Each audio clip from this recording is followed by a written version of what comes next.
clinched their series against the Yankees by avoiding a sweep in yesterday's finale, hanging on for a 1-0 shutout win thanks to a stellar outing from Logan Gilbert. Logan recorded 7 strikeouts and allowed just 4 hits through 6. Most importantly, the win put an end to a 6-game losing streak. 2 bits of Seahawks news this morning. The biggest by far, and perhaps the biggest story in the NFL today, is that the Seahawks have signed ex-Lions cornerback Terrion Arnold, who's currently facing 8 felony charges. Per Ian Rappaport, it's a 1-year deal for the 23-year-old. It's not clear when he'll be available, so keep an eye out for news on whether he's been placed on the NFL Commissioner's exempt list. Next up, a smaller update for Seattle. The Seahawks announced they'll be wearing their rivalry uniforms on Christmas Day against the Rams. Those 2 teams will be the first 2 to wear rivalry unis for the season. Snapshot, brought to you by Miller Lite. When it's game time, it's Miller time. From the Quantum Fiber Studio, this is Bump and Stacy on Seattle Sports. Streaming through the Seattle Sports app and at seattlesports.com. Now, here are your hosts, Michael Bumpus and Stacy Ross. Here we go now. The Seahawks shocked the NFL yesterday, though maybe didn't shock everyone here in Seattle, signing ex-Lions cornerback Terrion Arnold. The 23-year-old former first-rounder by Detroit is facing 8 felony charges, 4 counts of kidnapping, 4 charges of armed robbery. These are from allegations that he orchestrated a February attack back in Florida. We will get into that during this segment. Also, we will talk about Terrion the player, and that's kind of what we're sitting here doing, Bump. It's like yesterday I saw questions about, well, what are the charges and what does it mean and is he going to play? I also saw questions, which you're going to help us answer, about like, can he play? Is he good? He was a first rounder. What's he got? What's his ceiling? Why was he benched? And we'll answer all of those questions on both fronts during this segment. But, Bump, I think the single biggest thing I was seeing is not, what are the charges or can he still play? But does a team that relied so much on chemistry and culture, adding someone with character concerns, risk them in any way? So he worked out with John Schneider and Mike McDonald. I'm sure other coaches were there as well. They met with him for hours. It was an extensive type of meeting. Obviously, they liked what they saw on the practice field, put him through drills. My man is still in shape, can flip those hips, catch a football, do all that good stuff. But I think the most important part was the time they spent with him in the office or wherever they had their intimate type meeting. And I think that Mike and John have been pretty good when it comes to judge of character. I think it's impossible to get everything right when you're dealing with 70-plus players at one time. They're going to let one slip through the cracks where a guy maybe isn't exactly who you thought he was going to be. But I trust them. So I think that if they feel like he's going to be able to fit in and acclimate, then you go ahead and do it. I also trust, most importantly, the guys in the locker room. A guy who just got here, D-Law, is a leader on this team. You got Leo, who's a leader. Jay Reed, OG. You got Cup on the other side. You got Spoon, who I think can hold guys accountable as well. So I think I trust that Mike McDonald and John Schneider feel like at heart he's a good person. Maybe he just made a stupid mistake. But that locker room ain't going to be broken. No one's going to come in that locker room and jack anything up. And if anyone deviates off the plan, off the path, these guys are going to say something. So with the combination of believing in John and Mike and then believing in the guys in the locker room, I think he's going to fall right in line. And you just won a Super Bowl. They just won a Super Bowl, right? They have an opportunity to be one of those teams to where when guys show up, you do exactly what you're told. Be yourself, have fun, because that's what their culture's about. But the locker room going to take care of that. Let's hear from one of the guys, one of the leaders in that locker room. This was Leonard Williams speaking with reporters yesterday. He was asked how they handled trying to protect that culture, a fitting question given the news. I mean, I think it's my role and the team's role to just be ourselves, like I've been saying. We have such a culture and way about ourselves here that if you don't fall in line with the way our team is, you're just going to get steamrolled and not fit in, to be honest. I think guys instantly come into this building and they see that we stand out in different ways in terms of like the way we practice, the way we communicate, the way we show respect and want to get better. And if you're not following all our principles and guidelines, it's like you're going to stand out really easily and it's you either just going to fall in line or not end up here. That's the biggest question that we're going to have and the biggest kind of part of this story. It's not just who is he as a player, what are the charges, but what does it mean for the locker room and chemistry? and we won't exactly have the answer yet, but I think both you and I feel the same way, which is like this chemistry is really strong. And importantly, they didn't draft Terrion in the first round. Terrion has not been a leader or even a presence at all in that locker room. This isn't someone who's going to come in there and they're like, do we keep giving it a shot? This is someone where if you're not working out, you're gone. We don't need you. You're out of there. We didn't need you yesterday. We don't need you today. You're someone that we're adding to try to get some depth, try to add to the competition, see whether there's untapped potential here or someone that deserves a second chance. But like, if it's not working, you're gone and no sweat for us. All we're giving up is some veteran minimum deal. Let's break it up into those two parts. I'm not going to go through a whole summary of all of the charges, but I'll just kind of explain why I think the Seahawks might have felt comfortable with this, and then what's next. And then I'll ask you, who's been watching a ton of film, where does he fit into the competition? Who is he as a player? What's going on here? So I think the what you need to know part of this is that there are 8 felony charges that Arnold is facing, 4 counts of robbery, 4 charges of kidnapping. It stems from an incident in the winter in Tampa where a group of people, including Terrion, presumably, assumed that 2 other men had stolen things from them. And so a group of people, excluding Terrion Arnold, who was not literally present in the room for this, held these men at gunpoint and beat them up, stole things from them. And as it turns out, these 2 men were not the people that had stolen things. And there were things stolen, but these 2 men, according to police, were not the ones who did it. So they pressed charges. And the allegations against Terrion, which is based on eyewitness testimony right now, instead of like, hey, here's a bunch of text messages, is, well, Terrion kind of orchestrated this. He told us what to do, and we FaceTimed a friend, and Terrion was with him, and he was watching us, telling us what to do. So the allegations from the people who were part of this is Terrion organized this, and I'm guessing that Terrion's defense is, you can't prove that I organized it. All you have is a couple people saying I did it, but like there's no huge mounting pile of evidence here. There is a chance that the state or prosecutors have like more evidence that they just haven't released yet. There's always a world where that happens. There's a chance Terrion Arnold never plays for you at all because he is completely suspended or goes to jail and they have way more evidence. But my guess, Bump, is that in talking with Terrion Arnold's agent, who I believe is Nicole Lynn, that John Schneider felt like, I don't know that they have enough evidence. I don't know that they have enough evidence to convict this guy of all these felonies if all they have is just witnesses. If all they have is just the people saying he did it. So that's my guess. What's next is we're watching to see if he's placed on the commissioner's exempt list from Ian Rappaport. A reminder of exactly how that works. If, let's just say, he was suspended, then you would say, all right, he's suspended for 6, 8, however many games it is. If it's the commissioner's exempt list, what that basically does is take a player who the league deems should not be on the field based on his legal situation and put him to the side until it is resolved in whatever way it is resolved. So if he is on the commissioner's exempt list, won't count on the roster, just will be off to the side until his legal matter is handled. If he is eligible to play, then he will just simply play as his case goes on in the court system. So the case is still under review by the NFL as well. If he's placed on the exempt list, he's not going to be playing, but he can go to meetings, he can be part of the team, all of that stuff.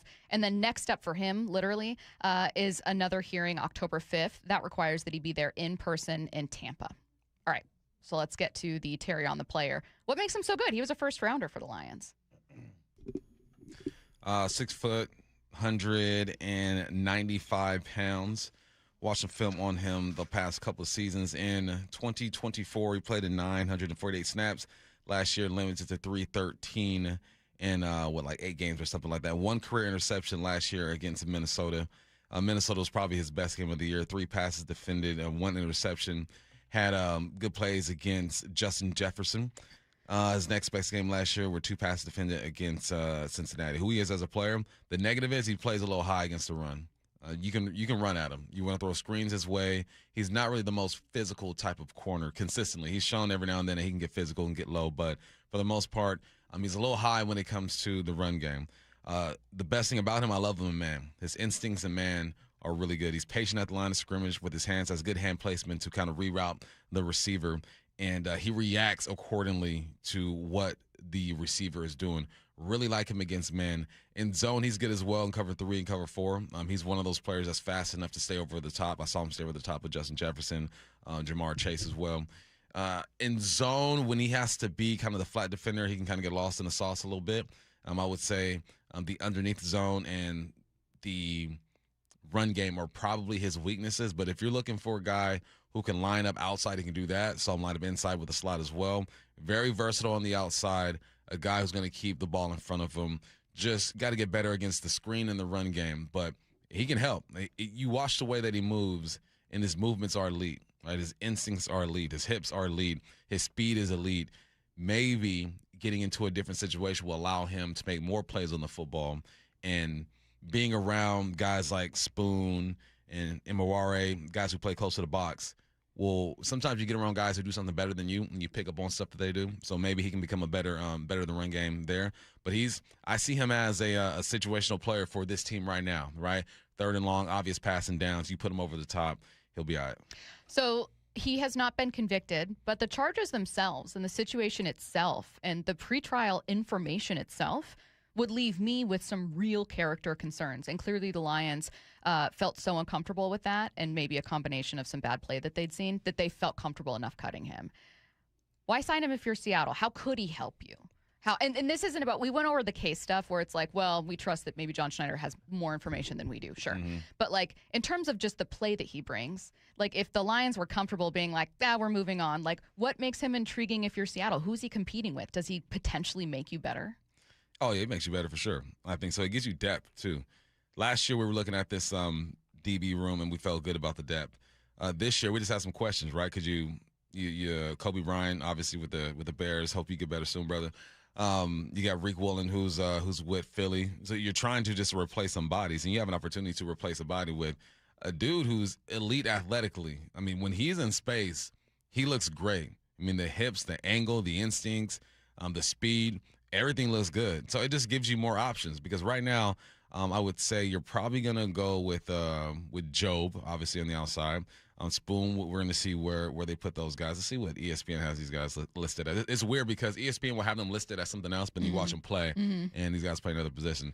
So right now they got Job at right corner and Spoon at left corner and Imaware as the nickel, but we know that that's not really Imaware plays safety and then Spoon plays nickel. So I think they're looking for another guy to play outside of Spoon right now. They have some guys competing for the job. Obviously in camp you bring in some bodies to do that. So I think that's what they're looking for, another outside corner to compete. I want to get back to, we're circling back to the initial question a little bit. In watching a ton of Terrion Arnold tape, which I'm assuming you watched a lot of film because you're also a sicko. Did you kind of find yourself putting yourself in the mind of John Schneider going like, would I be intrigued enough? Like, I don't mind that. And like, veteran minimum, it's a 1-year deal. There's no real commitment. You know, he's going to be on the commissioner's exempt list. Presumably he's not been placed on it, but like if he's suspended and it doesn't work out, it doesn't work out. But did you find yourself becoming intrigued and maybe putting yourself in John's mind going, I can see why a team would want to take a chance? Oh yeah. I think the average person can pop on the film and see the way that he moves in the perimeter and understand that, all right, this is a ball player. Someone texted in, was it a stretch at 24 to go get him? I can't remember exactly who was in that draft, but I watched the film, and he looks like a late first, early second round type of corner. Yeah, you see him, and you see opportunity. I think the main thing is you see opportunity for the low, for the cheap. You're not paying this dude like a top corner like you're going to have to pay Spoon or even a second-tier corner. So it's a win-win, and also – he had options. Arnold had options, and he chose the Seahawks. And he chose the Seahawks for a reason. I think it's because of the leadership. It's because of what happened last year. And I guarantee you he spoke to some of the guys on the team already, and he likes what's going on in VMAC. So, yes, easy. It was easy. As soon as he got released, I was thinking, without watching the film, that the Hawks are going to kick the tires on this. And then you watch the film, and you see why. And, sometimes you just got to get in the right situation. And I think that some coaches can bring more out of players. It's not guaranteed. He could come here and not live up to his potential. But I believe that the way that the staff communicates and the fact that they're not necessarily depending on him to come in and fill a huge void. I mean, if he were able to be that starting corner, obviously that'd be great. But I also think that they're looking at other guys to do that as well. So it's a win-win, man. And he chose the Seahawks. The Seahawks liked him. John and Mike believe in his character. We'll see. You just read the whole situation. Sounds suspect, but if he does not get charged, why not let him go out there on league minimum? My last thing is, even if he doesn't get charged, if you sense at all character issues reappearing, move on immediately. Yeah. I think I've learned, and probably many people have learned, in watching many iterations of whatever teams they follow, that culture can cost you. Now, I've covered guys that have played fine together on the field that didn't like each other. Yeah. Like, I think it is totally normal for players to not really mess with each other or be like, I don't really like that guy. That happens in every locker room, even if you don't want to admit it. You can't have a toxic person, though. You can't have someone who's getting people unhappy or who is creating, like, what am I thinking of? Kind of like things that they're allowed to do that no one else is allowed to do. Here's the thing about double standards. Arnold's situation, too, is that he hasn't done enough in the league to even walk into any locker room and feel like he has the right to even speak as loud as he wants to. Yep. Like, you go in that locker room with all the stuff you got going. You go in that locker room, you are seen and not heard. You talk to guys, but you're not the center of attention. You are here to work because you got a lot of stuff against you, and this team decided to take a chance on you. Reminder that tomorrow's Mariners-Astros game can be heard in its entirety on AM 770 and also on the Seattle Sports app. Meanwhile, the Seahawks face the Cowboys in their preseason opener, which will air right here on 710 as well as the app. If you have any confusion at all, simply download the Seattle Sports app to find both broadcasts. Let's get to headline rewrites. Extra, extra, rewrite! Headline rewrites. We must make headlines. The real story behind the headlines in today's news. Powered by Bay Alarm Security Services. With Bump and Stacy. Headline number one, Colt Emerson was sent back down to AAA Tacoma following the Mariners' win over the Yankees on Thursday. What's the real headline? Like everything with the Mariners, this decision should have been made weeks ago. Yeah, poor kid, man. I was watching that game yesterday, obviously, and just swag is gone. Confidence is gone when he's in the box. Started off decent, right? In May, 244, 340 on base, 512, 853 OPS, one bomb. In June, 205, 271, 423, 649. July, 145. You see the trend, right? This is typically what happens, and that's why when these rookies do get called up and they start off hot, it's exciting, but you always know that there's going to be some type of regression. His regression was just a lot. He does have 8 bombs, but he just wasn't producing. And if the Mariners did nothing, then I think people would be frustrated. But Colt will be back. I think he's going to go down. He's going to get his swing right, get his confidence, and he'll be back. But this is something that needed to happen. He wasn't producing. The confidence was gone. It was evident. You could see it. Yeah, I think that, again, not to rehash too much of the past because you can only be so mad about certain things for so long. That's how I feel about like the Cal Randy thing where it's like, I think Cal was in the wrong. I can only say that for so long before it's like, well, what can you do? But this is one of many things that the Mariners just should have done sooner. You should have picked Cal on the IL sooner. You should have figured out the piggyback situation sooner. You should, you know what I mean? Like there's so many things that you just should have done sooner that you were just sitting on your hands. I don't know if it was a lack of direction, a lack of urgency. They certainly have it now, but is it too little too late? That's tough, man. You should have done it sooner because you also got to give runway for guys to try to figure it out. He was so clearly lost. I mean, by hindsight, we're going to say that, right? Because we felt that way. But it's also hard when you're in that situation because you know the kid has talent, but you do see the regression.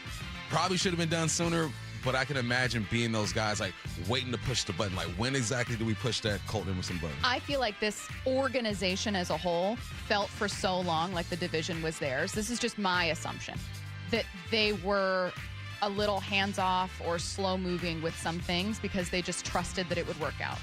You are not the team exactly that you were last year, and you can't just count on winning the division no matter what you do because it'll come your way again.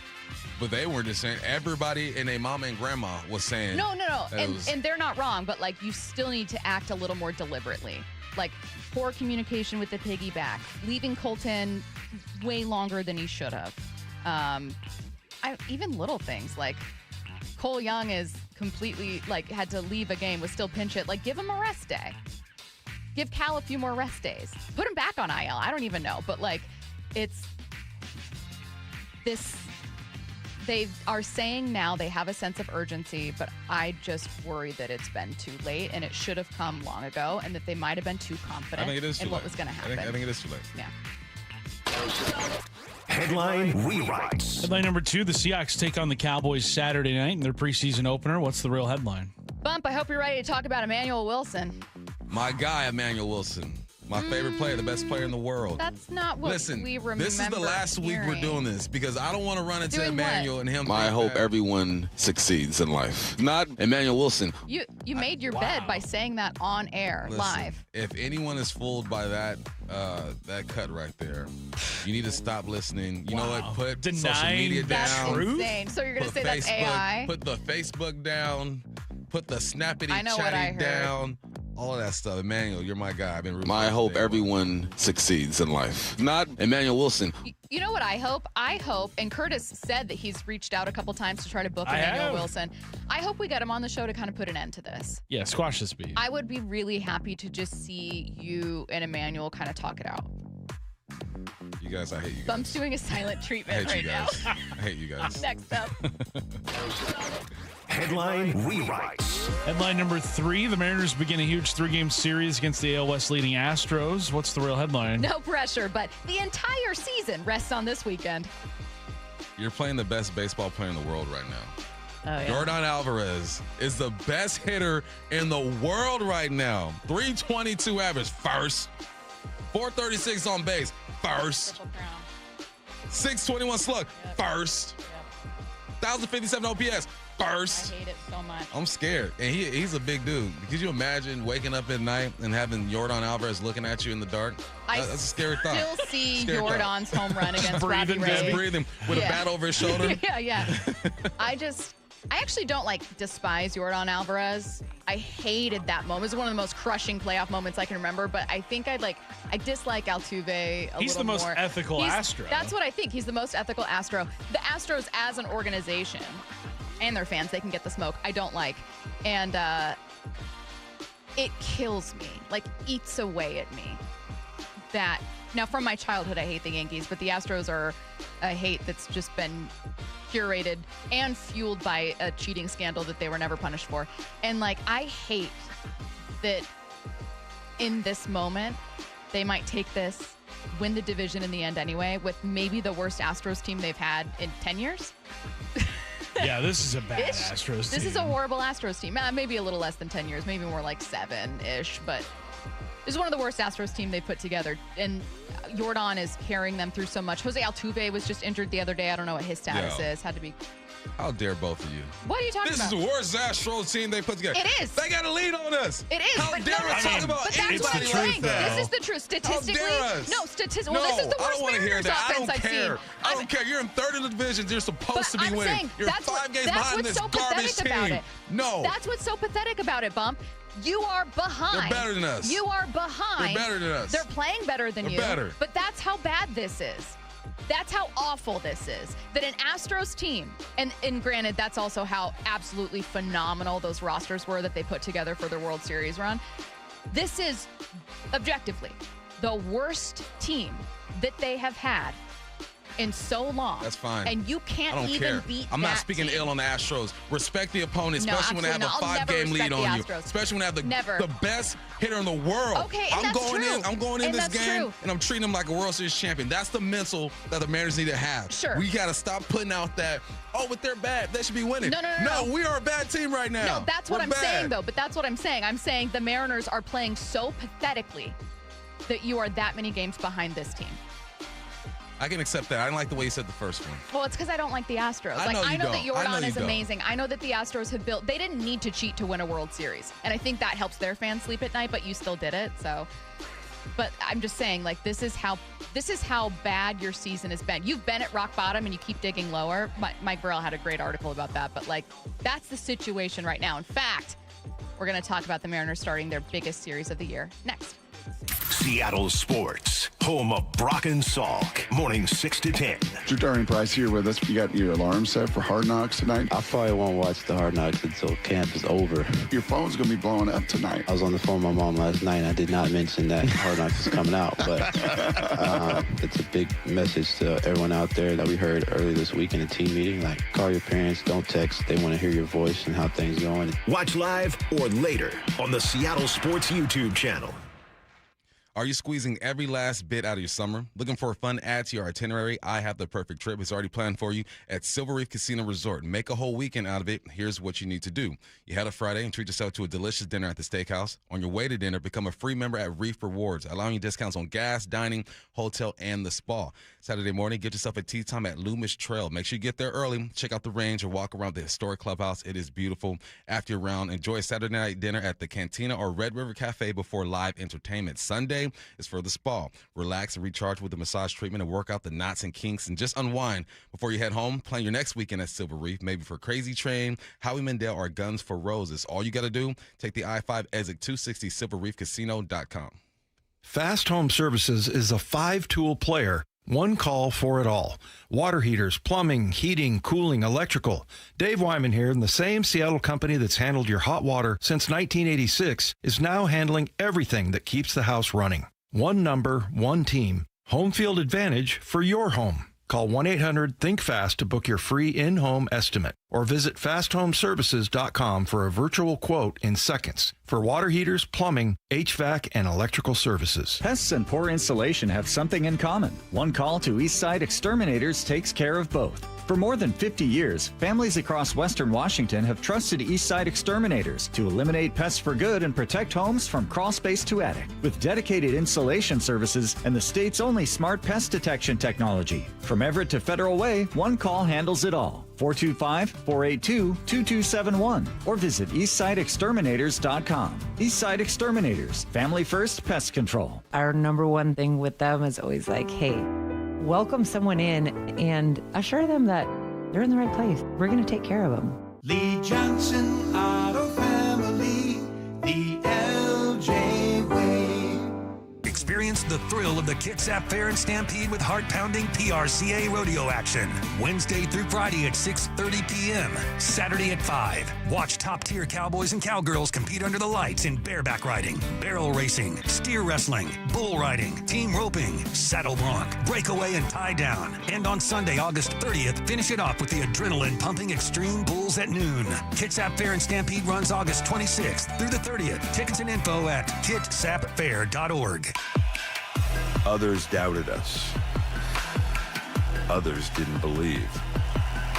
But for us, we did not care. We showed the world what this city is all about. Congratulations, your Seahawks, Super Bowl 60 champion. This city lives for Sunday. Get your tickets for Seahawks game days at Seahawks.com today. Ready to get rid of that old car? Donate it today to cars4kids.org. Call 1-877-CARS4KIDS. Donation is super easy and your car can be picked up as soon as tomorrow. Call 1-877-CARS4KIDS to donate your car today. That's cars with a K. Heading outdoors or on the water this weekend? Check in with Joey and Nelly on the Outdoor Line from 6 to 8 a.m. every Saturday on Seattle Sports and the Seattle Sports app. This is the story of the one. As a maintenance engineer at a beverage manufacturing plant, he starts his day knowing every line is ready to run because Grainger delivers the industrial-grade products he needs to keep mixers, conveyors, and packaging equipment moving. With Grainger's vast selection of bearings, belts, and motors, he keeps operations running smoothly, so nothing grinds to a halt. Call 1-800-GRAINGER, click Grainger.com, or just stop by. Grainger, for the ones who get it done. Tired of hearing scary radio ads about the IRS? Tax Relief Advocates is different. TRA is here to tell you that if you owe money to the IRS, whether it's $5,000 or $500,000, we have a solution. TRA can eliminate or reduce what you owe to the IRS with zero risk to you. We have over 1,000 5-star reviews on Google and an A+ with a BBB. End your tax nightmare today by visiting TRA.com or call 800-583-6681. That's 800-583-6681. Here's the deal. The government is over $38 trillion in debt, which means the IRS isn't slowing down. And the tax code is complex and unforgiving. So it's not surprising if you're one of the millions of Americans that owe back taxes to the IRS. Unfortunately, they're the world's most powerful collection agency, with the ability to garnish your wages, seize your bank accounts, and even take your home or business. But don't be stressed or worried any longer. We're Optima Tax Relief, America's most trusted tax resolution firm. We have resolved over $3 billion in tax debt for our clients. Our award-winning professionals deal with the IRS every single day, protecting our clients and preparing them for the best possible resolution. For tax help you need, for tax help you can trust, give Optima a call today. Call 800-343-6460. 800-343-6460. 800-343-6460. Optima Tax Relief. Some restrictions apply. For complete details, please visit OptimaTaxRelief.com. From the Quantum Fiber Studio, you're listening to Bump and Stacy. Weekdays 10 to 2. On Seattle Sports and 97.3 FM HD2. Coming up in 15 minutes, the Seahawks open their preseason tomorrow. We're going to talk about what you should be watching for in a preseason opener against the Cowboys. Before we get to that, the Mariners start their biggest series of the year tonight, and that is not hyperbolic. I know that this isn't a playoff series. I know that this is maybe not the series we thought back in April would decide your season, but it's very much how it feels right now. Because you are, 5 games back of the Astros right now? 5 games back of the Houston Astros with a series against them. You already have the tiebreaker against the Astros. That's already been decided. But you need to tie to have the tiebreaker go into effect. You badly need to make up ground. Let's talk about quickly what we saw, if anything, in this series against the Yankees. Shout out Weston Wilson, by the way, for getting what ended up being the only run. The 2-2. Swung on, cranked, left field. It's high, it's deep, it is gone! Weston Wilson, a solo home run, and the Mariners have the lead. 1-0 Mariners. Weston Wilson strikes. Only the second home run Max Fried has given up this year. Meanwhile, Logan Gilbert, and shout out Johnny Pareda with 3 key challenges to end an inning, was the star of the show. 7 strikeouts through 6. Logan twists around. He looks at first base. Rice has his lead. Here's the pitch. Swung on and missed. He twisted him around on a splitter. That was nasty. Logan Gilbert, the finishing touches on a brilliant day in the Bronx. 6 scoreless against the Yankees. 7 big punch-outs for Logan Gilbert. What a day for Logan. Pitching was elite Sunday, but offense didn't show up. Offense, especially with home runs, solid Saturday. But the pitching absolutely fell apart. Once again, the story has been we saw some things we liked, a lot that we didn't, and most importantly, 100% of the time, it just feels like the Mariners can't put it all together. Curtis, how long have the Yankees been playing in this current Yankee Stadium? 2009. Since 2009. Last World Series. They've only lost 1-0 game like 7 times before last night. So I saw that one. I guess ain't enough. Especially when you're playing in the Mickey Mouse clubhouse where you can just clip a ball and you're going to go yard. Truly, I kept thinking that on Saturday when you had Randy and Julio hit those home runs in the top of the I was like, clubhouse. God. It's Mickey Mouse clubhouse. What would this be like? You know what I thought about too? Judge, go, yeah, of course you hit a bunch of bombs in that damn ballpark, man. That's ridiculous. No lead is safe in that ballpark.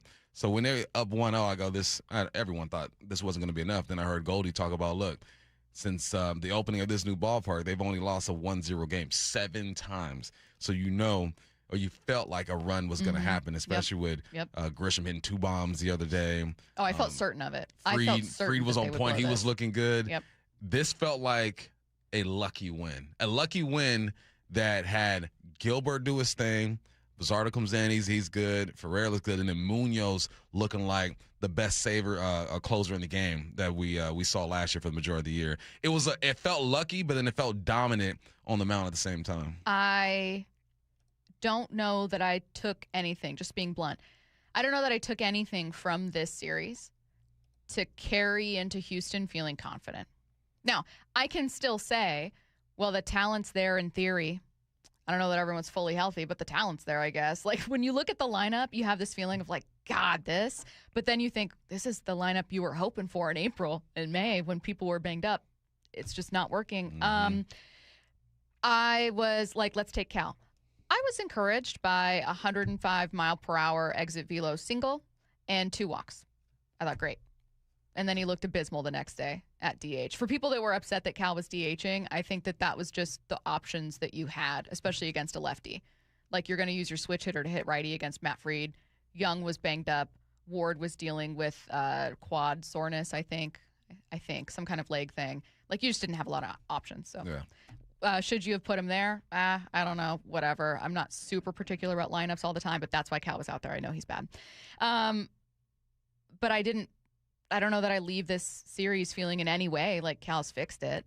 I still feel like Randy's really hot. He was great in the series, but like, I don't feel calm about the pen, even though Bizzardo got out of a jam and Munoz looked amazing. He hasn't actually had a lot of save opportunities. I don't feel any differently. I don't feel any differently that I did entering the Yankee series heading into Houston. But Bump, that doesn't make this series less important. It doesn't make it a wash. It doesn't do anything except for just make it the biggest series that they have right now. Every game, every series is the biggest of the year because you put yourself in this situation with all the talent that you have on this roster. And now you're going up against a team that you honestly have dominated this year, but they seem to be playing obviously better baseball than you right now and have the best hitter in the game. This is a big one. And every game, every series against the Astros feels like a big one because of the rivalry, right? Yeah. But now this is division implications. Were they 5 games behind? If you can take 3 right here, that's going to be huge. It's absolutely huge. Got to get to a couple questions and points from the text line. 206 says Johnny Pareda should be in the lineup way more often. I was thinking a lot about this yesterday. First of all, for anyone that's like, send Cal down, he doesn't have options. Your only option is to DFA Cal, which is not even worth mentioning, or put him on the IL, I guess, which is worth considering. But I think Johnny Pareda, who had an amazing day, like one of the most underrated parts of yesterday's day. We were talking about it, but it's not something that you can really track unless you watch the game, but just key challenges. Johnny Pareda should have, I think, more time as your catcher, like more game, maybe 2 games. Maybe it's upping it to 3, whatever it is. But you don't really, as much as I think a lot of people have watched Cal this season and gone, he's done. He's not going to figure it out. I kind of think of Cal as like a lottery ticket. Pareda brings great energy right now. He was nails with ABS challenges. He's healthy. He did his job yesterday. He's seemingly confident. Like, I'm all for getting him a little more time. That doesn't automatically mean that you put Cal on the shelf because that's your lot. You don't do anything with this season unless Cal figures it out. You might as well just keep giving him chances occasionally. If you feel like the season's lost, then roll him out and see if he can figure it out. That's how I see it. When I was, I used to work for Pepsi, right? I used to sell soda, and I used to be a merchandiser. So I'd sell it to the stores, and I go to the counters or the aisles and make sure everything looks all pretty and stuff. And every now and then, say there's like a roll of Gatorade, and one roll is nice and tight, and the other row has like 2 missing. What I would do is I'd like pull them up to make it look all pretty, look all flush. I'm not saying replace Cal, but you're pulling Pareda up and making it look flush. You know what I'm saying? Like, you're giving him, I think he's earned more opportunity. For sure. He's earned it, and Cal's kind of giving it to him because of the way that he's playing. Yep. I'm with you. I don't think you just throw Cal away. No, you don't do that. You need his bat to get high. But I'm on board with letting Pareda do his thing a bit more. Logan even tried to tell him not to challenge one of them things. And Pareda was like, no, I got it. I got it. Boom. And got it right. So it's a performance-based industry. And if we're going off of that, Pareda has earned a few more looks. But Cal, I think, has earned still getting the shot to turn this around. And first, I've had so many people text me going, this season's done. If the season's done, then why do you care if Cal's still out there trying to figure it out?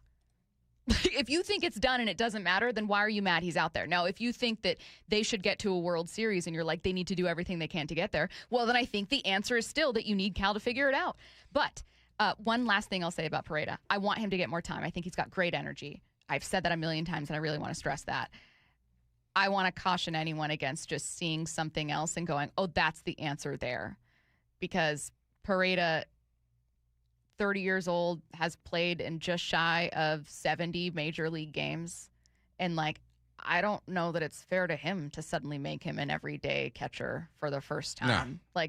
You know what I mean? Like, you still got a chance. Yeah. Even though it's not looking good, you still got a chance. Said Stacey hates Cal. Not at all. I think Cal is your If y'all can hear the way Stacey talks about Cal off air, she's trying to figure it out. It's the most fascinating story. I'm fascinated by what's happened to Cal this year, and I can't figure it out. He's like a dude you want to date that has red flags, but you're trying to figure out, like, but only if. It's just like a puzzle I can't solve. Yeah, same thing. It's fascinating to me.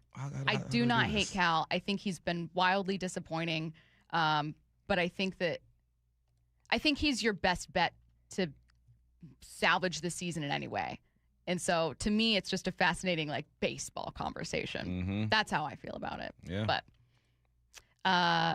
anyways, so I don't know that we made anyone feel super encouraged about this series, but probably not. I don't feel that way right now, other than you got to get it done. Why should you be? You have to. You simply have to.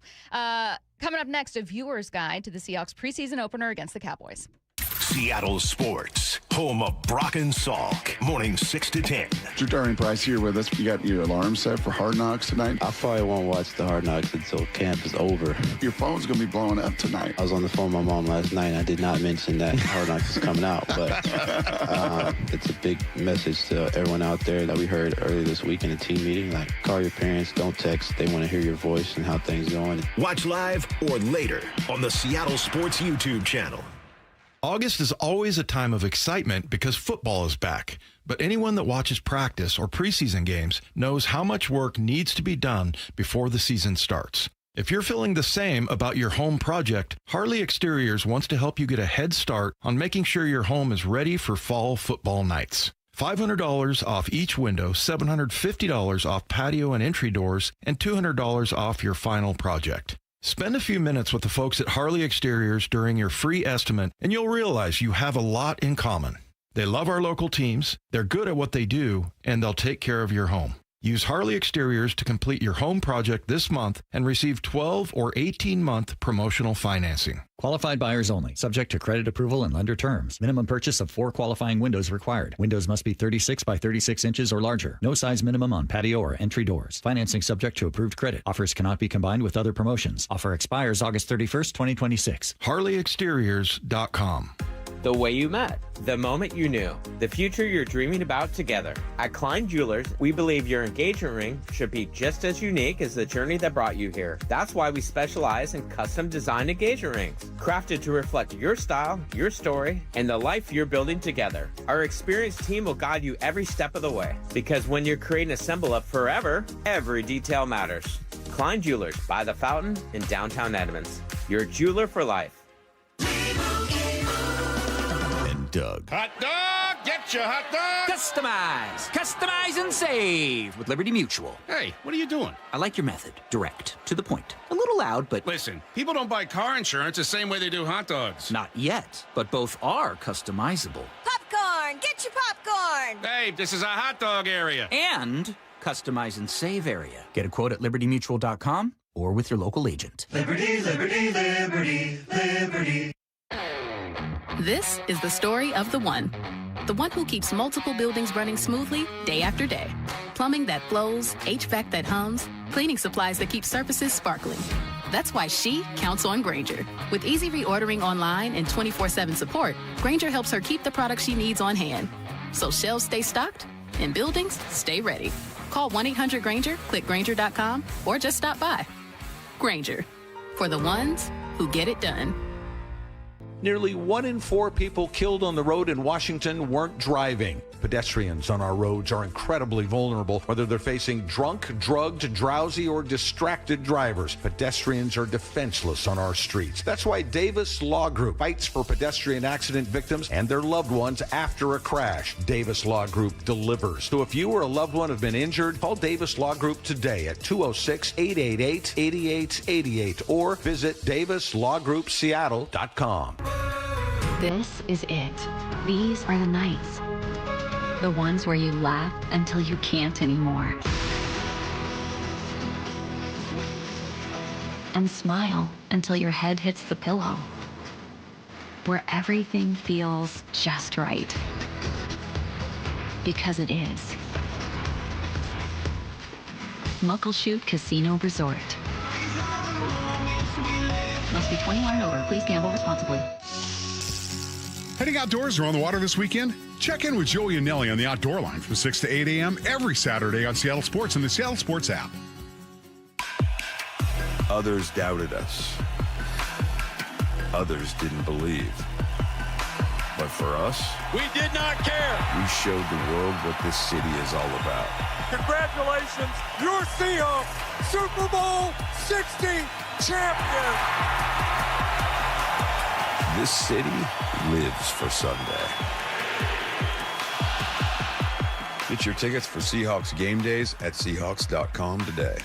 Looking to add some excitement to your next night out? Then come roll the dice. Join us Sunday to Thursday after 8 p.m. at Sea Star Restaurant and Raw Bar as Chef John Howie turns your dinner into an exciting game of chance. Enjoy fresh seafood, premier sushi, great steaks, and so much more. At the end of your meal, you roll the dice. You roll a 6, your entire food tab is free. Yes, 100% free. Will fortune favor you tonight? Gather your friends and go roll the dice. Book your table now at SeaStarRestaurant.com. Holy smokes, I can see. Hey, everybody, it's Rick Riz, and I just had refractive lens exchange from K2 Vision, and it's amazing. K2 Vision RLE means no more readers or glasses for me. Plus, I'll never get a cataract. Now, when I call a game, you won't see those readers dangling from the end of my nose to see the field and then my notes. I only wish I had done it sooner. It's like seeing a whole new ball game. K2 Vision RLE was quick and painless, over in just minutes, and I knew I was in great hands. The K2 Vision RLE team has done over 150,000 lens procedures. You can trust their stuff.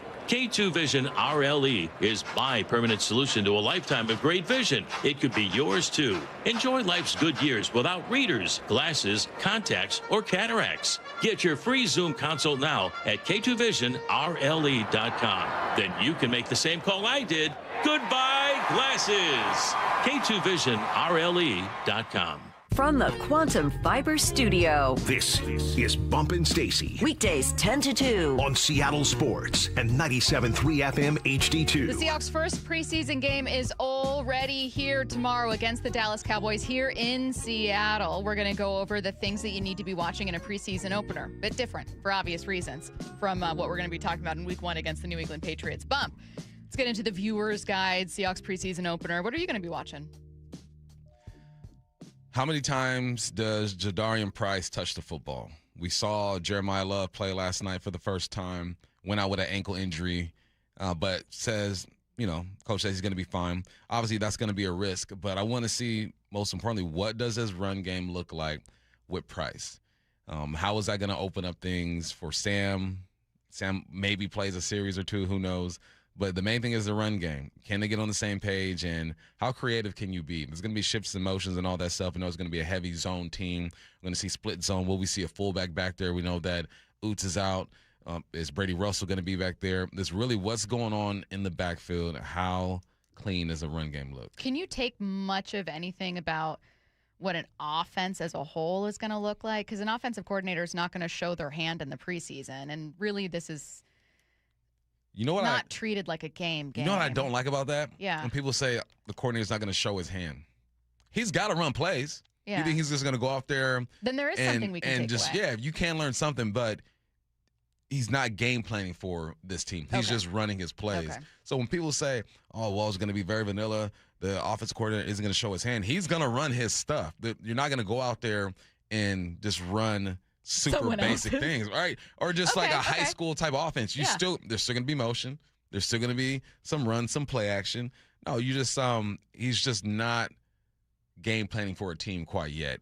Is he going to open up the whole playbook? No, but you can have an idea of what the foundation plays are, and then you can look at how he can build off of that. Here is what Shale Kapadia of The Ringer is going to be watching for when it comes to Brian Fleury's offense. So what am I looking at? I mean, I think the big thing is creating explosive plays early in the season, because I really think that was the key for the Seahawks last year. They would kind of run the ball to set up those explosives, and it didn't have to always look like the most consistent offense down to down where you're stringing together 11, 12 play drives and you're so efficient. But now some of these offenses are like, it's not necessarily about that. It's, we can have a couple 3 and outs if the next drive we're hitting on a 35-yard completion, and now all of a sudden we're scoring a touchdown. So I would keep an eye on those explosive plays, I think, early in the season. Does he know when to dial them up? Are they crisp schematically?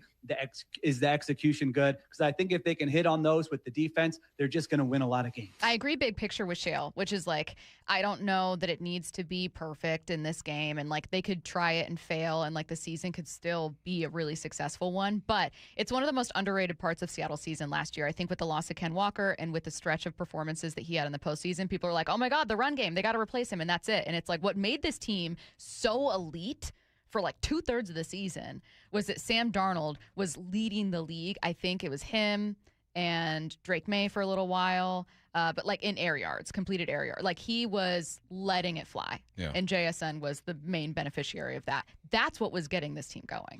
Yeah, preseason isn't about winning and losing.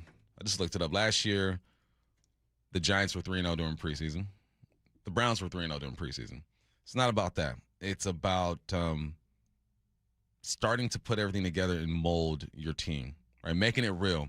A lot of these guys that are on this team are they going to play the bulk of the plays, aren't going to make the team. So they're not going to run your system the same way that a number one is going to run. People are going to be, I don't want people to be so caught up on the explosive plays, the interceptions, the sacks. When the ones are in there, you look at shape on defense. Is anyone getting behind? Are the gaps full or where they're supposed to be? Gap integrity on defense. Offensively, are the linemen getting to the second level in the run play? Are they letting guys knife and slant into the backfield? Receivers, is the spacing correct? But you're only going to get so many opportunities to see that, right? Because maybe they get a series or two. So the way I look at it, after the ones are out, I am looking at scheme a little bit, but now I'm just looking at individual players and seeing who's going to stand out and make the squad. So I wanted to ask you about a couple of those individual players because what I'm going to be watching for, I'll tell you the players I'm going to be looking at. You tell me what I should be watching for with them. So I am most curious, and the thing I'm going to be watching for, my viewer guide, is going to be some defensive depth. So some of the guys in addition to Derek Hall that are going to be making up the pass rush. What's Jared Ivey look like? How about Riley Mills when he's out there? And then likewise, the guys that are competing in a secondary that lost a couple pieces. What's Nehemiah Pritchett look like? So with those guys, what am I or listeners looking for? I think there's a name that we should see a bit more than he typically would play. All those guys, I'll get back to them real quick, but I want to see how they play Dante Fowler, a veteran who hasn't been here. Like, how are we going to use him? We know he's going to make the team, right? No doubt about it. He's making the team. But you still want to see what he can do. How are they going to play them? Now, as far as Nehemiah Pritchett was a name that I think is competing. He needs to show up on special teams for sure. But with Nehemiah, I think the knock on him, at least what I saw last year, was just like, at the moment of truth, can you make the play? Even if it's just a simple play, right? At the moment of truth, can you break down and make a tackle? When you're in position, can you put your hand up and make a play on the football? We saw him last week against JSN make a great play on a double move and stay on his hip. Like, he's just got to show that when it's time to make the play, you can make it. Because I've played with and against guys who will be in position all the time, but when it's time to bust the grape in a fruit fight, they will not do it. So that's what Nehemiah needs to do. Why do you think some guys don't? It's the moment of truth, man. That's the difference between. Is it like everything speeds up? Yeah. Is it you got to have that dog in you? Everything speeds up. The ball just sneaks up on you, or the receiver sneaks up on you. It's something that I can't really explain. It's just a feeling. Yeah. Because sometimes the game slows down for people, and sometimes it speeds up. And you can do everything right, but in that moment, can you make there's something in your body? I don't know what it is, but some dudes do it, some dudes can't. Today's pitching matchup brought to you by Eastside Exterminators and the Mariners' biggest series of the year so far. It's George Kirby taking on Houston righty Peter Lambert. All right, coming up at 11:30, Ryan Rowland-Smith is going to join us, answering a lot of our baseball questions about this Mariners team right now. Before we get to that, 4 Down territory coming your way next. Seattle Sports, home of Brock and Salk, morning 6 to 10. Drew Darling Price here with us. You got your alarm set for Hard Knocks tonight? I probably won't watch the Hard Knocks until camp is over. Your phone's going to be blowing up tonight. I was on the phone with my mom last night, and I did not mention that Hard Knocks is coming out, but it's a big message to everyone out there that we heard earlier this week in a team meeting. Like, call your parents, don't text. They want to hear your voice and how things are going. Watch live or later on the Seattle Sports YouTube channel. 1-877 Cars for Kids. K-A-R-S Cars for Kids. 1-877 Cars for Kids. Donate your car today. Call 877 Cars for Kids to reach a friendly live agent. Donation is super easy, and your car can be picked up as soon as tomorrow. Call us now or go to carsforkids.org. Donate your car today. Did you know you can donate real estate too? Did you know in Washington State, you can see a physical therapist without a referral from your doctor? That's right. Thanks to Direct Access, you can skip the wait and get the care you need right away. Shannon O'Kelly, how has Direct Access changed the game? Direct Access for us, Brock, is a game changer. Why? Is because there is so much research and data out there that says if you get in early when you have a musculoskeletal problem or an injury, the earlier you get in and we can start care, the better outcomes and the decreased downstream cost, okay? So it's so important. Our providers are all doctors of physical therapy. They're all trained to identify situations and problems. They've got the skill, they've got the talent, they've got the knowledge. If you get in and start therapy early, we're going to get you back to activity, pain-free, and moving and having fun. Fast, easy, effective. Direct Access is your path to better movement, starting with a single step. Visit irgpt.com to schedule your appointment today. irgpt.com. A Wilt Chamberlain 1972 playoff game-worn jacket was recently bought for $3 at a Goodwill in Portland. You may not be sitting on a warm-up jacket worn by Wilt the Stilt, but there's serious value to your old gold, jewelry, watches, silver, and coins. Dave Wyman encouraging you to see what they're worth at Bellevue Rare Coins in Bellevue, Issaquah, Tacoma, and Linwood. They'll give you an honest, no-pressure assessment for free. See how much they're worth at Bellevue Rare Coins, and if the price is right, cash in. Guys, if your energy is down, your workouts feel harder, and your drive isn't what it used to be, it may not be aging. It could be low testosterone. At Revive Health here in Seattle, the first step is simple: a free testosterone exam and consultation with an experienced medical provider. We'll review your labs, symptoms, and overall health to determine if testosterone therapy could help improve your energy, strength, and performance. And for a limited time, qualified patients can get started with a free month of TRT. Revive has helped over 120,000 men since 2011 improve energy, sleep, mood, and confidence. If something feels off, don't ignore it. Get answers and take control of your health. Call 206-529-1111. That's 206-529-1111. Or visit revivehealth.com. Revive Health. Elevate your vibe. Must medically qualify. Terms apply. Contact Revive for full details.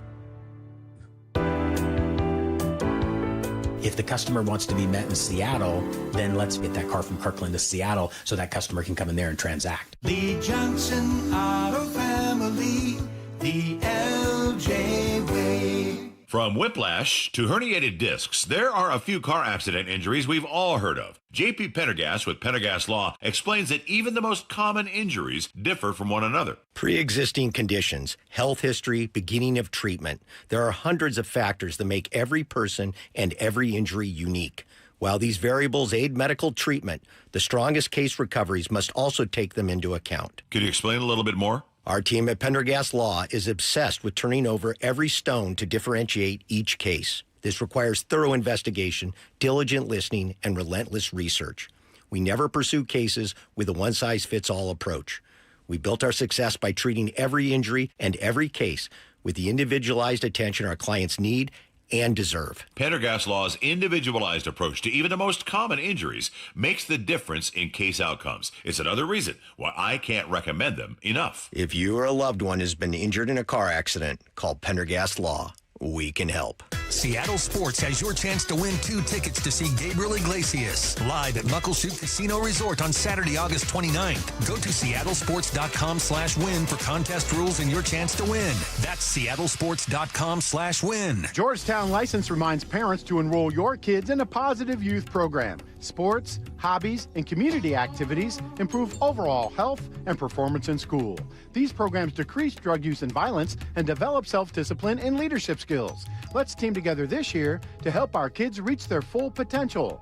Best wishes to all our kids from the entire team at Georgetown License, taking care of all your vehicle and vessel licensing needs for over 30 years. Online at georgetownlicense.com. Let's go! This is Seattle Sports. Streaming through the Seattle Sports app. KIRO AM Seattle. KIRO FM HD2 Tacoma. Home of the Seahawks, Mariners, and everything Seattle sports. Seattle Sports Snapshot. Biggest story in the NFL this morning. The Seahawks have signed free agent cornerback Terrion Arnold, the 23-year-old first-round pick who was cut by the Lions after being charged with 8 felony charges for kidnapping and robbery. That case still under investigation by the NFL, making Arnold a candidate for the commissioner's exempt list and underway in the courts. His next hearing will be October 5th in person in Tampa Bay. Snapshot, brought to you by Miller Lite. When it's game time, it's Miller time. From the Quantum Fiber Studio, this is Bump and Stacy on Seattle Sports. Streaming through the Seattle Sports app and at seattlesports.com. Now, here are your hosts, Michael Bumpus and Stacy Ross. Here we go now. 4 football questions for Michael Bumpus. Let's get to 4 down territory. This is 4 down territory, going inside the game with former Seahawks and Coug wide receiver Michael Bumpus. First down bump. What was good for American flag football?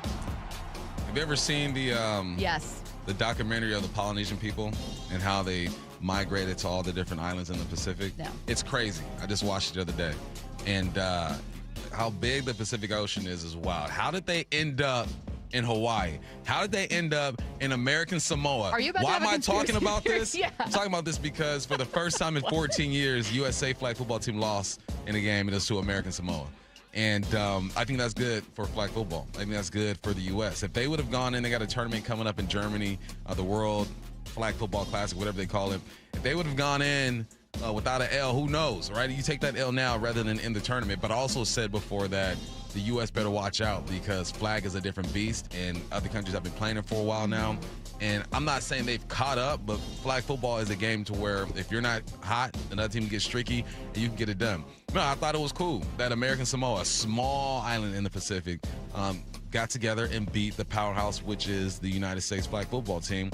And I think that's good for them, man. Mm-hmm. You can learn from losses. I didn't watch the game, so I can't tell you if they were cocky or went in, with a big head. But I just know what flag football is like. So yeah, it made me think of like that documentary first. It was crazy the way that they migrated and followed the currents and the wind and all that stuff, and it's nuts. But that small island was able to beat up on the U.S. Second down. What quarterback did you enjoy watching yesterday? A couple preseason games. Man, Drew Allard. Am I saying his name right? Drew Allard, quarterback for the Pittsburgh Steelers. He looked so good yesterday. 6'5", 228 out of Penn State. He was supposed to be a first-round pick the following year, or the previous year. They thought, he had enough to be a first-round pick. Didn't play well at Penn State. Not good enough, I would say, his last year. But my man was on point. Both backups were on point. He was 10 for 13, 153, 2 touchdowns. Mason Rudolph was 10 for 11, 93, no touchdowns. But Drew Allard looked good. He threw into the blitz. That's something that, I look at running backs and quarterbacks. Can they handle the blitz? Right? It's just a numbers game. There's one, you get to the line of scrimmage, there's 6. You're responsible for 1 because you're an empty, what you typically do. If you get blitzed up that left side, B, hopefully you have a hot route, a slant by your receiver, something to take that void. Boom, he did it twice. Stood in there, threw the football, and looked good. And the football just jumps off of his hand. It was beautiful. I understand it's a preseason game. You're not going up against elite talent, but he did what he was supposed to do over there against the Green Bay Packers. I'll say this about preseason games. It hasn't quite felt like totally football is back yet. But having preseason games on just kind of in the background yesterday, and then I had First Take on this morning. They were yelling at, about quarterback rankings. It's kind of foggy out, like a little crisp outside, taking the dog for a walk, and I was thinking, okay, it's starting to feel a little football-y here. Third down. Come on. Who's a player you hope plays well on Saturday? I got a couple. I hope Cody White plays well. We interviewed him last week. Always a good conversation with him. He's one of those guys who realizes every year, I got to fight for my position. I got to find a way to make plays on special teams. I got to find a way to be efficient offensively, and I think he's capable of doing it. One of the sneakier, better athletes on this team. And then Emmanuel Wilson. I hope my guy, Emmanuel Wilson, plays great on Saturday. He's going to get the rock, get downhill. He'll probably get a bunch of the carries. We assume Jadarian will touch it a few times. Him and George Halani should be the two guys really getting after it. So I hope those guys get him in, especially Cody. He's just such a good dude and one of the most athletic guys on the team that no one really knows about. Had a big, 65-yard reception last year for a touchdown, I believe, against the Commanders, I want to say. He's a bubble guy. Love the bubble guys. Speaking of wide receivers that you hope kind of take off this year, I was looking back. So I wrote up our interview with Torrey Horton for SeattleSports.com today, and so I was looking back at his stats, and I knew the baseline. I was like 5 touchdowns on 13 receptions, and then he had a separate return touchdown. But I also didn't realize that there was a game where he had no targets, that there was a game where he was 4 for 4. It's like the more you dig into his numbers, the more efficient he is. Yeah. It's not like he was out there getting a bunch of targets and just happened. No. He had 22 total over 8 games and had 5 touchdowns. I want to say 6 combined touchdowns, but obviously 1 on special teams. Like, he was so efficient. Super and efficient. Importantly, did that all while hurting. Because that shin that he was talking about in that interview with us, that was bothering him prior to the Commanders game. He was just kind of playing through it, taking notice of it. And then the Commanders game, I'm assuming, maybe just made it. That was like the breaking point. Yeah. Literally and figuratively, where he had to take some time off. But, like, he did all of that while still kind of banged up. He's a tough one. And it's unfortunate because people hear shin splints and think that it's something that like is easy to get over. But it's like, no, his Turf shin toe. was low-key broken. He said it was split and it would not heal. Yeah. It was a good conversation. 4th down. What must you do during the second quarter tomorrow? So I'm calling the second quarter tomorrow. Thank you, Raves, for allowing me this opportunity. And I've spoken to Raves over the last few years just about what he does and things that he likes and doesn't like. The main thing he said, when the Hawks score a touchdown, it's never touchdown JSN. It's touchdown Seahawks. He says no one is bigger than the team. That's what he was taught. So whenever Raves calls a game for or calls a touchdown, it's always touchdown Seahawks. And then you say JSN caught the football in the back of the end zone. And I think that's important to keep that tradition going, even if I'm just doing a quarter. There are little things that I sit back maybe 1 or 2 quarters a game. I put the headsets on and I just listen to Rabel and Wyman and their chemistry and how they do things.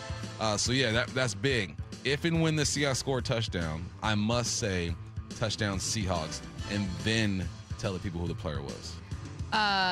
So is it play-by-play? Who's color commentary? Dave Wyman. Okay, so just filling in strictly for Rabel, and then it's not a new crew totally. Yep. Man, I think there would be a lot of really, really hard parts about play-by-play and color commentary, both of which are so much harder than people think. One of the tough ones would be knowing when to let the crowd or play breathe. Yeah. I think that would be very difficult. Nah, you would feel it. I mean, I do color, right? And you feel it. A big play happens, and it's really the play-by-play kind of sets the tone. But as the color guy, it's all feel, man. It's like offensive lineman in a run game.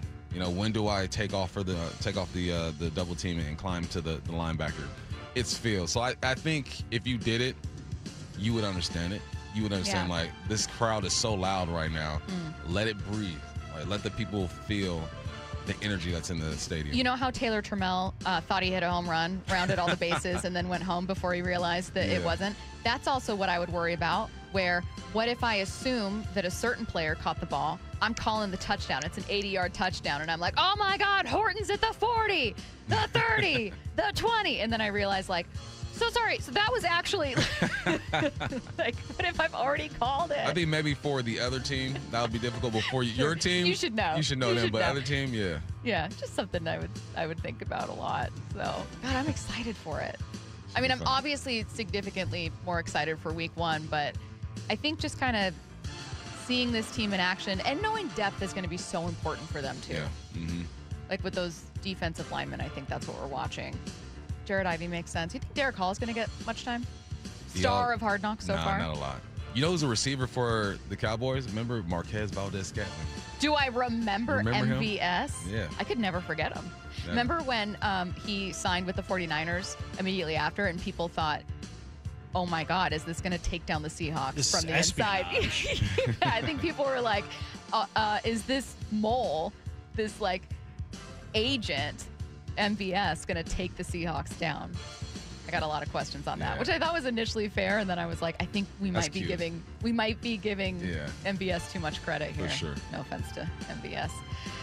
Coming up next in the timeline, Puka Nacua just can't get out of his own way. Seattle Sports, home of Brock and Salk, morning 6 to 10. Jadarian Price here with us. You got your alarm set for Hard Knocks tonight? I probably won't watch the Hard Knocks until camp is over. Your phone's going to be blowing up tonight. I was on the phone with my mom last night, and I did not mention that Hard Knocks is coming out, but it's a big message to everyone out there that we heard earlier this week in a team meeting. Like, call your parents, don't text. They want to hear your voice and how things are going. Watch live or later on the Seattle Sports YouTube channel. Pests and poor installation have something in common. One call to Eastside Exterminators takes care of both. For more than 50 years, families across Western Washington have trusted Eastside Exterminators to eliminate pests for good and protect homes from crawl space to attic. With dedicated installation services and the state's only smart pest detection technology. From Everett to Federal Way, one call handles it all. 425-482-2271 or visit eastsideexterminators.com. Eastside Exterminators, family first pest control. Every jersey tells a story. So many people dressed in Seahawks blue. From unforgettable touchdowns. Touchdown, Seahawks! Jackson Smith-Njigba, Johnny on the spot. To game-changing hits. He gets hit again. Leonard Williams drags him down. To memorable catches. Zorn dropping back to pass in the end zone to Larkin. Touchdown, Seahawks! History lives in every thread. Shop official Seahawks jerseys in-store at Lumen Field, The Landing in Renton, or online at Seahawks.com/ProShop. I know that hiring can be challenging. You need someone to match your role perfectly. Well, now you can meet them fast on ZipRecruiter. Build your team, build it sooner. Meet your match on ZipRecruiter. Just head to ZipRecruiter.com/free right now to try it for free. That's ZipRecruiter.com/free. Meet your match on ZipRecruiter. Try it free. Pump up the volume. Business moves fast. Orders roll in, deadlines close in. When you ship with USPS Ground Advantage, you can keep up with confidence. Every package stays in our secure network from dock to door. And with nationwide reach, dependable tracking, and upfront affordable pricing, you get built-in peace of mind. You run the business. We run the routes. Visit USPS.com/Ground Advantage to learn more. For over 113 years, Pacific Lamp and Supply Company has been your #1 lighting specialist in Washington, from the Space Needle in Seattle all the way to the Riverwalk in Spokane. With the largest lighting inventory in Washington, Pacific Lamp's knowledgeable and experienced staff can assist with any lighting issue, including intricate lighting and control designs. Plus, they work with all utilities in Washington to get you the best available lighting rebates. Pacific Lamp and Supply Company, Washington's lighting experts since 1912. Visit pacificlamp.com. Rev up your summer at LeMay, America's Car Museum. Explore the new British bike exhibition, professional level race simulators, and mark your calendar for Tacoma Cars and Coffee or family drive-in movie nights. Plan your visit now at americascarmuseum.org. Dave Wyman here, brand new member of Harborstone Credit Union, and I got my PNW Cashback checking account for free. No fees or minimums, and when I make everyday purchases with my Harborstone PNW Cashback debit card, I earn up to $30 each month. Gas, groceries, coffee, travel, lunch, all categories count toward your cashback. Open your free account online like I did. Go to harborstone.com/cash or visit one of their 29 branches across the Northwest. Insured by NCUA. Terms and conditions apply. Lee Johnson Auto Family. The best path at that point was to stop for the night, and you go home and take a breath. She came back in the morning and bought the car. She was way happier. The LJ Way. Heading outdoors or on the water this weekend? Check in with Joey and Nelly on the Outdoor Line from 6 to 8 a.m. every Saturday on Seattle Sports and the Seattle Sports app. Man, I love this place. I've been surfing here since I was a kid. Now, seeing my grandson out on the water, it means everything to me. Watching him and taking in the blue waves, the sea breeze, the blurry horizon.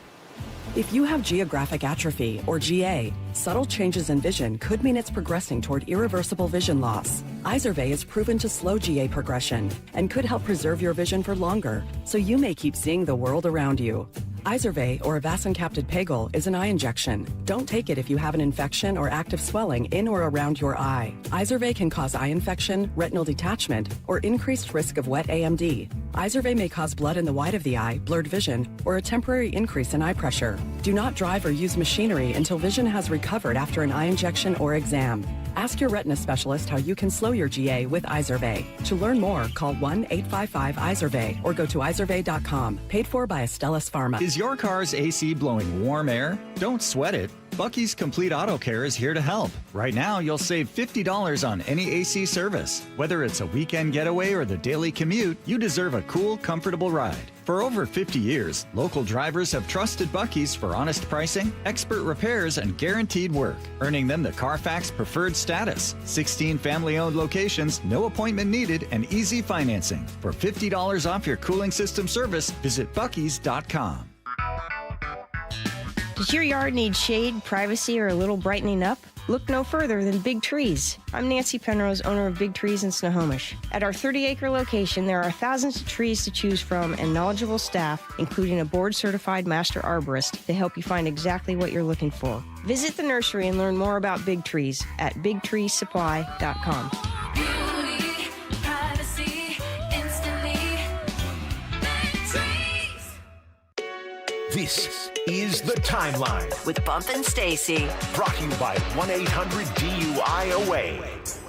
Ooh, we got a good one for you in the timeline. A lot of very juicy stories here. We're going to start with this one. Rams wideout Puka Nacua can't seem to get out of his own way, at least when it comes to making appearances on podcasts. Puka, if I was your PR, I would just tell you, don't go on any podcasts right now. Unfortunately, he still is. In a recent episode of the Impulsive podcast with Logan Paul, Puka first ripped into the Seahawks and specifically Julian Love. Is there anyone that it is contentious with, where there's a little bit of like actual hostility on the field? Oh, everybody on the Seahawks. Everybody on the Seahawks. I'm like, I don't. everybody over there can get the smoke at any time of that. Like, we see them over here. I don't know if there's any Seahawks players. We got any Seahawks fans over here? All right, now I feel a lot better. That makes me feel a lot better. Forget the Seahawks. I'm like, yeah, I hate everybody over there. No way. So you guys don't talk on the field? Oh, 100%. I'm like, there's no friends over there. I'm like, think the number one guy, I'm like, Julian Love over there, or I think is his name, plays safety. We're not friends. Yeah, I'm like, he's taking a couple shots at me like mid-game, and like, I definitely find my opportunities to get back at it. It was interesting. I would not have thought Julian Love, nicest dude on the team. I can see it. I can see Julian Love hit him with some intellectual stuff. Yeah. The angle was too high. That's what I was able to get downhill and break that up, buddy. Yeah, you know but what I'm saying is, like, Julian Love, notorious good guy. Good guys turn bad on that football almost field. Makes you, Good guys turn bad. Yeah. Now, I'm not saying he's a bad guy, but No. You're not a safety in this league for 6 years. Oh, I absolutely believe that he talks trash to Puka, but I also think it's like knowing Julian Love and knowing this team, it almost makes you look worse. What, it makes Puka look worse? I don't know. How's it make it look worse? That's I don't football. Know. I don't know. That's football. Maybe I'm being biased. I'm definitely being a little biased. bit. I definitely am. I know that I am. Hey, J Love, he nicest dude off the field. Everyone's got that switch. And he's not even probably disrespectful. He's just, that's part of the game, is trying to get into your opponent's head. I don't. And he has, apparently. I don't think that Julian would have taken like cheap shots on Puka. No. I haven't seen. I don't remember writing about it. Not on purpose. Things happen. Sometimes you fall, you hit a guy low or something, but I don't think you do it on purpose. In the same podcast, Puka revealed that he injured himself over the summer in a window pane at Fanatics Fest. You versus that glass window pane at Michael Rubin's white party. The glass window pane won. What happened, Puka? It was Snoop Dogg. I was so excited, and I'm like, I was sitting there talking to Suni Lee. I had to go find where Devontae was at, and I turned around, and I'm like, they cleaned the windows really good over here at Rubin's house. Oh, yeah. They were perfectly crisp. I'm like, you didn't see it coming. Bro, I seen like a group of guys like rushing towards something. I was like, what's happening? I was leaving, so I was like, I'm going to see what's happening on my way out. And you were in the corner and you were bleeding from your face. Yeah. And then I realized, oh, you must have ran into this glass panel because I can't even see it. And I'm standing right next to it. This is dangerous. They made me feel better when they said 3 other people ran into it, but I'm like, nobody else ended up bleeding from it. So I'm like, I don't know if that made me feel much better or worse. I'll say this, objectively funny story. Yeah. And there isn't like some moral issue with Puka appearing on a podcast. It's just kind of like maybe I'm old school and a bit of like a, hey, read the room person. Like, there's nothing wrong with this story. It's not like you were wasted at a party and fought someone. Like, it's funny. You're telling it well. I just don't know that this is the right time to be doing interviews on podcasts when that was kind of how you got into some of this controversy in the first place. Yeah, probably not. I don't know. I don't know what the rest of the I'm interviews thinking sound how like. I'd feel if I was Sean McVay. Probably not. If I was Sean McVay, I'd be like, maybe just none right now. Full confession. So, you know the Press Box, like the new restaurant down there at T-Mobile? It's called the Press Box? I know. Press Club. Press Club. I know Sorry. where this story is So, No, you tell it with all the details. I'm telling it. So, one, we don't have credentials to get in there, though, right? But I just throw the credential around my neck and act like I belong, and I walk in. Bam. Every seat is assigned to someone. So, every seat, every dining table is assigned to someone. So, I'm sitting, I'm waiting. I'm like, all right, this one's open. Boom, I sit down, I eat. I ain't supposed to be eating there, right? So I eat. And now I'm looking for the seats. I'm like, okay, which seats are open? There's glass all across that thing. So I go all the way to the corner. I'm like, okay, I'm going to be incognito in here, and they're not going to see me, okay? So I go to the corner, and I'm moving fast. And you're trying not to be seen. I'm trying not to be seen. I have coffee in my hand. I got chips in my other hand. Trying to sneak through. And I turned so hard, and boom, ran right into the window. And I turned to see if anybody saw me, and there was a guy walking out the kitchen as it happened. If he saw me, he played it off so clean. I'm looking around. No one saw me. Thank you, sweet baby Jesus. I just love the idea of trying to be like, okay, no one look at me. No one look. I'm going to be stealthy and smacking right into the window. And then I turn around and start picking up stuff on the counter because I was so embarrassed. Again, stories like that, yours, Puka, are hilarious. I just, look, it happens to us all. It happens to the best of us. I've never done it. I've never done it. But it happens to some people. It does. Some people run into glass doors. They can be confusing. Birds. No, it shouldn't be. Dogs sometimes. Happens to dogs. Things are getting messy between Jaden Daniels and his alma mater, LSU. Under previous head coach Brian Kelly, Daniels received assurances that his number 5 jersey would never be reissued to another Tigers player ever again. Win the Heisman, be a big deal, we get it. Lane Kiffin, though, replaced Kelly this year, and then he gave that number 5 jersey to sophomore cornerback DJ Pickett. So yesterday, Lane Kiffin explained the decision. DJ is in 5, and that was a situation that was promised to him in recruiting here for him to sign here. And I've done a lot of research on that with the family and the representatives and the people. And so really, I didn't have a decision to make. It was promised to the kid. It wasn't done for whatever. I'm not going to get into that. I'm not going to judge something that I wasn't here of. But when a kid's promised something to come to school, he should wear it. And so at that point, I don't really think that's my decision. He should be honored what he was told. And so that's where I know. Jaden Daniels, not happy with that, sent a cease and desist to LSU for using his names, images, and likeness. He's not going to sue them for putting the number 5 anywhere. But he's really, really upset about it. Hinted that this wouldn't happen to Joe Burrow, who was there. And Joe Burrow was also told the same thing by LSU, that they'd never reissue his number 9. So he's like, if you're going to honor that, why aren't you honoring this for the number 5? Meanwhile, Bump, people on the other side are going, well, who cares? This is a cornerback. They didn't actually retire the jersey. Whose side are you on here?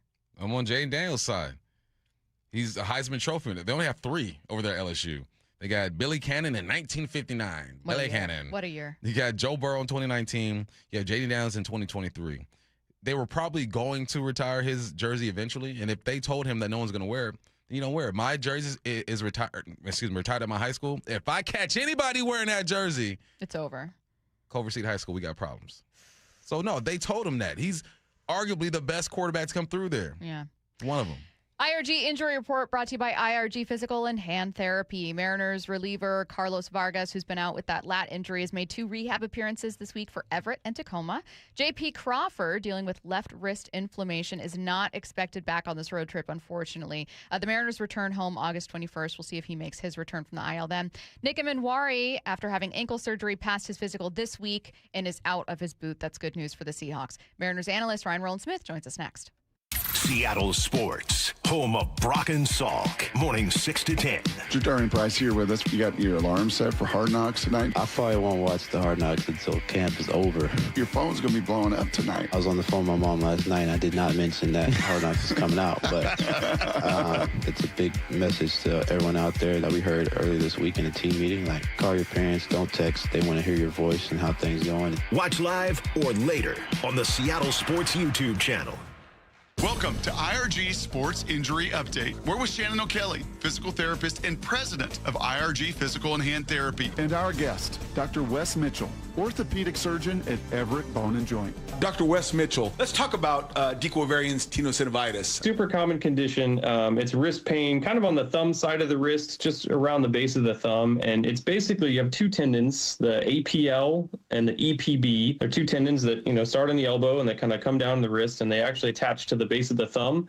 Essentially, they run in a tight tunnel kind of right over the top of the radius bone as it kind of becomes the joint. And that tunnel is really, really tight. And so for whatever reason, we don't really know exactly why, but a lot of times it's overuse related. But people can get inflammation of those tendons. And because it's a closed space, there's only so much, room for those tendons to expand. People get a lot of pain there. And sometimes your thumb can almost lock up a little bit occasionally. And so, like I said, super common. You have pain in the radial side of the wrist, and it is a lot worse with thumb motion. What kind of symptoms would someone be having at home? So a lot of times people get burning, kind of almost like a sharp burn sensation, kind of like I said, right at the base of the thumb area. A lot of times it's worse with thumb motion, so any kind of thumb maneuvers. And if I walk through your door right now and had those signs and symptoms, what's going to happen at that point in time? So then we usually recommend a steroid injection. And so what we do, take a little tiny bit of corticosteroid, and I mix it with some numbing medicine, some lidocaine, and we do an injection kind of right in the sheath, right in the groove where those tendons run.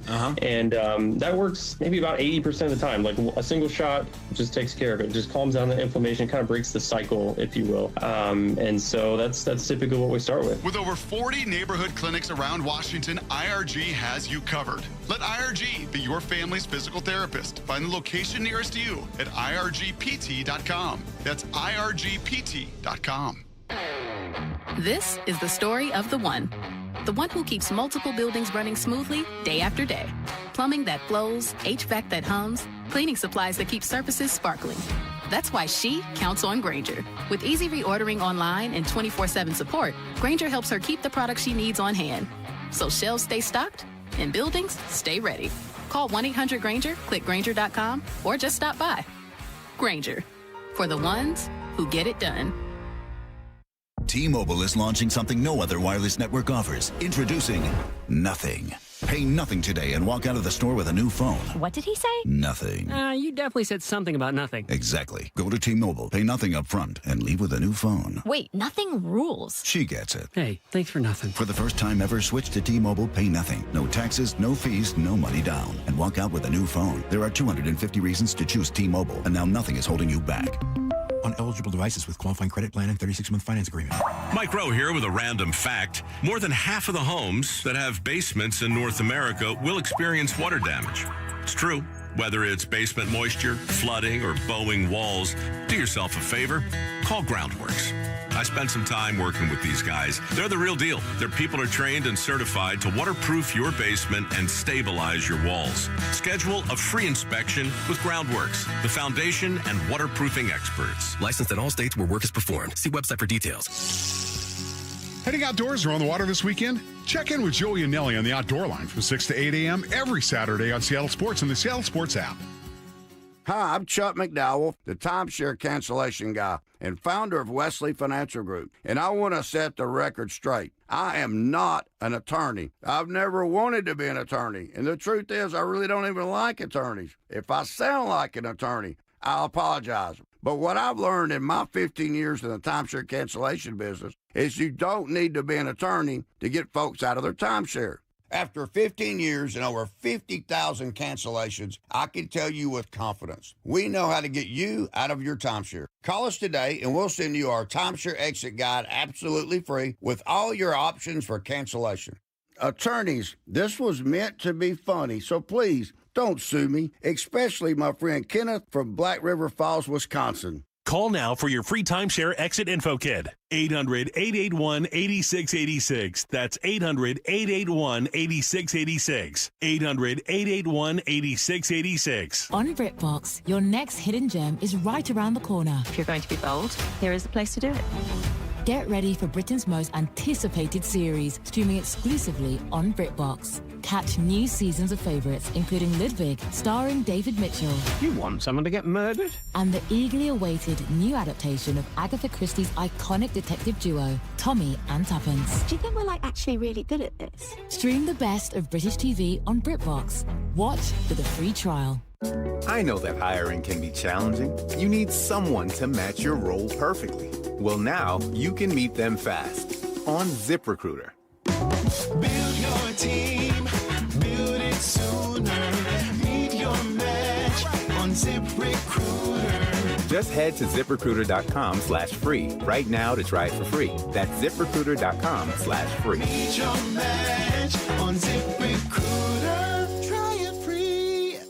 From the Quantum Fiber Studio. This is Bump Stacy. Weekdays 10 to 2. On Seattle Sports and 97.3 FM HD2. Joined now by Mariners analyst Ryan Rowland-Smith. Ryan, how's it going?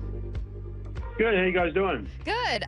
Mariners about to play their most important series of the year. We do have some not so fun questions to get to for you to help us understand. So I want to start with the actual positive from yesterday. It was Logan Gilbert. Absolutely amazing. I want to know not only what was working so well for Logan yesterday, but maybe what you've seen from him this year. Is it just me? This feels like a better, improved Logan from last season. Yeah, well, if you compare it directly to last season, not any other year, I think, last year he had the elbow injury early, and that really, inhibited him from being at full strength for the rest of the season. He won't admit that, especially, at the end of last year, too, I even asked him, I said, hey, you had this elbow issue, and, sometimes I'm noticing your velocity will dip around pitch 60 and on. And he's like, yeah, just trying to push through it, but everything feels fine. And that was pretty much the extent of it. But you can totally tell, he just didn't have last year, just in 2025, he didn't have that, the sustainability of the stuff, right? Where he could hang the whole game. He showed flashes of it. This year, he's completely healthy, no elbow issues whatsoever. And I know that because he's just split heavy. There's no issues. I asked him, hey, look, with the split, any elbow discomfort? He said, not at all. And so that's a huge sign. So you're noticing as he's getting to pitch 60, pitch 70, all the stuff is running at capacity, so to speak. And by the way, too, if you look at some of the numbers, third time through the lineup, he's one of the best in baseball, a top 5 in batting average against, whip, walks, hits per innings pitched, and swing and miss. So that's a giant sign of a dude who is 100% healthy. So that's number one. And then yesterday, and that, again, compared to last year, so to speak, lately, outside the last 10 starts, the fastball's been the priority. That doesn't mean he's going to put hitters away with the fastball, but it's more of, hey, I trust this pitch. I'm in a hitter's count. I'm going to go hitter in the strike zone. Whereas before, it was slider, split, and there were so many pitches per inning. And not that that's necessarily a bad thing because he's a swing and miss guy, he's a chase guy. But, man, he was eating up so many innings and so many pitches. So more lately, he has been more fastball dominant, trusting that pitch way more. And he's been throwing his secondary pitches harder, too. He mentioned that. He said he's trying to maintain that arm speed. So many of these good things. And then just going back to yesterday in particular, one thing I noticed with Brian Wu, Bryce Miller, and Logan, it was the don't give in, so to speak, right? So, he was in tough spots, and you'd see 4 splitters in a row. You saw that with Bryce Miller the day before. You have to pitch that way in Yankee Stadium. You just do it because the big inning is so prevalent, and you know it's coming. You know the momentum shifts. We've seen that the last couple of days. I've seen that in my whole career pitching there. That big inning where all of a sudden there's a double, single, whack, home run. And so he really limited that yesterday. And one last thing, too, I think this goes for the whole pitching staff yesterday. Only one hitter in the whole 9 innings for the Yankees, for the Yankees offense, the first hitter of the inning reached. They put away the first batter of every inning 8 out of 9 times. That is absolutely massive. That you are going to put yourself in a successful spot if you can get that first, keep the first guy off the base, the first hitter you face. Ryan, you have kids, right, too, I think? I sure do. Yep, they're with me right now, 11 and 7, just tearing up this little fancy pool downstairs, just going nuts. Love it. My kids love hotels and the rooms and the pools, too. Nothing better than when you saw the pool there as a kid. Oh, you're hyped up. But, yeah. So you probably have watched your fair share of Mickey Mouse Clubhouse then? You heard of that? Mickey Mouse Clubhouse? Yeah, I mean, a little bit, yeah, like we've got a 7-year-old, so it's been a couple of years, but yeah. Yeah. So that's what I call Yankee Stadium, Mickey Mouse Clubhouse, because it don't seem real. It seems like you just clip a ball and you can go yard. And every lead is not safe there. All right, no lead is safe.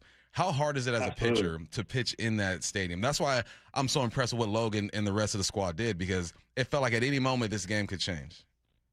Well, I was up in the booth. I was on radio yesterday with Gary Hill Jr., and we were just, after every half inning, we're like, there is no way this is staying the way it is after Weston Wilson hit that home run. Like, no way.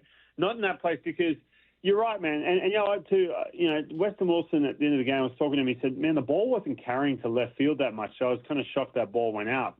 And I was looking at it, and you're looking at some of the ballpark factors yesterday. He wasn't kidding. But none of that applies to right field, period. Like, that place, whatever, I don't know what it is, man. The ball goes up, and it's just like, it's just a launching pad to right field. And so it's kind of crazy. Righties, lefties, doesn't matter. And so I think, too, a couple factors in that with playing the Yankees in that place. Number one, for whatever reason, right, Mickey Mouse Clubhouse, whatever you want to call it, is as soon as the crowd starts to get going, there's that leadoff double, it is like, okay, you're looking at a 3 spot. For whatever reason, they just put up that massive inning, and they beat you that way. And so for them to do what they did yesterday, I think that was only the 8th time the Yankees have been in that building that they've been beat 1-0 ever. And so it's pretty amazing what Logan was able to do. I stole that stat from you. I heard you say it yesterday, and I opened the show with that one. Yeah. I have a long-winded question, but it's because it's kind of complicated. Someone earlier texted in. We were talking about kind of what we'd seen from the series, and as part of it, we talked about Cal. And people loved what they saw from Pareda, and so some people were like, what if you make him your primary catcher? And I was like, well, Cal's your best lottery ticket. Like, he's shown no sign of having figured it out, but, like, if he does, he gives you your best chance. So thinking, like, oh, just take him out of the lineup all the time doesn't give you the chance to figure that out. That being said, he's not shown signs of doing that. It's one of baseball's biggest stories this year, and I think that the reason we keep talking about it is not only that it's so central to what's happened to the Mariners and how far they can get, but it's also just fascinating. Truly, in modern baseball, we've never seen anything like his fall off. And Ryan, when that happens, you get a lot of theories. You get a lot of people who become biomechanics experts on Twitter and swing experts. You get people that start talking about what's going on in people's personal lives.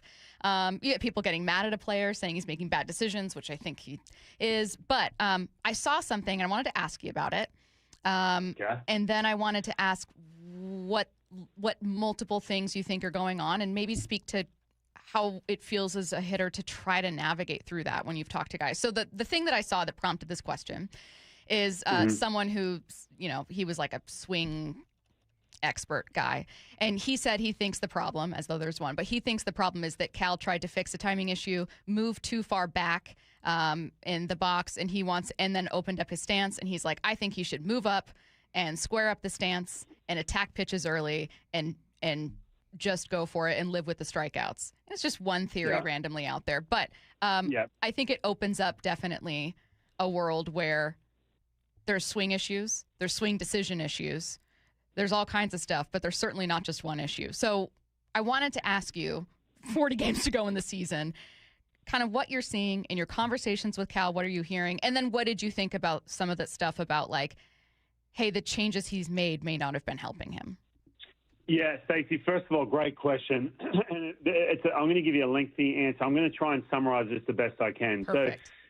So, you saw one person online, and you're right. People, I'm getting a ton of clicks, ton of engagement because I'm doing a Cal Raleigh swing breakdown. And that, by the way, I've seen, I just had my baseball camps with my college coaches just recently. Hey, look at this one, look at that one. They all follow because that's their little circle, right? All these swing gurus online and everything else. Hey, this guy thinks this. What do you got on this one? And I'd flash, and I'm like, I'm trying to corral 110-year-olds, and they're showing me these swing breakdowns. I'm like, let me look at that later, because there's just so many of them, right? And from the physical aspect. Now, Bump, you can relate to this too, and I'm getting to something here in just a second after that.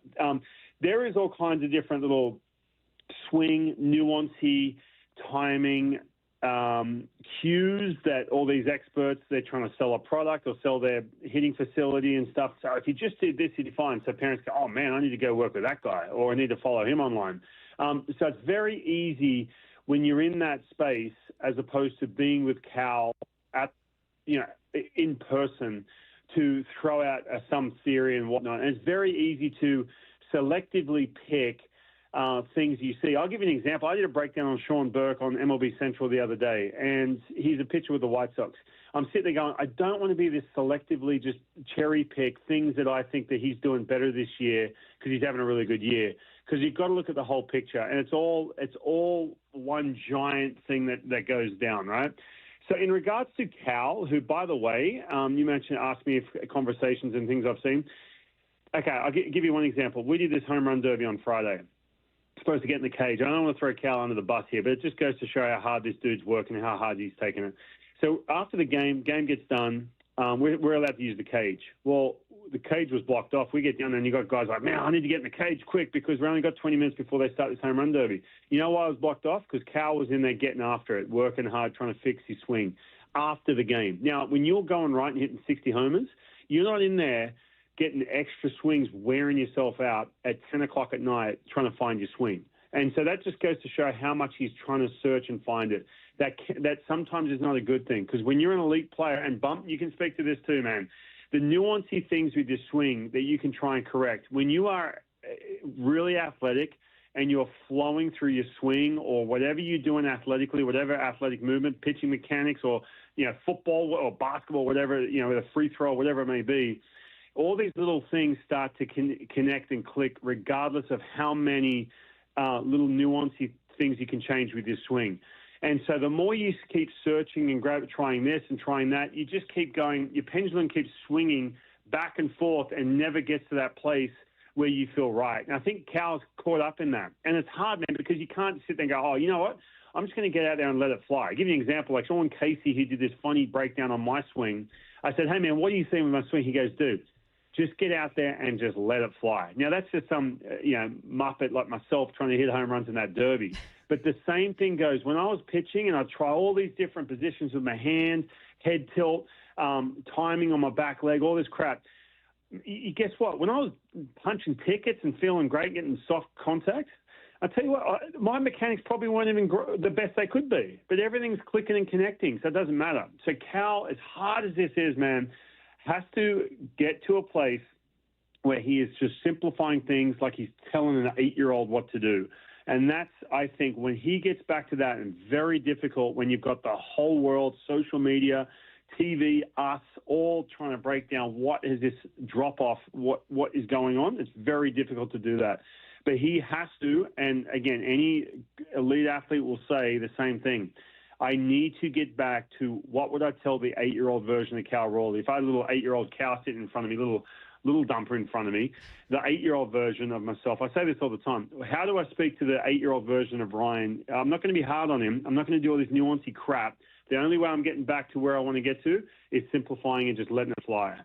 Is there someone that you know within that organization that can help Cal find that? I know that there's a player onus here where it's like, hey, you're almost 30 years old. You've been in the league. You've been a leader. You got to figure it out. But like, is it kind of on Dan? Is it on Edgar? Is it on Kevin Seitzer? Is there someone around to help him simplify right now? I think there's to simplify and to keep being a sounding board. Obviously, Edgar Martinez, He can translate messages very well. We knew about that when he stepped in, when Dan stepped in with Julio, just calmed him down because he was getting, and just to the same point, he was getting way too analytical on his swing, Julio was. That's when they had Brant Brown, and they got rid of Brant Brown and the whole thing. And Edgar came in, and Edgar even said, just having those conversations with Edgar in the cage helped. Now, Edgar's been there a long time, so has Kevin Seitz. And sometimes, man, you just simply as a coach have to be a sounding board for someone who's going through it. And what I mean by that is, you know what? You want to do 1,000 flips? Let's go do it. But I'm just going to make little comments. We're not going to reconstruct your swing because you're a guy who has 60 home run potential. We don't need to reconstruct the swing. We need to get you to a place that when you're 20 seconds away from that first pitch in that at-bat, that you feel like you can, like I'll use the same, let it fly. And that's what he's going to get back to. Again, extremely difficult, man, when you've got the whole world telling you that you are basically making history with 1 year to another and not in a good way. What do you make of Colt Emerson being demoted? It felt like it was coming. I was hoping he would turn a corner. What'd you see from him? What do you make of the decision? I think Colt is pretty secure, even though he's 21. He's pretty secure in the fact that he is processing this the right way. So if he was sent down, and that's a long flight from New York, he's not with the team. He flies back commercially to wherever Tacoma's at. If he gets on that plane, sits and goes, oh, man, what a failure. I was supposed to come up to sign this extension. I was supposed to be the future shortstop and so on. If he gets big picture like that, it's only going to take him longer to get back to a place that his potential is. But I think with Colt, having conversations with him, I think he's in a place where they have said to him, look, we're going to give you every chance to figure out your swing, but we need you right now. The game is moving too quick for the time it's taking you to figure out some of these holes in that swing. And there is gaping holes in it, right? That heater at the top of the strike zone, he has the absolute 10 times talent to be able to get to that pitch. But right now there's something missing, so he has to go down and find that. He has to go down there and figure out what is a little mechanical cue, something simple that I can get to that pitch and feel really good about it so I can bring that back to the big leagues. I don't think it's going to be long. I think he's going to come back soon. But when he comes back, here's the thing. It's not that cut and dry. When he comes back, just like Cole Young did, Cole Young finished last year and everyone said, hey, man, you have to make major adjustments or you're not going to survive at this level.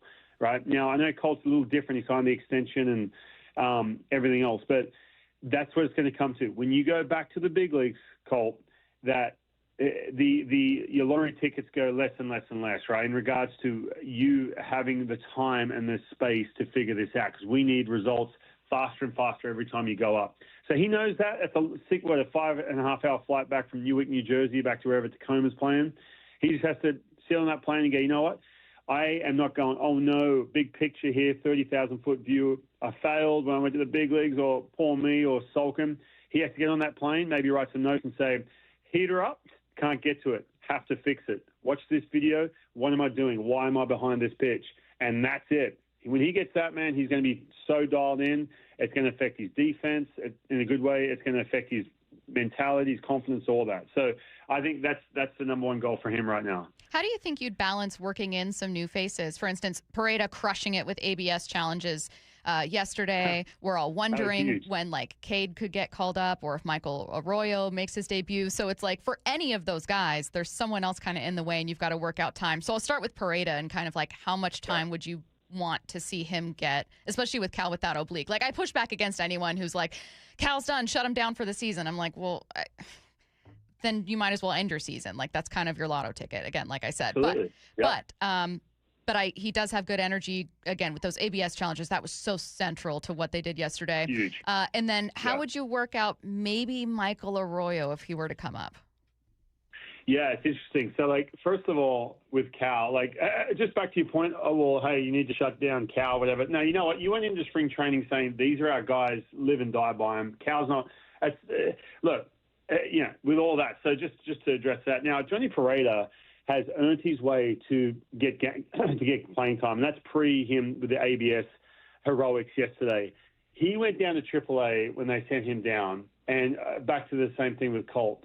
You can simply go down and go, here we go again, man. I've only got my 12 ABs with the Twins and who was Miami, I think it was, prior to that. and I'm going right back, same cycle for me. Or he can go down and say, you know what? No, I can actually hit at the major league level. This team really likes me. It's out of him and Mitch Garver because Cal was coming back.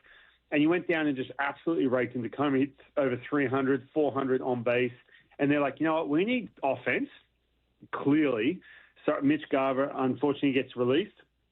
We need offense. So you're not coming up to fill a gap. You basically push someone out. So when you go up and do that, man, your confidence should be going through the roof. So with Johnny Pareda, man, he's earned that spot. Not, hey, there's an injury, help us out. No. It's we need you to help us right now. Completely different.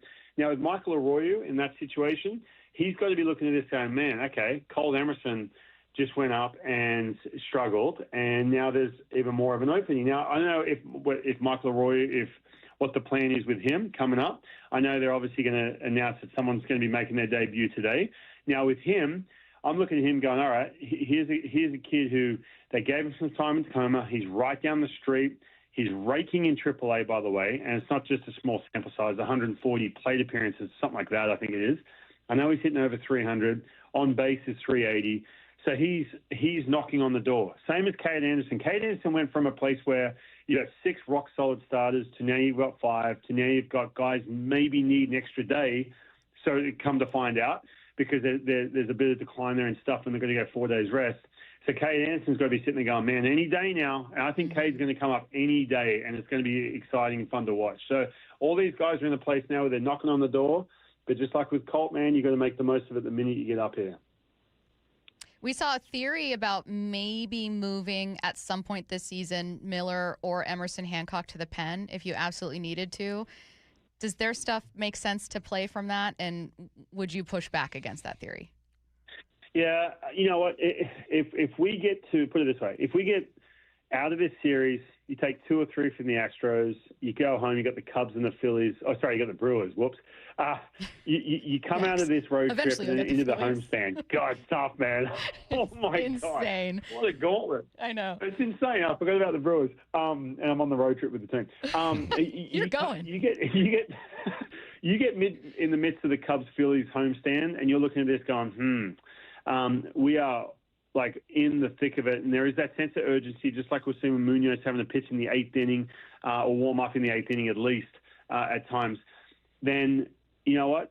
That's when you sort of put your foot on the gas and say, all right, this last month, we have to go straight. This is 2 months of playoffs. The month of, and I hope they're in this stage, the month of September is going to be a postseason for us. And we're going to, you know what, if depending on what guys are doing at that stage, right now, I don't think that's on the cards. I think it'd be more if Cade Anderson was to come up, would be a 6-man rotation. But once you get a couple months in and you're looking going, we can't lose a start from Logan, say George Kirby, hypothetically, whatever. We want to keep them every 5th day. Then you know what? Yeah, sure. Slide someone to the bullpen and you go full pedal to the metal, hair on fire, trying to get yourself to the postseason. But that's a few weeks away, I think, till they make that hard decision. You can hear Ryan on the call of NBC's Sunday Night Baseball. He is analyst Ryan Rowland-Smith. Thanks, Ryan. Thanks, Ryan. Thanks, guys. Anything stand out most from that interview with Ryan? The Cal stuff's always really interesting. Yeah.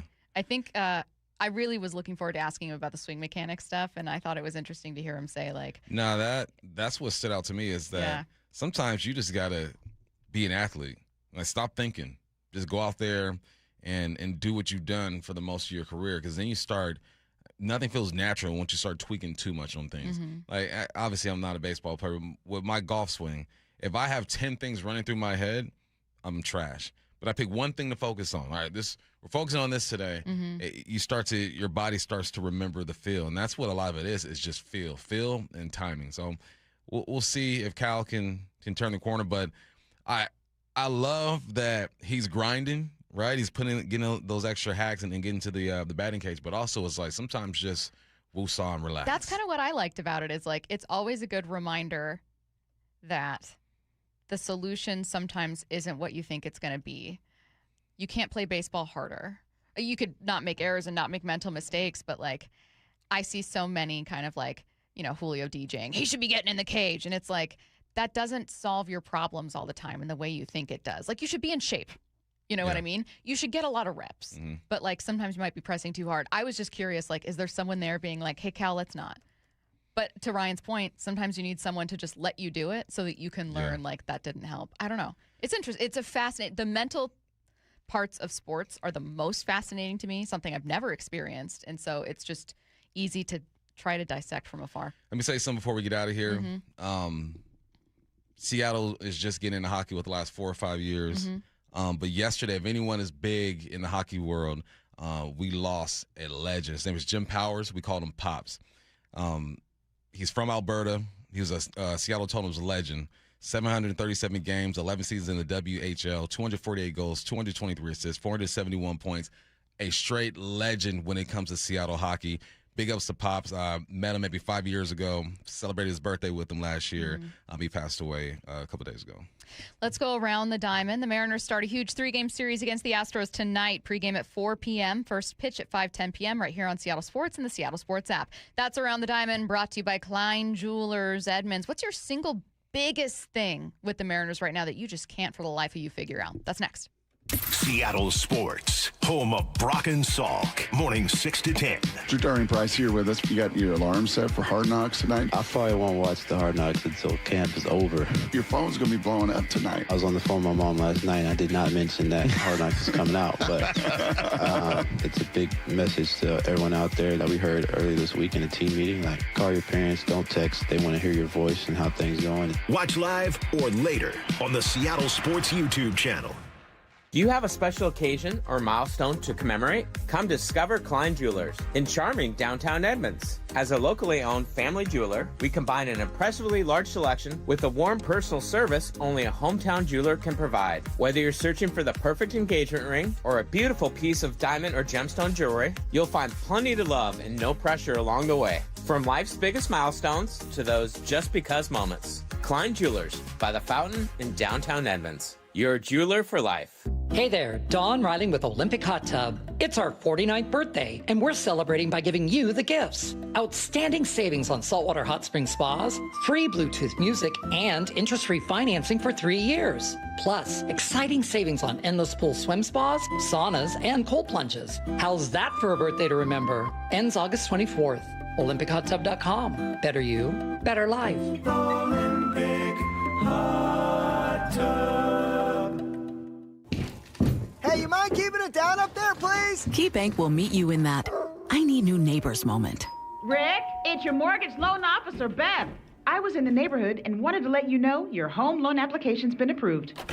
Beth, you're always there for me, and not a moment too soon. Are your neighbors bowling with grand pianos again? And apparently raising livestock? Ew. For every financial need, we'll meet you in the moment. KeyBank opens doors. Equal housing lender. NMLS number 399797. Hey, Mariners fans, what's better than catching a Friday night game with family and friends at T-Mobile Park? Catching a double feature of a Mariners game and post-game fireworks spectacular you can't see anywhere else. Our next show is on Friday, August 21st after the team takes on the Chicago Cubs in an interleague matchup. See the full schedule presented by T-Mobile and score your tickets at mariners.com/fireworks. Julio is out of the ballpark for the second time tonight. He cannot be stopped.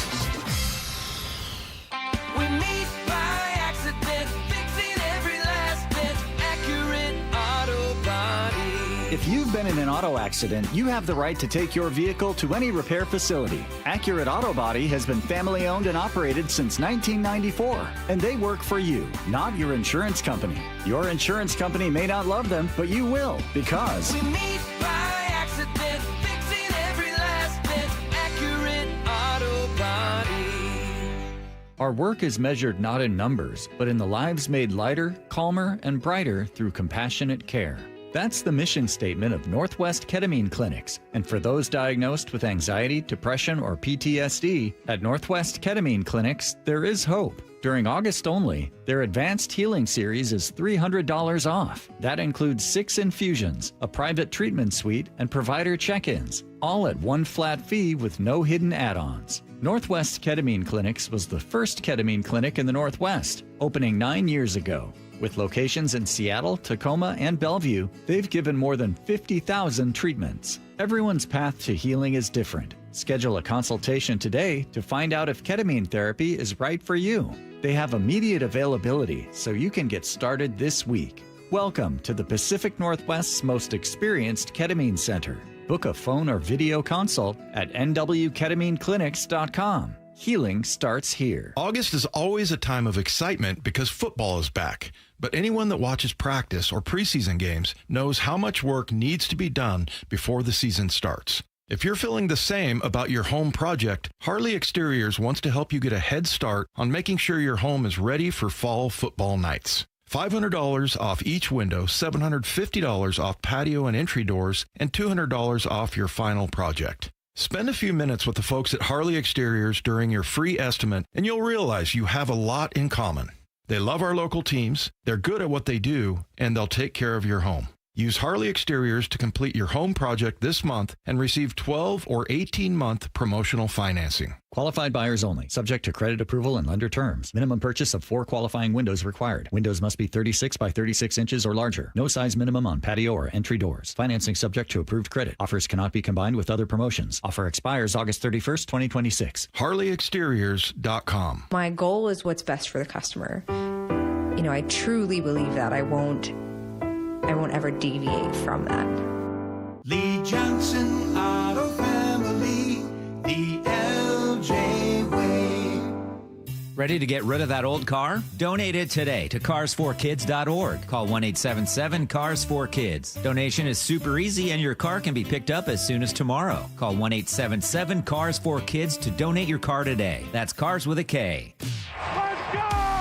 This is Seattle Sports. Streaming through the Seattle Sports app. KIRO AM Seattle. KIRO FM HD2 Tacoma. Home of the Seahawks, Mariners, and everything Seattle sports. Seattle Sports Snapshot. The Mariners open their most important series of the year tonight in Houston. It's Game 1 against the Astros with George Kirby on the mound. First pitch is at 5:10 p.m. Pre-game show starts at 4 p.m. on Seattle Sports and the Seattle Sports app. One game underway right now. Cardinals and Cubs still scoreless. 2 outs, bottom of the third. Snapshot. Brought to you by Miller Lite. When it's game time, it's Miller time. From the Quantum Fiber Studio, this is Bump and Stacy on Seattle Sports. Streaming through the Seattle Sports app and at seattlesports.com. Now, here are your hosts, Michael Bumpus and Stacy Ross. Here we go now. There's a lot that I can't figure out about the Mariners, but we gave ourselves a task here. Each of us, Bump, myself, and Curtis, are going to talk about the thing that's just kept us befuddled, baffled, confused, fascinated, intrigued all year long. I know that some people, when a team is underperforming, really disappointing, heartbreaking, they just want to like turn it off and turn away, and I completely understand. I tend to be fascinated even by failure, and stories, even depressing ones, are just really interesting to me, and that's what I like about this segment. So the point here isn't to... You're a negative Nancy. No. The point here isn't to go like, let's ruminate on how bad things are. I think it's just when you're a sports fan, you want to know, well, why? You want to talk about your theory. You want to debate. You want to figure it out. I think that's natural. And so I'm going to start with, I think, the biggest problem for the Mariners this year, and that's Cal Raleigh. The thing I can't figure out is what happened to Cal and whether or not there's a way to fix it in time. There's a really fascinating article. I mentioned it in that interview that we just had with Ryan. And it was from Edge Sports, but there's like a million people out there on Twitter that are like, I'm a biomechanics expert. And it's someone with 200 followers, and they're just kind of trying to get subscriptions to their site, and it is what it is. However, it was still interesting. And this person's theory was that Cal tried to fix a timing issue and took kind of maybe an old school approach of moving back in the box, opening up his stance, they said by like 11 degrees, and that has extended his swing and things just aren't quite right. And that he could try to fix it by squaring up, moving back up in the box. Okay, well, that's one theory. It doesn't take into account the oblique injury, the mental stuff that's at play, nor the really bad swing decisions, too, including on breaking balls and pitches outside of the zone. Like, it's not just fastballs that are beating Cal, though he's horrible with those. He's swinging at stuff he shouldn't be and chasing and pressing. So it's not, to me, just the swing and just the mechanics. There's other stuff at play. I don't know the answer. I don't know what's wrong with Cal's swing, and I don't exactly know what's wrong with Cal. I don't know that it gets fixed this year, but I don't think you can just shut him down and be like, lost year. Like, I think you have no choice but to keep trying, especially if, like, you don't have a lot of faith they're going to make it to the playoffs. Then who's it hurt? That advice. His confidence is already shot. You might as well try to figure it out. That advice sounded like when I played for the Cardinals in 4th grade. Choke up on the back up in the box. Dan, go forward in the box. Like just an old school kind of. It's simple stuff, but I'm sure that till this day, when guys are struggling, they do some of that stuff. The thing that I hope is that Cal is just listening to one person. Like, you got a guy who you trust, who has helped you when you've gone through some slumps, and you're figuring it out with that person. Or maybe you've moved on from that person, you have someone else. But just listen to one person. I was talking to one of my buddies, and he just started playing golf. And he's like, big up, what's up, Paulie, for listening. And he's telling me, he loves the game. He's addicted. He's watching all these videos on YouTube. I said, choose one instructor on YouTube, follow him or her. If you believe in that person, just do that. Because you have so many different philosophies. There's so many different ways, right? So many different swing styles and philosophies and all that stuff. A lot of the foundational stuff is universal, but then there's some trainer has discovered this, another trainer has discovered that. And you start mixing in all these ideas. You're already going through it mentally. And now it's like you don't feel natural. You feel mechanical. And that's the one thing you never want to feel when you're swinging or doing anything athletically is mechanical. You want it to feel natural. So I hope he has someone he trusts and that he's working out with. Yeah, he doesn't look right. And that's obvious by the stats, but even just by the eye test. And what's interesting is the power's still there when he does make quality contact and actually barrel it up. Like that single against the Yankees, and I know that it's sad that we're at this place with Cal, but it is what it is. That single against the Yankees was 105 off the bat. His home run against the Blue Jays, and all this is post-IL, return from the IL. His home run against the Blue Jays was hit at a 50-ish% launch angle, which you need to be so strong to get that out of the park. And it was a home run. It's just things aren't coming together, and I would not at this point.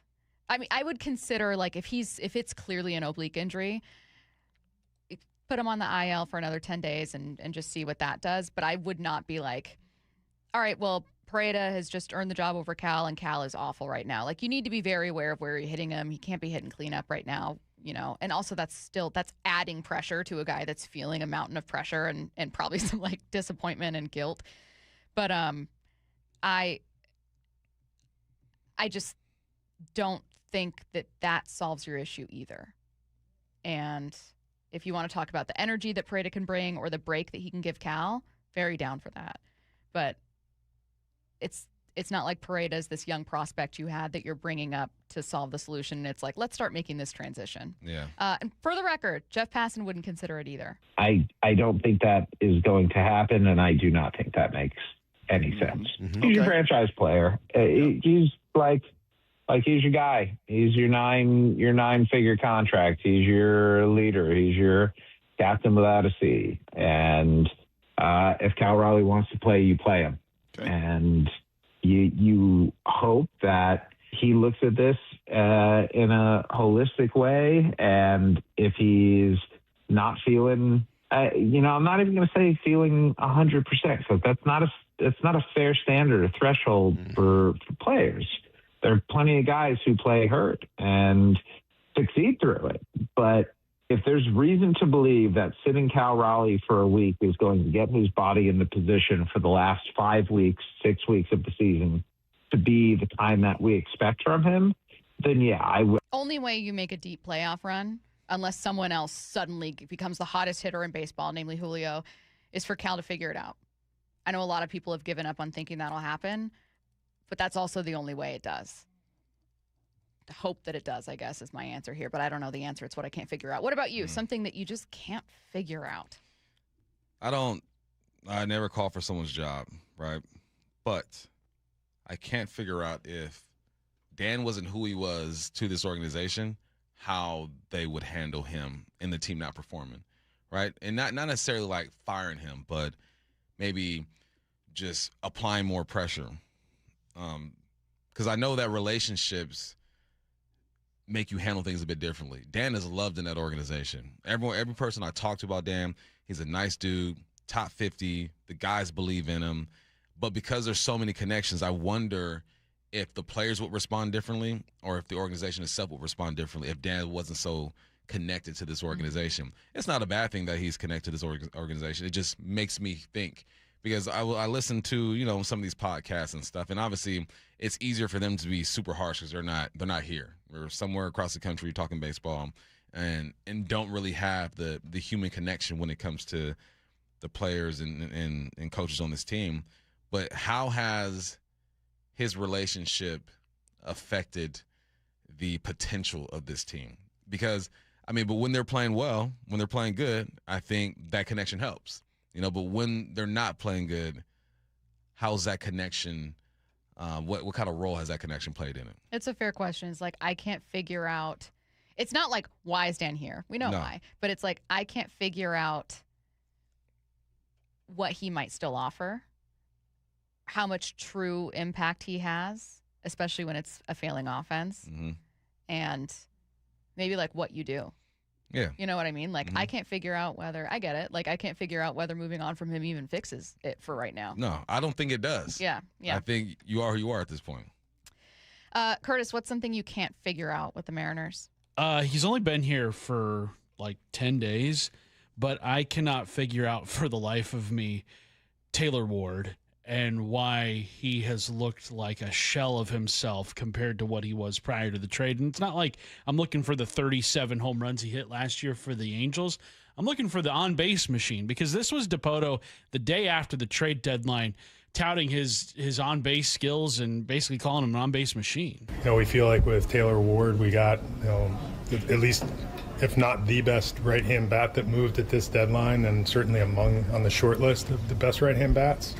Elite on base skills. He's been a good performer in this league for 6 years now, and he fits our team quite well. Obviously an everyday player who can handle both, but he's particularly good against lefties.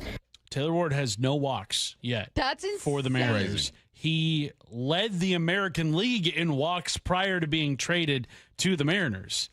No walks yet in a week and a half in a Mariners uniform. He did have that triple on Sunday, which led to the game's first run, but he has not delivered in a week and a half. Here's my question. I think it's totally fair for people to look at the entire Mariners approach with things. When your offense is routinely bad and you kind of, even accepting part factors, you go like, it feels like none of these guys have a plan or an approach.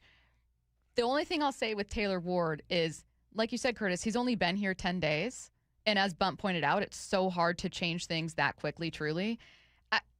I believe there are questions we should be asking about the Mariners' philosophical approach to hitting. But I don't know if that's what's going on with Taylor Ward, because you're telling me that a guy that had never been with this organization just switched that up after being here for 10 days. I just don't think that happens. I don't know. What do you guys think? I think that it's too early, I think. But it's too early to say, okay, well, he's lost it. I'm going to start saying that about the season. It's too early. But I think Curtis is right. If there's one thing that we were counting on you doing, it's just getting on base. So now it makes me think this is a way too early speculation, no, just do right? Do it. Now I look at coaching like, what are y'all saying to him? Right? Because I do the same thing. We think I'm about doing the same thing. The philosophy and why these guys are struggling this year. A guy who, at worst, the best in the game at walks and getting on base is all of a sudden not doing at least that one thing at a high level. What the heck is being said to him? It's the same thing I'm thinking with Cal. 90% of what's happening with Cal, I would imagine, is like entirely on Cal. Coaches can't hit for you, and you're also making objectively bad swing decisions. I don't think that a single hitting coach is telling you to make some of the decisions you're making.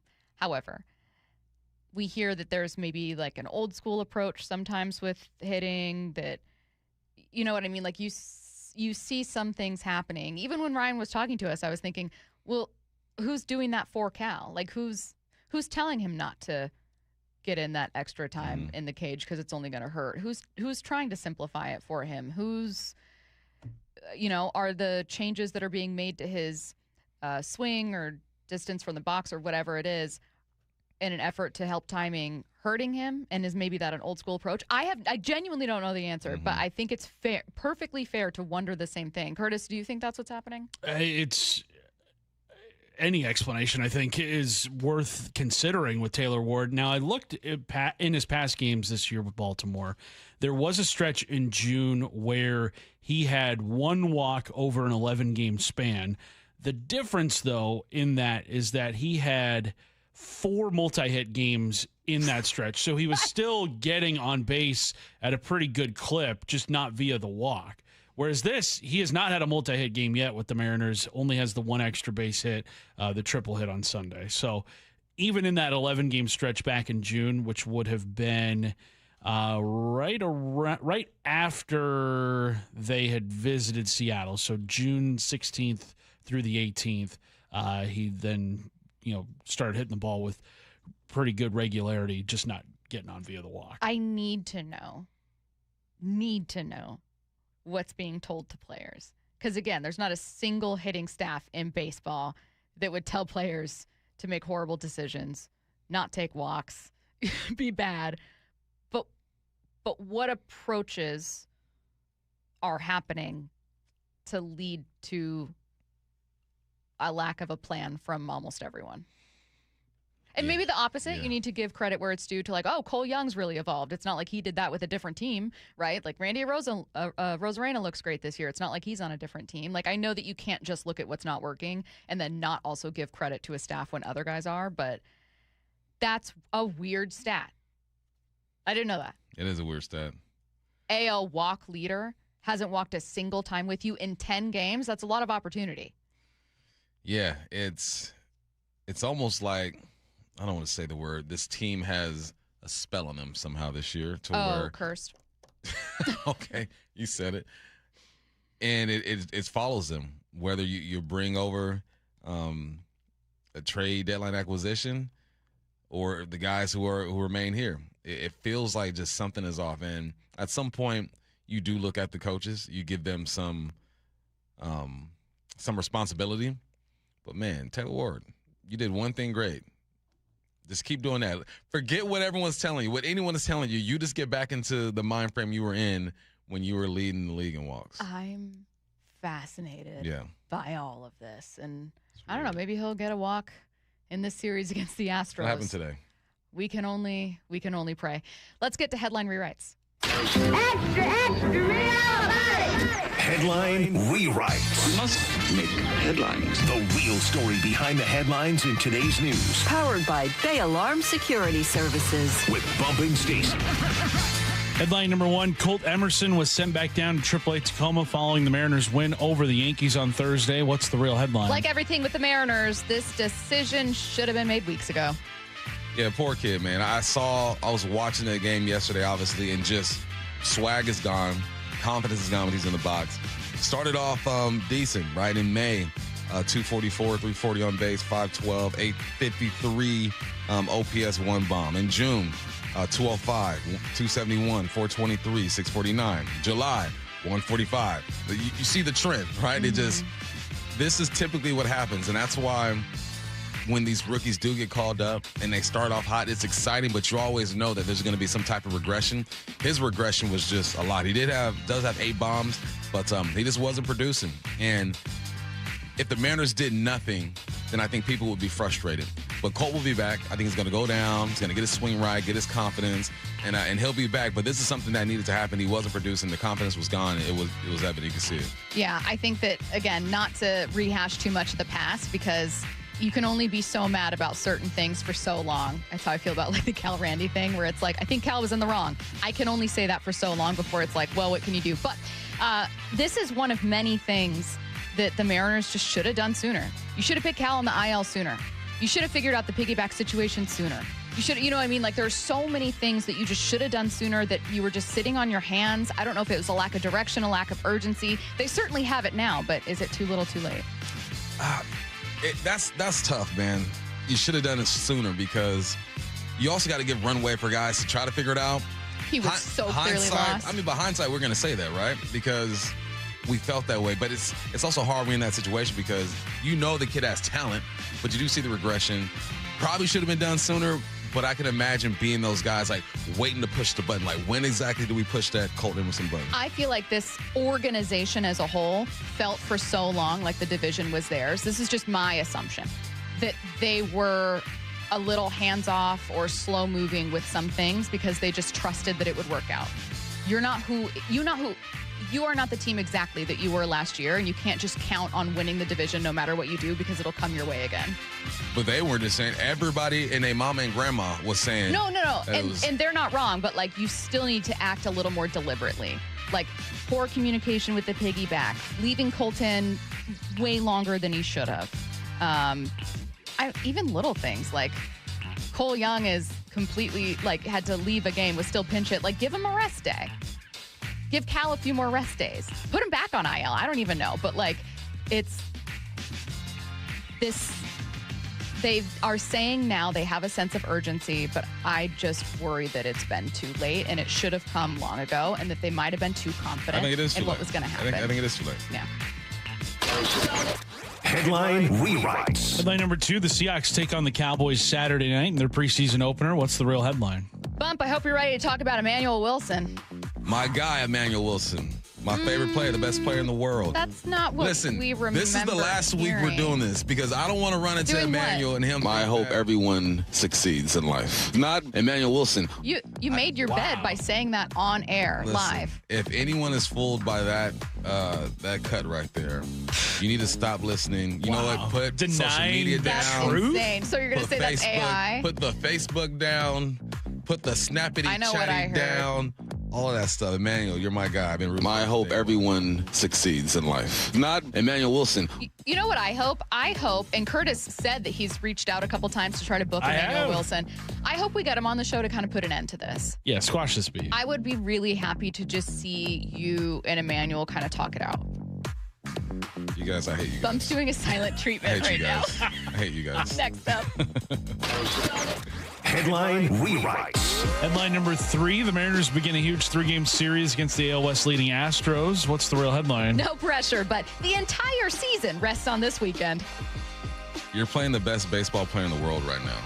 Oh, yeah. Yordan Alvarez is the best hitter in the world right now. 322 average, first.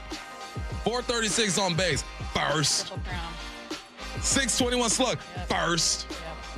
1,057 OPS, first. I hate it so much. I'm scared. And he's a big dude. Could you imagine waking up at night and having Yordan Alvarez looking at you in the dark? That's a scary thought. I still see Yordan's home run against Robbie Ray. Just breathing with a bat over his shoulder. Yeah. I actually don't despise Yordan Alvarez. I hated that moment. It was one of the most crushing playoff moments I can remember, but I think I dislike Altuve a little more. He's the most ethical Astro. That's what I think. He's the most ethical Astro. The Astros as an organization and their fans, they can get the smoke. I don't like. And it kills me, eats away at me. Now, from my childhood, I hate the Yankees, but the Astros are a hate that's just been curated and fueled by a cheating scandal that they were never punished for. And I hate that in this moment, they might take this, win the division in the end anyway, with maybe the worst Astros team they've had in 10 years. Yeah, this is a bad Astros team. This is a horrible Astros team. Maybe a little less than 10 years, maybe more like 7-ish, but this is one of the worst Astros team they've put together. And Yordan is carrying them through so much. Jose Altuve was just injured the other day. I don't know what his status is. Had to be. How dare both of you? What are you talking about? This is the worst Astros team they put together. It is. They got a lead on us. It is. How dare us talk about anybody like that? This is the truth. Statistically, How dare us? Well, this is the worst I don't want to hear that. I don't care. Seen. I don't care. You're in third in the division. You're supposed to be winning. You're 5 games behind this garbage team. No. That's what's so pathetic about it, Bump. You are behind. They're better than us. You are behind. They're better than us. They're playing better than you. They're better. But that's how bad this is. That's how awful this is. That an Astros team, and granted, that's also how absolutely phenomenal those rosters were that they put together for their World Series run. This is, objectively, the worst team that they have had in so long. That's fine. And you can't even beat I'm not that speaking team. ill on the Astros. Respect the opponent, especially when they have a 5-game lead on you. Especially when they have the best hitter in the world. Okay, and I'm going in this game, true. and I'm treating them like a World Series champion. That's the mental that the Mariners need to have. Sure. We got to stop putting out that, but they're bad. They should be winning. No, we are a bad team right now. No, that's what I'm saying, though. But that's what I'm saying. I'm saying the Mariners are playing so pathetically that you are that many games behind this team. I can accept that. I didn't like the way you said the first one. Well, it's because I don't like the Astros. I know that Jordan is amazing. I know that the Astros have built. They didn't need to cheat to win a World Series, and I think that helps their fans sleep at night. But you still did it, so. But I'm just saying, like, this is how bad your season has been. You've been at rock bottom and you keep digging lower. Mike Burrell had a great article about that, but like, that's the situation right now. A reminder that tomorrow's Mariners-Astros game can be heard in its entirety on AM 770 and also on the Seattle Sports app. Meanwhile, the Seahawks face the Cowboys in their preseason opener. That'll air right here on 710, as well as on the Seattle Sports app. Any confusion? Just download the Seattle Sports app right now to find both broadcasts. You're listening to Bump and Stacy on Seattle Sports and the Seattle Sports app. Taking a look around the NFL next. Don't go anywhere. Fire up the lights. Lace up the pads. All you got to do is throw the pads on, and you can tell who want to do it, who don't. The defending champs are playing football at Lumen Field. We get to play football today. That's fun. Football, baby! All teed up. It's the preseason opener. Seahawks, Cowboys. Tomorrow, kickoff at 5, pregame at 3. Get your mind and your body ready to hit. Touchdown, Seahawks! Listen wherever you are for free on the Seattle Sports app. Back to school starts now. Get long-lasting battery life on the Dell XPS laptop powered by Series 3 Intel Core so you can work from anywhere. Now starting at $699 with exclusive student pricing starting at $599. Complete your setup with savings on select monitors and must-have electronics and accessories. Limited time deals and free shipping on PCs and more await you at Dell.com/deals. That's Dell.com/deals. Shop the Sherwin-Williams sale and get 30% off Duration, Superdeck, and Woodscapes products August 14th through the 24th. Whether you're refreshing your interior or exterior, we've got the colors to bring your vision to life. And with delivery, getting everything to your door is easier than ever. Shop online to have it delivered or visit your neighborhood Sherwin-Williams store. Retail sales only. Some exclusions apply. See store for details. Delivery available on qualifying orders.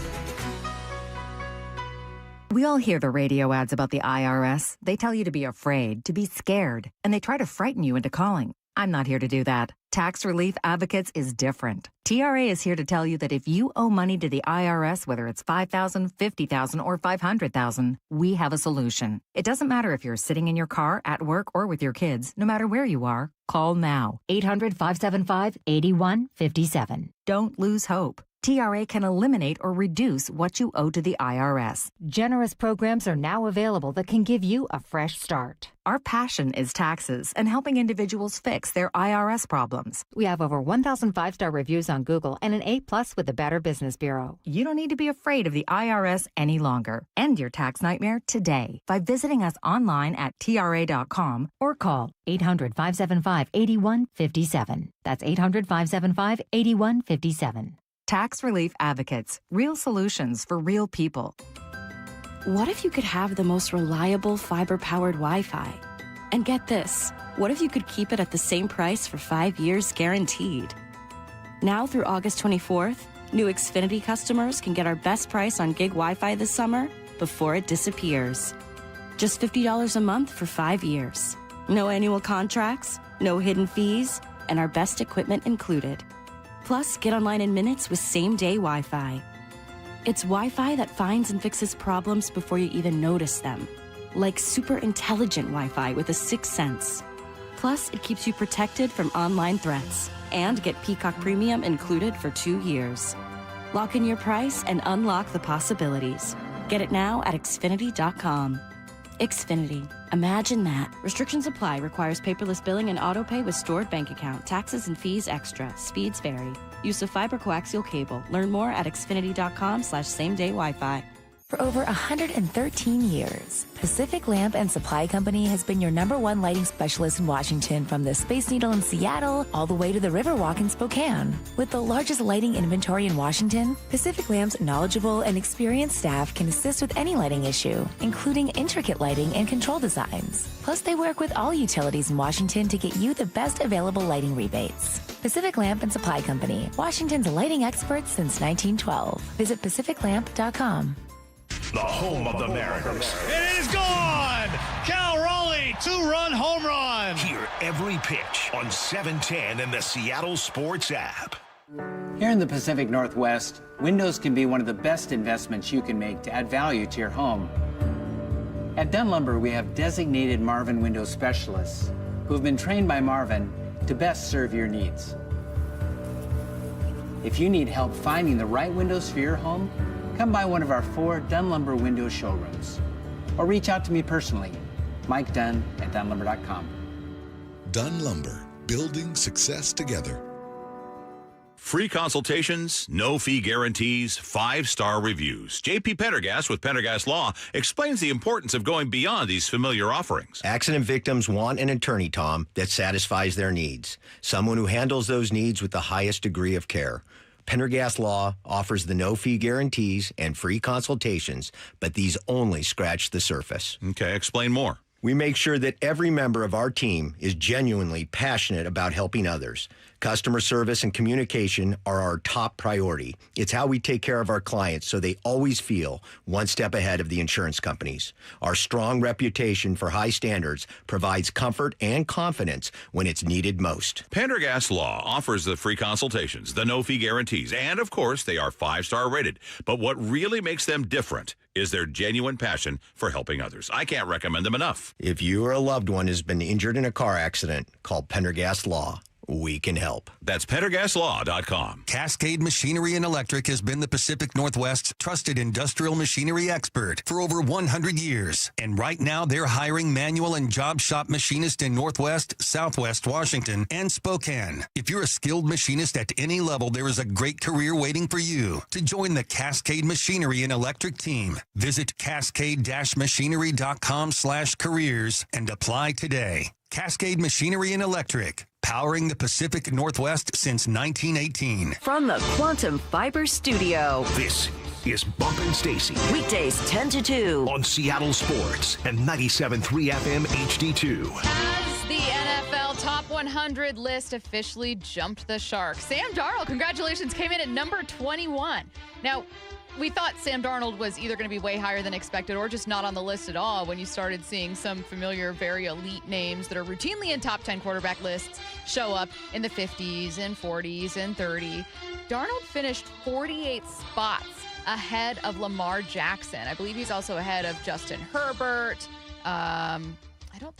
No, not Joe Burrow.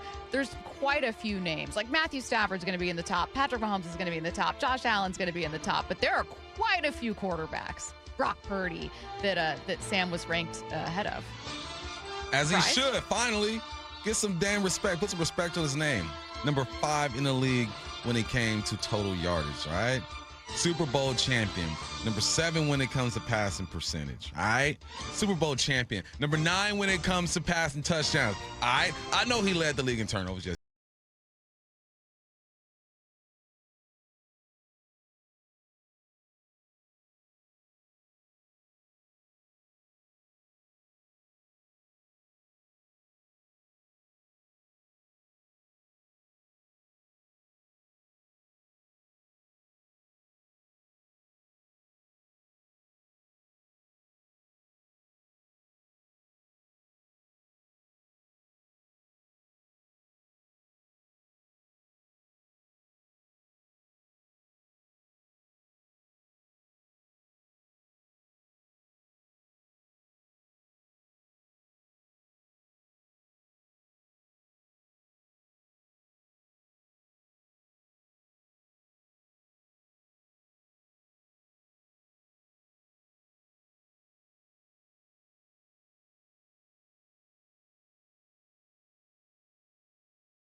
be the next Sam Darnold. When the hell did Sam Darnold get as good as Kyler Murray? I know that people don't like him, but I would much rather have Kyler Murray be my quarterback than Sam Darnold. I think so, too. I think that this 100% is a good hang versus bad hang type of situation. I don't think that Sam Darnold gets the money that he got going to Seattle if he wasn't such a high character. Everybody likes having him in the building. Seems like he's turned a corner in his career from an emotional maintenance perspective.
Through multiple head coaches, multiple OCs, didn't have a ton of talent around him.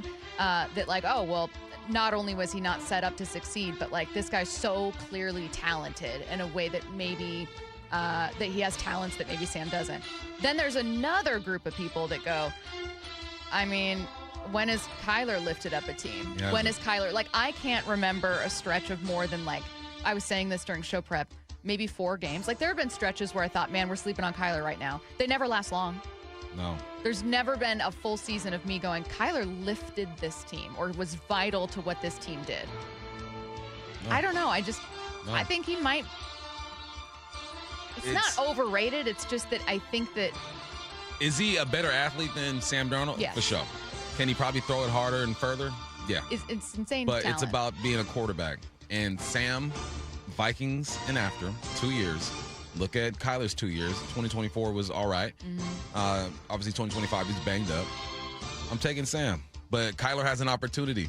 You have the same weapons and a couple more that Sam had over there with the Vikings. Let's see what you do with it. Christian Gonzalez's contract with New England, incredibly important to Seattle because he and Devin Witherspoon not only share an agent and an agency, but are going to be watching each other's contracts here, trying to match it or exceed it. So what's holding up the Gonzalez deal in New England? That matters here in Seattle.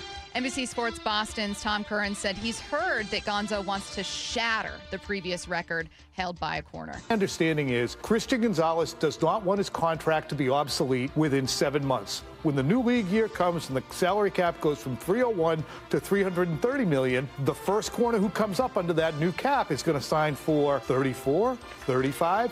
So what Christian Gonzalez would like is not to be treated as if he's at the table in 2026, but be treated as if he's at the table in 2027. Here's the problem. It's about to be 2026. That's just where you are. I think every player would like to shatter a record so that in 3 years they're still in the top 5 or 3 of whatever they're getting. But you're negotiating with future production now. You're doing a bit too much now, dog. I think it's a little too much. Stay in the moment. It's 2026. This happens every year at every position. Everywhere. Some guy gets paid. Another guy gets $1 million or $2 million more than you. It's becoming too much now. This is when it becomes a distraction. This is when it's like, bruh, we're talking future earnings. We're talking 2027. Be where you are today. It's this. I've met Gonzo a couple times. Seems like a good guy. I hope this doesn't change him.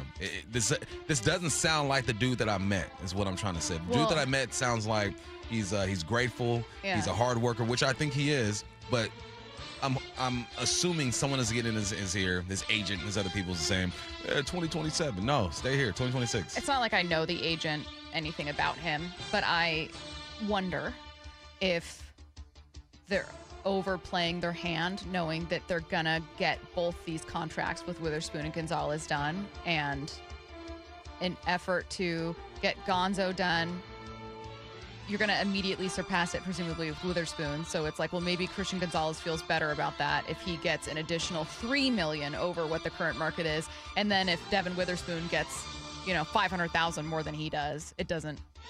I don't know. It just feels counterproductive. Like you're doing too much. Doing a little too much. Now you're going to be a distraction.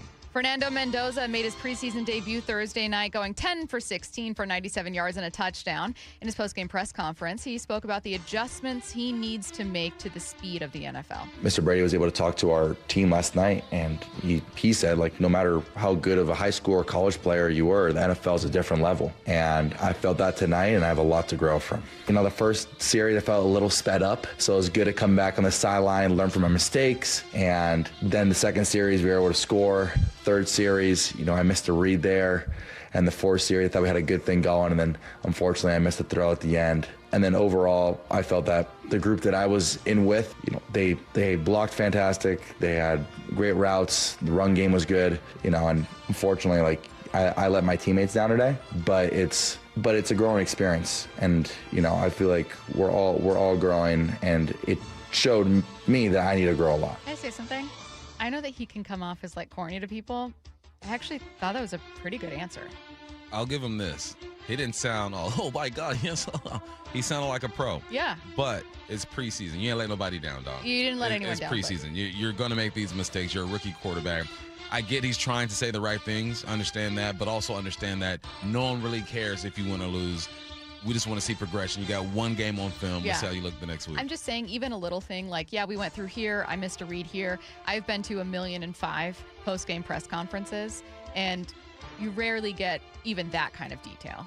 Hey, you do from QBs? Even Not Gino would say usually. that. You kind of have to press to try to get it. Nah, Gino would spit it out. Gino, I also covered all of Russ's career, and you did not Russ get, not all of it. Yeah, but Russ is different. Yeah, most of my time as a reporter was spent covering Russ. You did not get. Yeah, Russ was different. I think Gino does a good job of doing that. Solid job, but I just, even offering it as a tiny little thing of oh, that's, I noticed it. You wouldn't normally hear it. Not like he's telling you everything, but. We got a chance to talk with Seahawks wide receiver Torrey Horton. That interview coming your way in about 20 minutes. And then we're going to hear from Mike McDonald about that controversial signing of Terrion Arnold coming up at 1:30. Hype Train coming your way next. Fire up the lights. Lace up the pads. All you got to do is throw the pads on, and you can tell who want to do it, who don't. The defending champs are playing football at Lumen Field. We get to play football today. That's fun. Football, baby! All teed up. It's the preseason opener. Seahawks, Cowboys. Tomorrow, kickoff at 5, pregame at 3. Get your Mario body ready to hit. Touchdown, Seahawks! Listen wherever you are for free on the Seattle Sports app. Got leaks? Tired of applying those cheap roof coating products that never seem to last? What if you could find a roof coating that remains permanently flexible and won't be impacted by harsh UV rays or temperature extremes? Dunn Lumber has what you're looking for. Geico Roof, 100% silicone roof coating, waterproofs, protects, and withstands permanent ponding water with an industry-leading 50-year limited warranty. Available in a variety of colors and on sale now at Dunn Lumber. Your old water heater's starting to peter.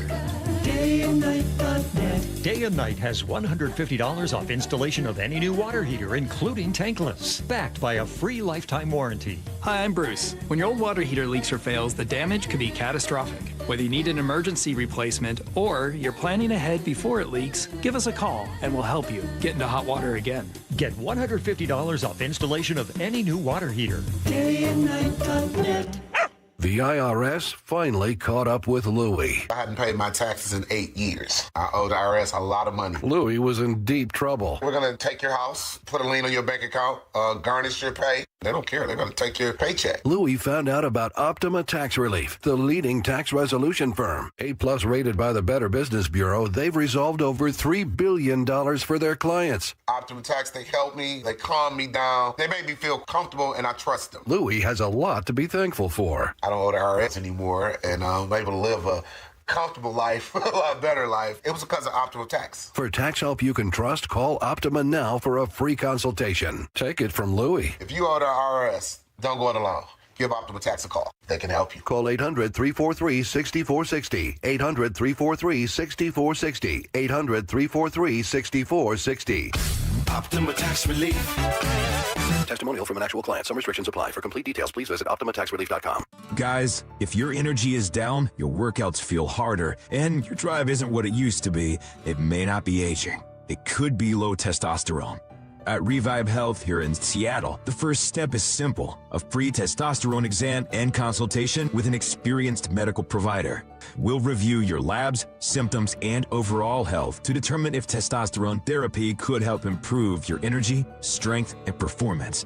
And for a limited time, qualified patients can get started with a free month of TRT. Revive has helped over 120,000 men since 2011 improve energy, sleep, mood, and confidence. If something feels off, don't ignore it. Get answers and take control of your health. Call 206-529-1111. That's 206-529-1111. Or visit revivehealth.com. Revive Health. Elevate your vibe. Must medically qualify. Terms apply. Contact Revive for full details. Others doubted us. Others didn't believe. But for us, we did not care. We showed the world what this city is all about. Congratulations, your Seahawks, Super Bowl 60 champion. This city lives for Sunday. Get your tickets for Seahawks game days at Seahawks.com today. The home of the Mariners. It is gone! Cal Raleigh, 2-run home run. Hear every pitch on 710 and the Seattle Sports app. This is a special alert to all Americans who own a vehicle with less than 200,000 miles with an auto warranty about to expire or with no warranty coverage at all. Due to a decline in the economy, CarShield is announcing a low-cost month-to-month vehicle protection plan that is now available to the public to save any driver out-of-pocket expenses on future auto repairs. Call now to find out how you can pay almost nothing for covered auto repairs. Yes, you heard that correctly. Pay almost nothing for covered auto repairs. An open phone line has been established for all drivers to call for a free quick quote. Call 800-330-8323 now. Drivers who are covered will not have to pay for covered repairs again. This protection plan is at an all-time low. Additionally, drivers who activate this vehicle protection today will also receive free roadside assistance, free towing, and car rental options at no additional cost. Call us for your free quick quote today. 800-330-8323. That's 800-330-8323. What do you have to lose? Call 800-330-8323. Again, 800-330-8323. Hey, Mike Salk here for Snoqualmie Casino and Hotel. And not all getaways are going to earn 4 diamonds, but you can experience the 4 Diamond Snoqualmie Casino and Hotel, where the breathtaking views, elevated dining, and world-class gaming and entertainment make the perfect escape. Also, check out upcoming shows. You got 80s pop sensation Taylor Dane on September 6th, or local rock legends Queensryche on October 10th. Tickets at snocasino.com. You can elevate your next getaway. That's 4 Diamond and Seattle's closest Snoqualmie Casino and Hotel. Please game responsibly. Tim Hunter, a lifelong local radio host, underwent Swedish CyberKnife treatment for prostate cancer. What's it like to go through the CyberKnife treatment? You do a 5-day-in-a-row stint. You go to the Swedish hospital. They say set aside 45 minutes for each treatment. It's really only about 35 minutes of that little robotic arm dancing around you. There's no pain involved. It was just too easy. Treat prostate cancer with Swedish CyberKnife. Swedish.org/CyberKnife Prostate. CyberKnife is a registered trademark of Accuray Incorporated and is used with permission. From the Quantum Fiber Studio, you're listening to Bump Stacy. Weekdays 10 to 2. On Seattle Sports and 97.3 FM HD2. Joined by Tori Horton coming up in less than 15 minutes, hearing from Mike McDonald at 1:30. Before we get to any of that, let's head to the station for Hype Train.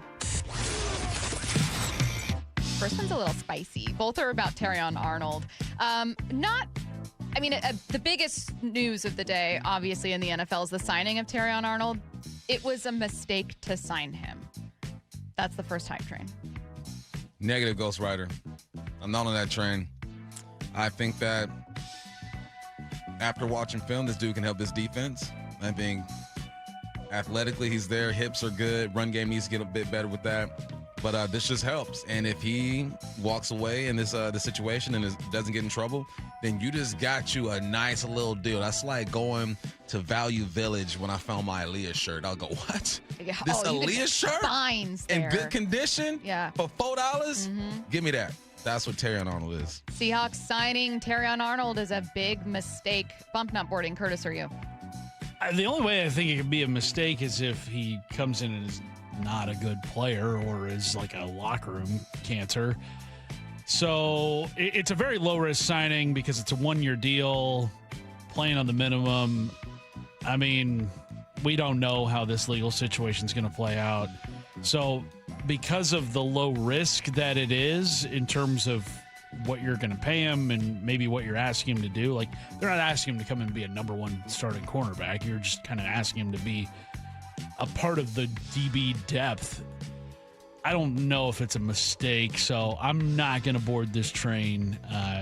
It's low risk. I do kind of wonder, like, the Seahawks have had a lot of other opportunities to add players over the years, especially with Mike McDonald here, and they haven't. And like, this is the guy that they've wanted to sign. You're just surprised by it. Yeah, it is a surprising move. Yes. Yeah, I'm with you guys. I am not boarding the train. I don't think the Seahawks made a big mistake, but I'm doing it cautiously, kind of with like an eye on them going. And if there's any sign of a problem, listen, either you board the train or you can't. I'm on the train. Once you're on the train, you're on the train. I'm not on the train. I'm not on this train. I don't think it was a big mistake. No.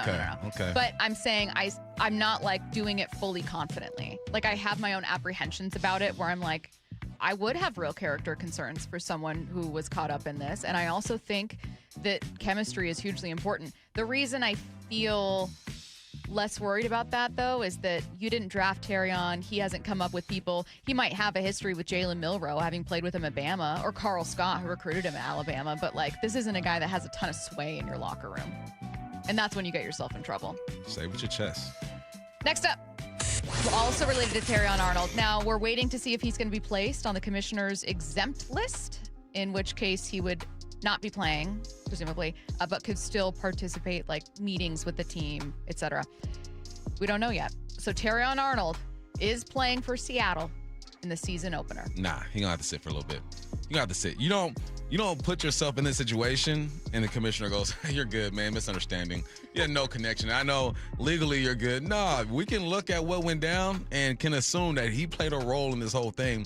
And now the NFL have their own player conduct rules, and they are going to do that. So, nah, he ain't playing first week. Terrion Arnold is playing for Seattle in the season opener. Bump absolutely not boarding that one. He said there's no way. Curtis. I think even with the rust that he's got from not going at game speed or at least practice speed over the last few months, I think it's unlikely that we see him play and be ready for the opener. And then obviously, as Bump said, the commissioner is going to have a say in this, I would imagine. So I don't think we see Terrion Arnold opening night.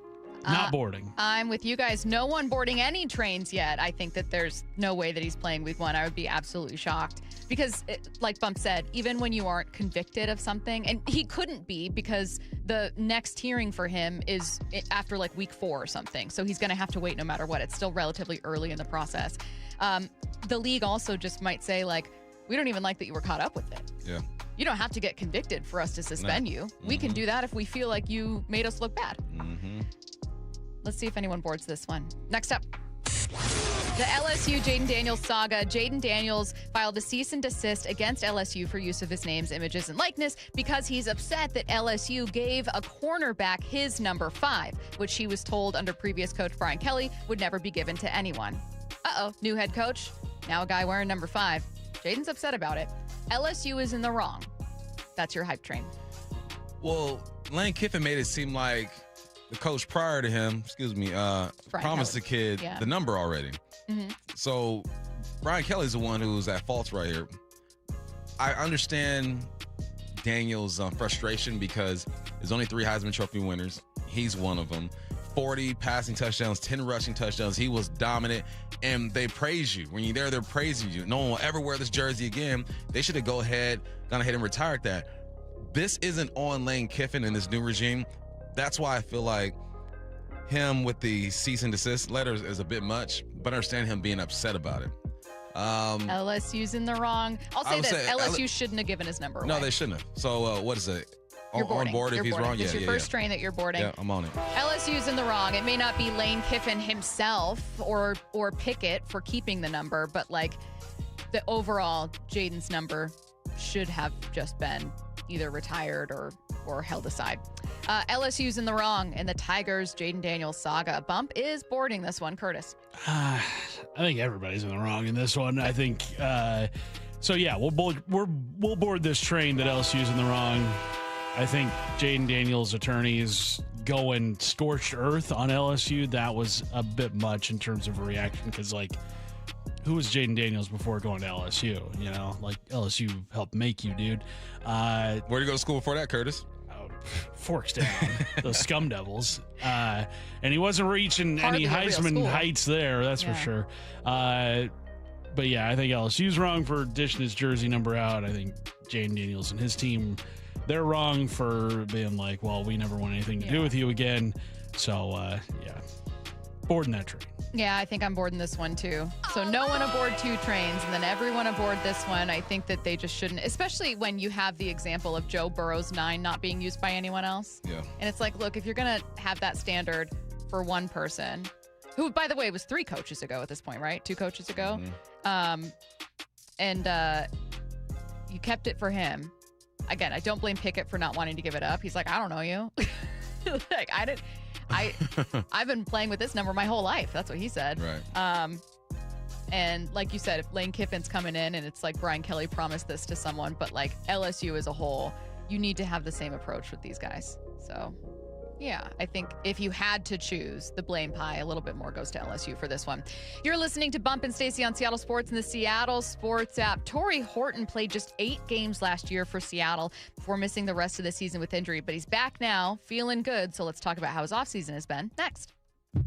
Isn't it great to be back in pads playing football? Little Seahawks style. The work continues for the defending champs. Creating this vision of who we want to become all the time. With the first preseason game coming up Saturday against the Cowboys at Lumen. What are the biggest questions? The players to keep an eye on. Roster battles to watch. Hey, we got to turn it up, dude. Stay connected to all things training camp on Seattle Sports, the home of the Seahawks. This is a test of your emergency alert system.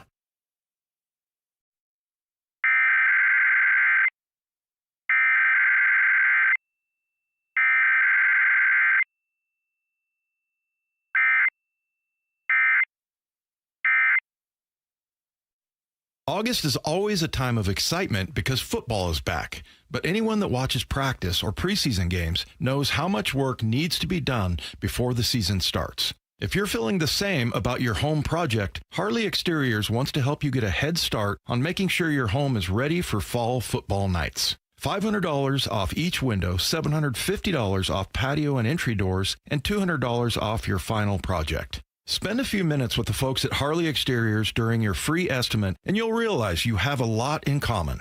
They love our local teams, they're good at what they do, and they'll take care of your home. Use Harley Exteriors to complete your home project this month and receive 12 or 18-month promotional financing. Qualified buyers only. Subject to credit approval and lender terms. Minimum purchase of 4 qualifying windows required. Windows must be 36 by 36 inches or larger. No size minimum on patio or entry doors. Financing subject to approved credit. Offers cannot be combined with other promotions. Offer expires August 31st, 2026. HarleyExteriors.com. No matter the time of year, working out at home is the best. Brock Heward here, and allow Top Fitness to create your own home gym. Simply give them your room dimensions, and they'll do a complete fitness room design. And everyone, from personal trainers to pro athletes, love their stuff. Top Fitness represents the very best brands in fitness like Precor, Inspire Fitness, along with many others. They also have flooring and weights that go right in your home gym. Locations in Tukwila, Linwood, and Bellevue, or simply visit topfitness.com. That's Top Fitness, your best place for home fitness equipment. Pests and poor installation have something in common. One call to Eastside Exterminators takes care of both.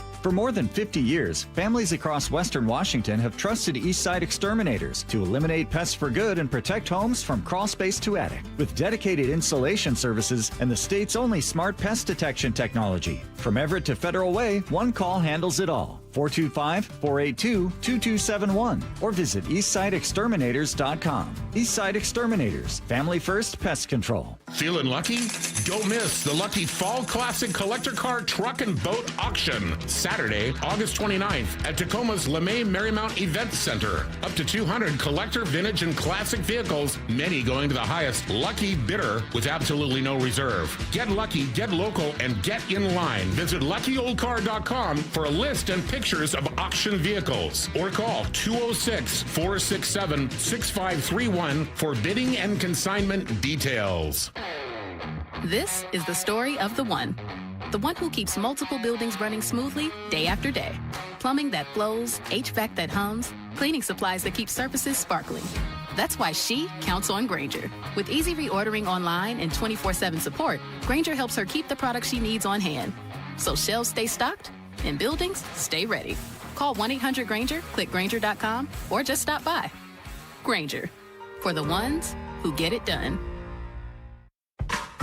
Everywhere you look, things are getting more expensive. But at Consumer Cellular, we're lowering the price for those 50 and up. Now you can get unlimited everything for just $35 a line. That's $35 a month for unlimited talk, text, and data. Switch to the carrier ranked #1 in network coverage and customer satisfaction and get unlimited everything for just $35 a month. Call 1-888-FREEDOM or visit Consumer Cellular online or in-store today.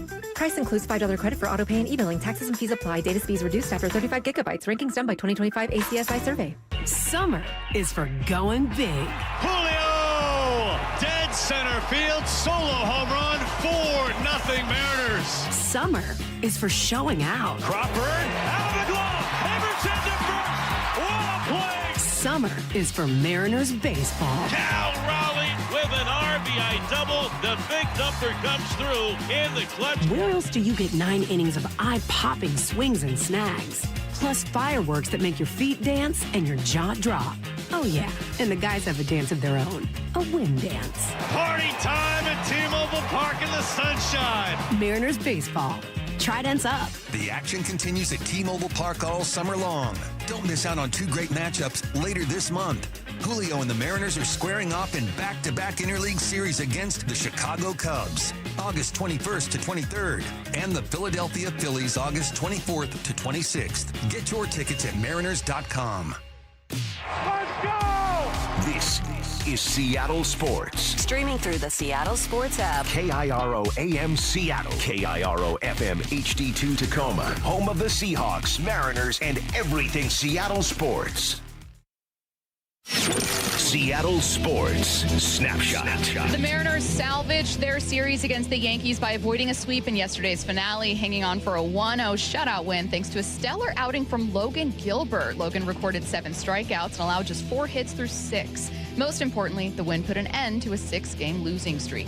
2 bits of Seahawks news this morning. The biggest by far, and perhaps the biggest story in the NFL today, is that the Seahawks have signed ex-Lions cornerback Terrion Arnold, who's currently facing 8 felony charges. Per Ian Rappaport, it's a 1-year deal for the 23-year-old. It's not clear when he'll be available, so keep an eye out for news on whether he's been placed on the NFL Commissioner's exempt list. Next up, a smaller update for Seattle. The Seahawks announced they'll be wearing their rivalry uniforms on Christmas Day against the Rams. Those 2 teams will be the first 2 to wear rivalry unis for the season. Snapshot, brought to you by Miller Lite. When it's game time, it's Miller time. From the Quantum Fiber Studio, this is Bump and Stacy on Seattle Sports. Streaming through the Seattle Sports app and at seattlesports.com. Now, here are your hosts, Michael Bumpus and Stacy Ross. Here we go now. Torrey Horton, the rookie, is deep for the Seahawks. He stands just inside his own 20. I saw Kroger during warm-ups, and he had a couple of rainmakers, and here's one. This is a long, high spiral. Horton back at his own 5, gets 1 block, gets 2 blocks, turns upfield, got some running room across the 30, 35, he may go 40, what a block, midfield 40, 30, 20, 15, 10, 5, Mr. Horton, touchdown, Seahawks! Unbelievable blocks, great run by the rookie, 95 yards, and the Seahawks take a 13-0 lead over the Saints. Joined now by Seahawks wide receiver Torrey Horton. And Torrey, it's been really good to see you out there. I mean, obviously your season unfortunately cut short, but how's it feel to get a chunk of the offseason back and then be healthy heading into the year? Yeah, it feels great, getting back into the whole scheme of things and just getting my body primed to, get in that football shape. It feels great to be back on the field. Yeah, it's good to see you, man. You had one of the most efficient short seasons I've seen in a long time, Crazy. man. Like, what, five receptions for a touchdown, one to the house punt return game. Just how's the body feeling, and what was your off season like this year? Yeah, man, the body's feeling great. I feel like the training staff has a great plan in for me, and I feel like the whole off season was just, just consistency. I didn't really take any trips. I kind of just stuck to the plan with my, treatment and rehab on my leg, and I feel like it's kind of paid off, and I'm excited to get, back in it for season. Before we dive into a look ahead to the season, one last look back at last year. Just walk us through kind of what happened with that one, because I remember seeing Torrey Horton, shin, he'll be out there. I would imagine that was so much more grueling than people thought it was. So what exactly happened, and what was that recovery like for you? Yeah, so yeah, it kind of started off as like I want to say shin splints. I guess I never really had it, but I started to start off on my right side of the leg, and then after each week and just with the practices and stuff, it just kept kind of just getting worse and worse. And just kind of after the Commanders game, I finally took the time to get it checked, and that's when they discovered it was cracked. So that was kind of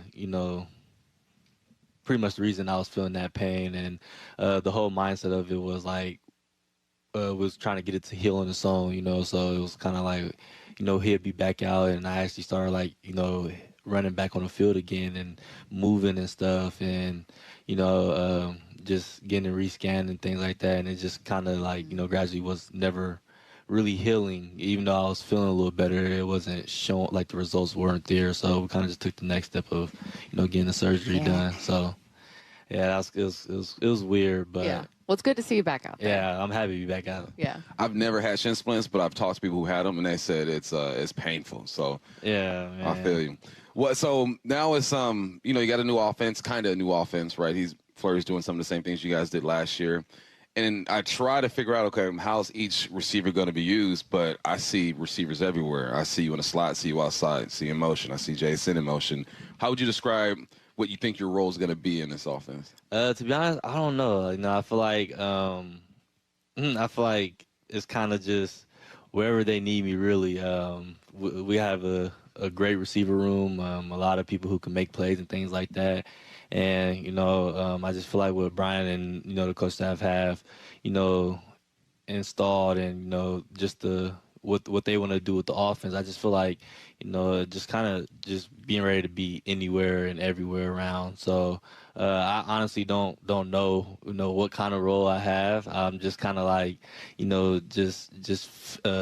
just filling out where the pieces are and, just making sure, just having that versatility of going inside or outside, just kind of just being everywhere around the offense. And, just kind of going with that. I feel like we just have so much talent, in the offense. You kind of just do a lot of things with different players in different spots. When we first interviewed Mike McDonald, we kind of had our own takeaways. And then over the course of the season, this was like in his first year, over the course of the season, we'd always ask players, like, just describe him to us. And without fail, Bump, you would probably, it was like brilliant, awkward, low-key funny was another thing people said. But yeah, smart, brilliant were like two of those things. Good teacher. I'm going to ask you the same kind of question for Brian Fleury, who we've interviewed, but briefly. It was when he first got here, so we didn't really, it's not like you talked to him the other day, but you obviously have been around him. You know him. You know his offense now. How would you describe him?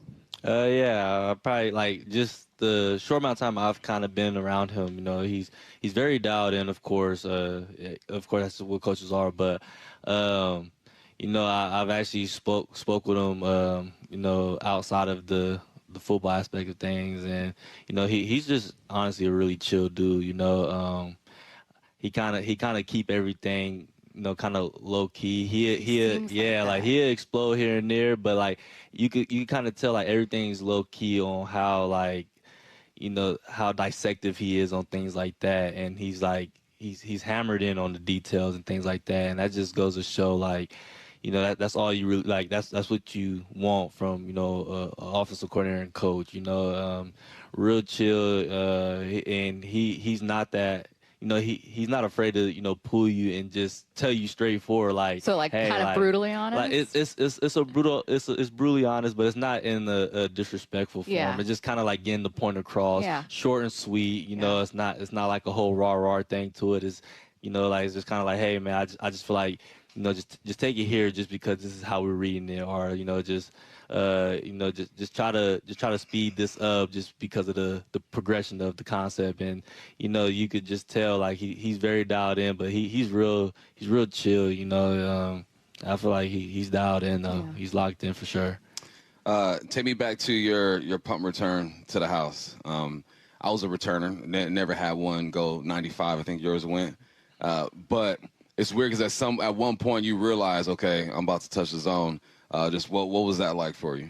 Yeah, I don't know. I feel like the blocks were perfect, you know, and it was kind of funny because I was hearing something from the sideline that was saying, let it go, just because I was getting into that danger zone of going into our own goal line. But, you know, I saw the space and opportunity where I could make it a little bit of a positive return, and just having that faith in those guys on the special teams, you know, just setting the blocks up of, you know, just kind of just how like hard the return team is working for me. And, you know, once I seen a little bit of a crease, I was like, you know, I just had to take it right then and there and, you know, just explode through, you know, just kind of having that mindset of shooting out of a cannon kind of. Yep. And, you know, at that point, like I said before, it was just like a game of sharks and minnows, you know, there's just that childhood game that people always grow up playing, and, you know, just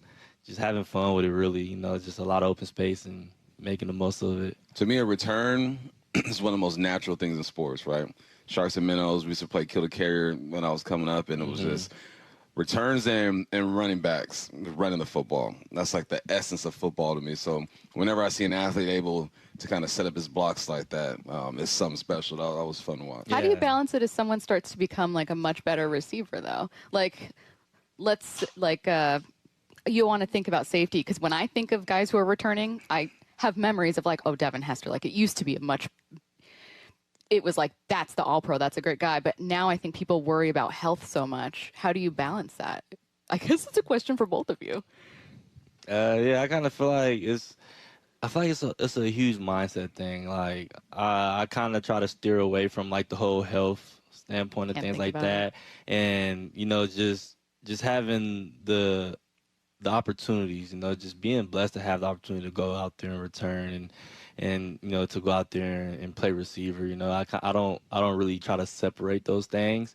It's just mainly like kind of how I'm wired, is making sure I make the most out of whatever opportunity I get put in, and, you know, just want to make sure I'm doing my best out there, you know, and it's kind of living in the moment right then and there of like, you know, this is the play I'm focused on right now, and, you know, I just want to make the most out of it. And I feel like it kind of just, you know, all takes control of itself, you know. It's not like that whole mindset of, you know, I'm strictly focused on, like I'm strictly focused on receiver, so maybe I should be a little, you know, like a little more cautious on the special teams. It's just kind of like, you know, I'm right now I am a special teams player, and this is, you know, this is how I'm approaching this play, and, you know, this down, and then, you know, just kind of keep switching roles like that. And I just feel like that's the best way to go about it, so it could take your mind off of, you know, everything else that, you know, that's not really important or the main thing in that play. Yeah, just want to touch the rock, put the rock in my hand, whether specials or whatever. Let's touch the rock. I tell people all the time, because I watch your film, I go, he's a route runner. You know what I mean? You know, there's some receivers who are maybe just fast or maybe just quick, and there are other receivers who understand leverage, how to move guys, how to, you know, put pressure on them. Minus the go route, what's your favorite route to run? Man, I love the post routes too. I love the post, and I just kind of love the outbreakers. You know, I feel like if you could threaten defenders with, you know, speed and things like that, it kind of opens up that intermediate stuff, and, you know, just to just some of those mid to, deeper, like the deeper mid routes. I feel like that kind of opens them up, like just to, have easier access to get in and out. So, I really do love a post route though, because of course, who don't want to take the top off of a defense? But I kind of like the outbreakers. How's your shadow boxing? Man, it's not the best, bro. These dudes be going every day, man. Like, especially by my lockers, the O-line, and they be going at the O-line, D-line, they be going at it, man. They seem like it. And they all every time I go in the locker room, it's I'm like, there it is. Like, it's every the day. sound effects that really make it. I didn't realize that it came with that. Yeah. And everyone I got their own style, too. Yeah. I feel like you can't just, like, look up and do that. You kind of have to. They got to throw their own sauce into it. Yeah. And when you lose, it's like, dang, like, they do the most on the third move. Like, it'd be like the real, like, Mortal Kombat finisher. Like, they don't want, it make you not want to play them because you just like, Never mind. Last one for me. Yeah. You don't have to give me a name. Has there been any oil farming out there with the cameras and Hard Knocks? I don't know, to be honest. I honestly don't know. I feel like it's some guys who is like, kind of drifting more towards the mics. Right. And, I'm not going to, No, give out you any ain't blast names, nobody. You ain't blasting nobody. It's for Nah. sure some guys who kind of, you looking around, you like, man, this dude is always by the mic, or this dude is always in a conversation where the camera is at. So, but shout out to them. You know, they trying to get out there. They trying to get out there. Can't blame 'em. Me, I'm just gonna be chilling doing my thing. You know, I ain't really worried about the cameras and stuff like that. I'm just trying to get back on the field for real. So. Yeah, well, we'll let you get back out there then. You got to go. He is Seahawks wide receiver Torrey Horton. Thanks, Torrey. Appreciate you guys. Thank you. A reminder that tomorrow's Mariners-Astros game can be heard in its entirety on AM 770 and also on the Seattle Sports app. Meanwhile, the Seahawks face the Cowboys in their preseason opener. That'll air right here on 710, as well as on the Seattle Sports app. Any confusion? Just download the Seattle Sports app right now to find both broadcasts. Let's get to 4 Down territory. This is 4 Down territory, going inside the game with former Seahawks and Coug wide receiver Michael Bumpus. First down bump. What was good for American flag football? Have you ever seen the Yes. the documentary of the Polynesian people and how they migrated to all the different islands in the Pacific? No. It's crazy. I just watched it the other day. And how big the Pacific Ocean is wild. How did they end up in Hawaii? How did they end up in American Samoa? Are you about to Why have am a I talking conspiracy about this? theory? Yeah. I'm talking about this because for the first time in 14 years, USA flag football team lost in a game, and it's to American Samoa. And I think that's good for flag football. I think that's good for the U.S. If they would have gone in, they got a tournament coming up in Germany, the World Flag Football Classic, whatever they call it. If they would have gone in without an L, who knows, right? You take that L now rather than in the tournament. But I also said before that the U.S. better watch out because flag is a different beast, and other countries have been playing it for a while now. And I'm not saying they've caught up, but flag football is a game to where if you're not hot, another team gets streaky, and you can get it done. No, I thought it was cool that American Samoa, a small island in the Pacific, got together and beat the powerhouse, which is the United States flag football team. And I think that's good for them, man. Mm-hmm. You can learn from losses. I didn't watch the game, so I can't tell you if they were cocky or went in, with a big head. But I just know what flag football is like.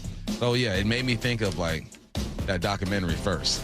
It was crazy the way that they migrated and followed the currents and the wind and all that stuff, and it's nuts. But that small island was able to beat up on the U.S. Second down.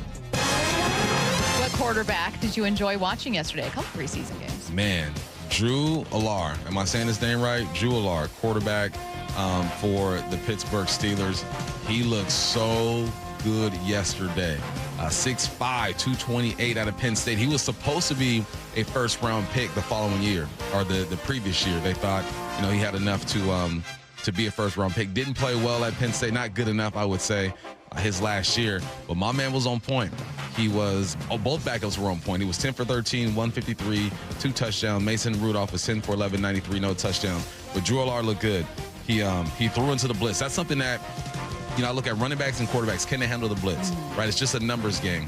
There's one, you get to the line of scrimmage, there's 6. You're responsible for 1 because you're an empty, what you typically do. If you get blitz up that left side, B, hopefully you have a hot route, a slant by your receiver, something to take that void. Boom, he did it twice. Stood in there, threw the football, and looked good. And the football just jumps off of his hand. It was beautiful. I understand it's preseason game. You're not going up against elite talent, but he did what he was supposed to do over there against the Green Bay Packers. I'll say this about preseason games. It hasn't quite felt like totally football is back yet, but having preseason games on just kind of in the background yesterday, and then I had First Take on this morning. They were yelling at, about quarterback rankings. It's kind of foggy out, like a little crisp outside, taking the dog for a walk, and I was thinking, okay, it's starting to feel a little football-y here. Third down. Come on.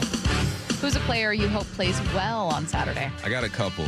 I hope Cody White plays well. We interviewed him last week. Always a good conversation with him. He's one of those guys who realizes every year, I got to fight for my position. I got to find a way to make plays on special teams. I got to find a way to be efficient offensively, and I think he's capable of doing it. One of the sneakier, better athletes on this team. And then Emmanuel Wilson. I hope my guy, Emmanuel Wilson, plays great on Saturday. He's going to get the rock, get downhill. He'll probably get a bunch of the carries. We assume Jadarian will touch it a few times. Him and George Halani should be the two guys really getting after it. So I hope those guys get him, man. Especially Cody. He's just such a good dude. And one of the most athletic guys on the team that no one really knows about. Had a big, 65-yard reception last year for a touchdown, I believe, against the Commanders, I want to say. He's a bubble guy.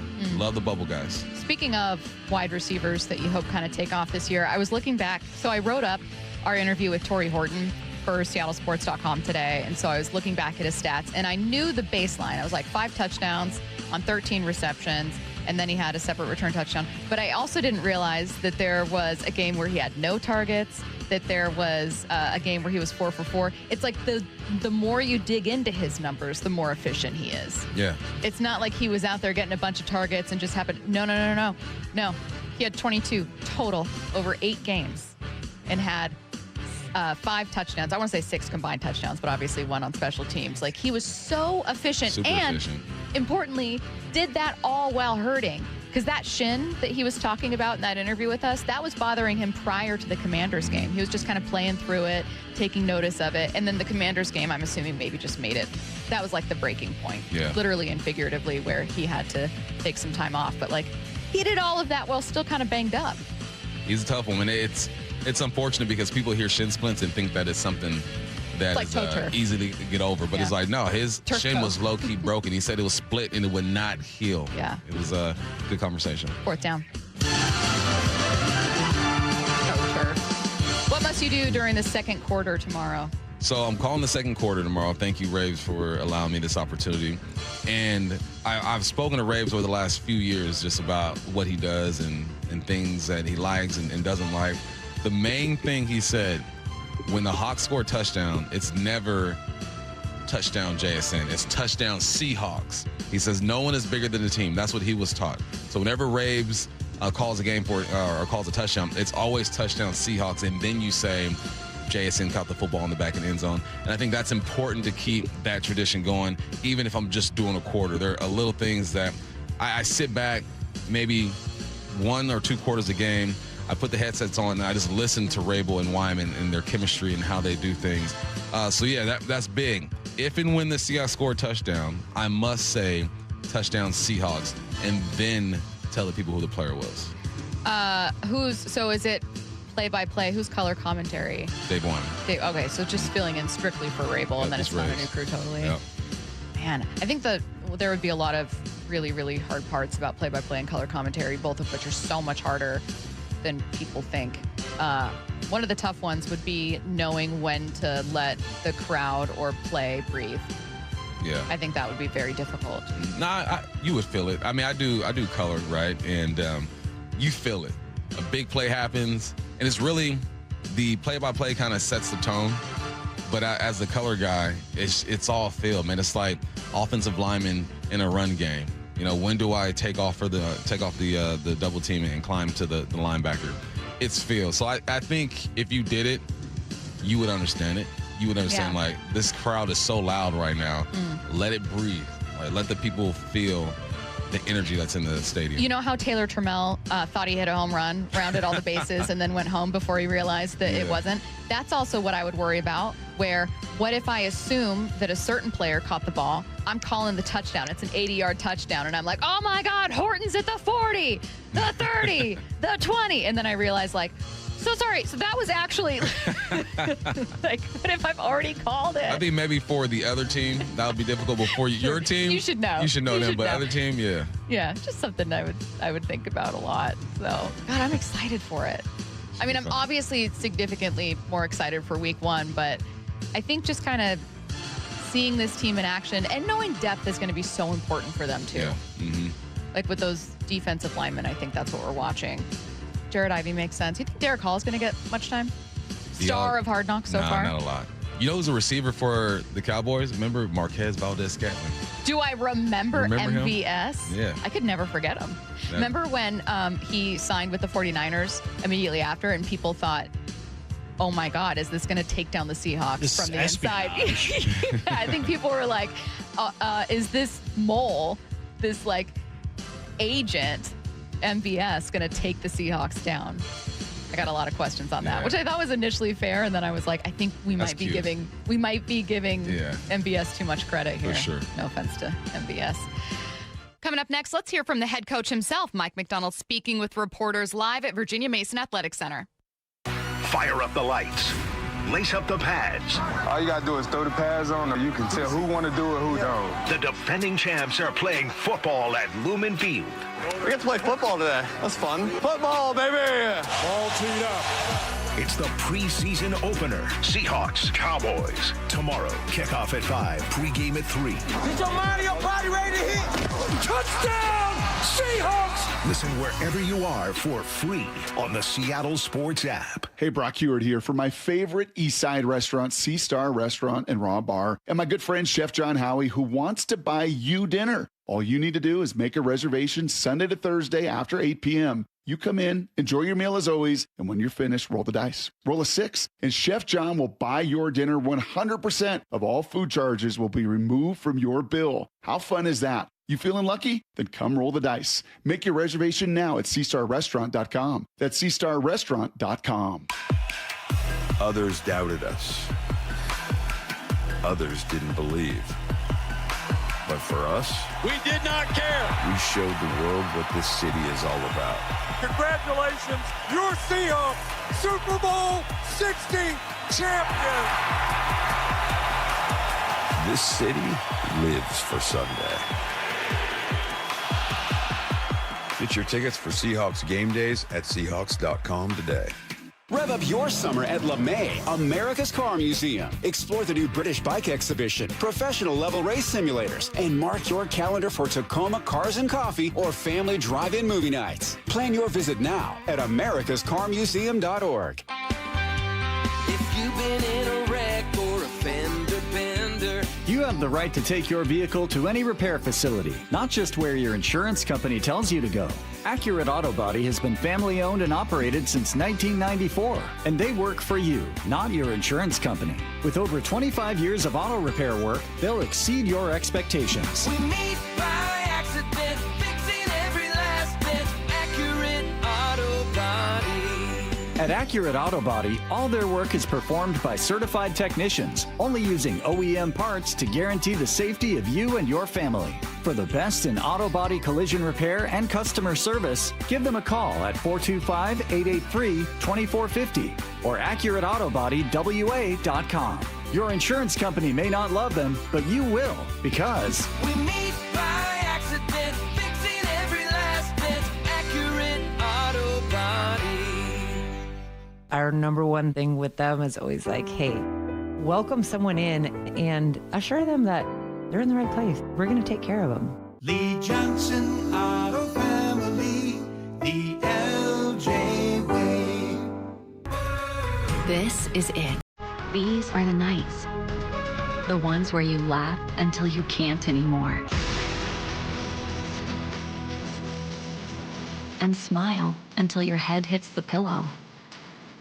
Where everything feels just right. Because it is.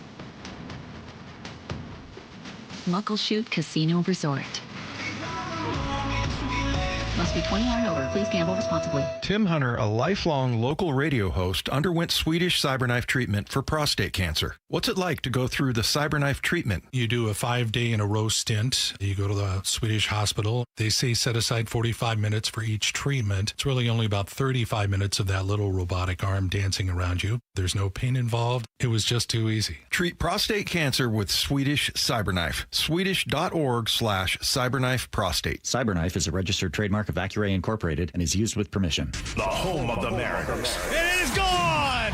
Cal Raleigh, 2-run home run! Hear every pitch on 710 and the Seattle Sports app. Tired of hearing scary radio ads about the IRS? Tax Relief Advocates is different. TRA is here to tell you that if you owe money to the IRS, whether it's $5,000 or $500,000, we have a solution. TRA can eliminate or reduce what you owe to the IRS with zero risk to you. We have over 1,000 5-star reviews on Google and an A+ with a BBB. End your tax nightmare today by visiting TRA.com or call 800-583-6681. That's 800-583-6681. When you see this in your kitchen, the stainless steel fridge is covered in fingerprints. you hear this. Leslie, people are going to think you were raised in a barn or by wolves or raised in a barn by wolves. Fortunately, Wyman Stainless Steel 3-in-1 cleans, shines, and protects to give you the best shine. A spray and a wipe will have your fridge shining like a mirror. Wow, my fridge looks brand new. Your fridge looks amazing, Leslie. Sorry, I was being a little dramatic earlier. Your kitchen says a lot about you. Let it brag with Wyman. We all hear the radio ads about the IRS. They tell you to be afraid, to be scared, and they try to frighten you into calling. I'm not here to do that. Tax Relief Advocates is different. TRA is here to tell you that if you owe money to the IRS, whether it's $5,000, $50,000, or $500,000, we have a solution. It doesn't matter if you're sitting in your car, at work, or with your kids. No matter where you are, call now. 800-575-8157. Don't lose hope. TRA can eliminate or reduce what you owe to the IRS. Generous programs are now available that can give you a fresh start. Our passion is taxes and helping individuals fix their IRS problems. We have over 1,000 5-star reviews on Google and an A+ with the Better Business Bureau. You don't need to be afraid of the IRS any longer. End your tax nightmare today by visiting us online at TRA.com or call 800-575-8157. That's 800-575-8157. Tax Relief Advocates. Real solutions for real people. This hour is brought to you by Mazda of Everett. From the Quantum Fiber Studio. This is Bump Stacy. Weekdays 10 to 2. On Seattle Sports and 97.3 FM HD2. Mike McDonald speaking with reporters after a huge signing for the Seattle Seahawks. That was earlier today. Let's go ahead and take a listen. All right, great to see everybody. I guess this is the last official day of fans here on the patio, which was really great. And then we had several young people from Make-A-Wish here, which is really special. It's just a great opportunity to meet these kids and their families and give them a great opportunity. And two, I'm really proud of our players. They really went out of their way to make it a really special trip for these guys, and it's just really special. So I'm really proud of our team. And hopefully they had a great visit, and looking forward to playing our game. So we're kind of a combo platter pregame type of schedule, and we'll be at the hotel tonight and walk through tomorrow morning and go play the game. Mike, what went into the decision to sign Terrion Arnold? I think it was an opportunity to bring on a player that we felt strongly about during the draft process, and we also understand that it's a serious situation with a legal matter that's, there's a process behind it, so we respect that. And that's how we'll operate too, and just letting that process play out and let the league decide if and when, his return to play is, and we'll just kind of understand that that's at play, but there's also an opportunity to bring him in and give him an opportunity to earn a position here. But we feel really strongly about our locker room and our team, and we had a great visit with Terrion, and obviously we knew him going throughout the process, and I referenced the folks that have been in his corner throughout the whole process as well, and we respect those people, and we're not going to ignore those folks that we really respect and have a strong opinion about it as well. So kind of when you put all those things together, it felt like it was a good opportunity for the team. How soon would he be here? Would he be able to play preseason games? Well, the timetable right now is being worked out. So he's visited, to my understanding, he's visited quite a few teams, 8+, maybe 10+ teams. So we're working through that on when's the best time for him to come in. But we have an agreement with him, and we'll see. But I just really don't know how we're going to do it. What did you learn about the legal process, Mike, that made you think now's the time to sign him, that he'll be available to play?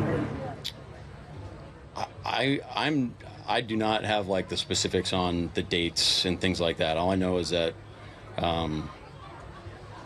there's an availability if the league lets him happen that he could play.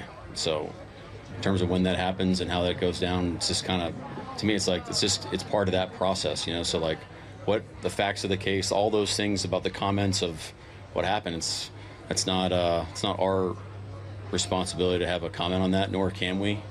So I think we just have to understand that there's a process of play, and we're going to let it play out.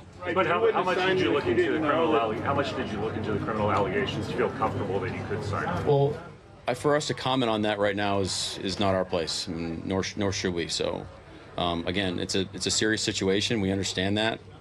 But to make any comment further is not the time or place right now. But you wouldn't have signed him if you didn't think you would be able to play. What indication did you get from that? Again, I respect the question. It's just, if you start to give your opinion on it, then now we're kind of getting to a spot where we really shouldn't be answering those questions. But just trying to be as clear as possible that we felt like we've done our due diligence, and it's just something that in terms of the legal situation, we just can't make a comment on right now. As a football player, what would he add to you? Well, it's as a football player, of course, that's why we're trying to bring him on. There's a really great opportunity that we think his skill set fits in our secondary. Plays with a lot of energy, physicality. Some of the pattern match stuff that we do is more up his alley that he did at Alabama. And then just as the personality-wise, I think there's an opportunity there if he's the best version of himself that he could be a fit for us. So we'll see when he gets in the building. We'll go about our business like we normally do, and go try to be the best version of us that we can possibly be, and that includes him. And that's the message to our team on the daily, is we want our players to come in and be the best version of themselves, and we believe that if you do that, then the team's going to be better for it as well. So Terrion will be the same, the same process with him if and when he gets here. Mike, on that, what did they tell you about him? You can get into specifics, but it's overwhelmingly positive. It really is. And again, it's a serious situation that there's allegations there that are serious, and but if you separate that from the person that they talk about on a daily basis and their history with them, it's been really overwhelmingly positive.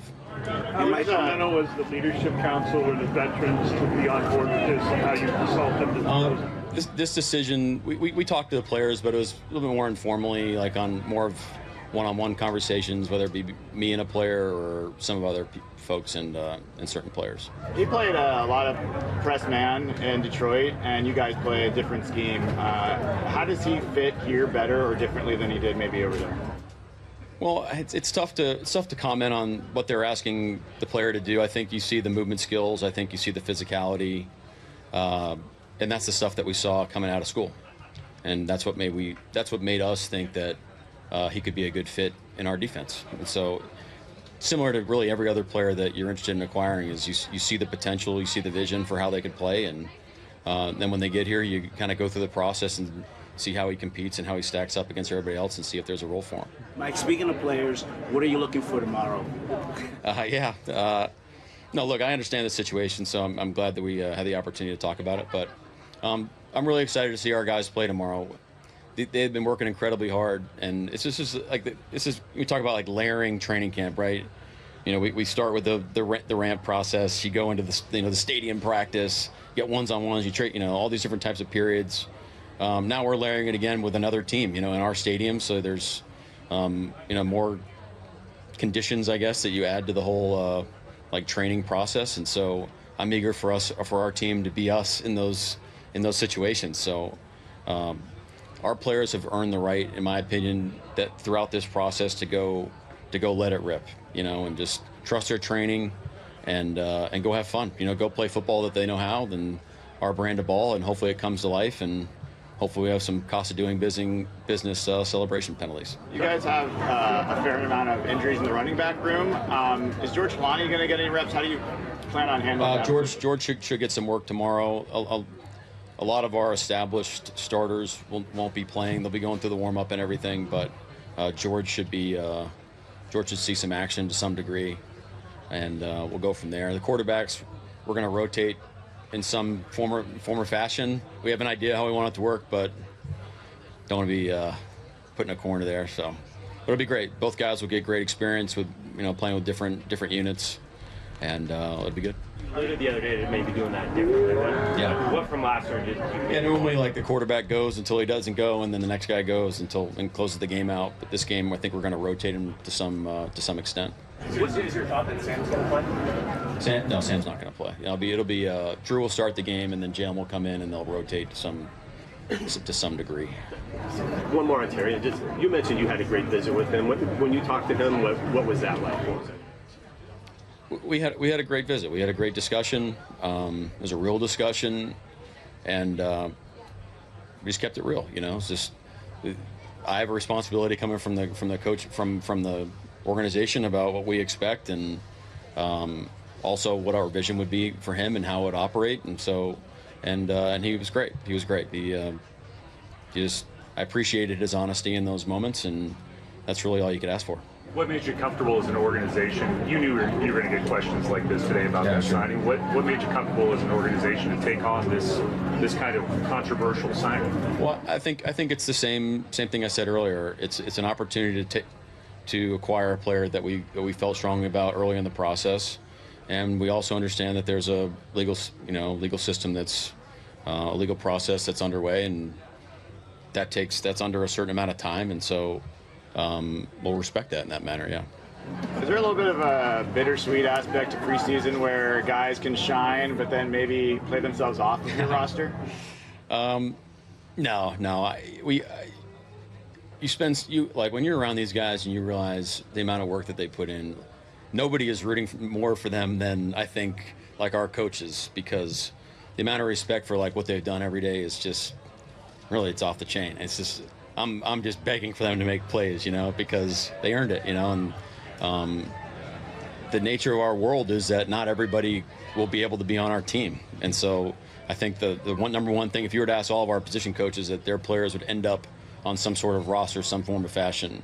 And so I think that's ultimately we're working for what's best for the Seahawks, but we're also, in simultaneous lanes, parallel universes where we're rooting for our players as well. Since we last talked to you, Nick's come off the PUP list. Yeah. Kind of what's his timeline now going forward with that? Timeline hasn't changed. It's just it became it's a great opportunity for him to start doing football. And so as he becomes ready to do more, we can do more now, which is nice, rather than just him watching everybody else do football. So he can do it now, which is cool. What can he do now that he wasn't able to do? Well, it's all the right. You name it. I mean, it's all the walkthrough stuff. It's all the practice stuff. I mean, he's still in meetings and everything. That hasn't changed. But being able to physically do football things with the team, you're not able to do that while you're on PUP.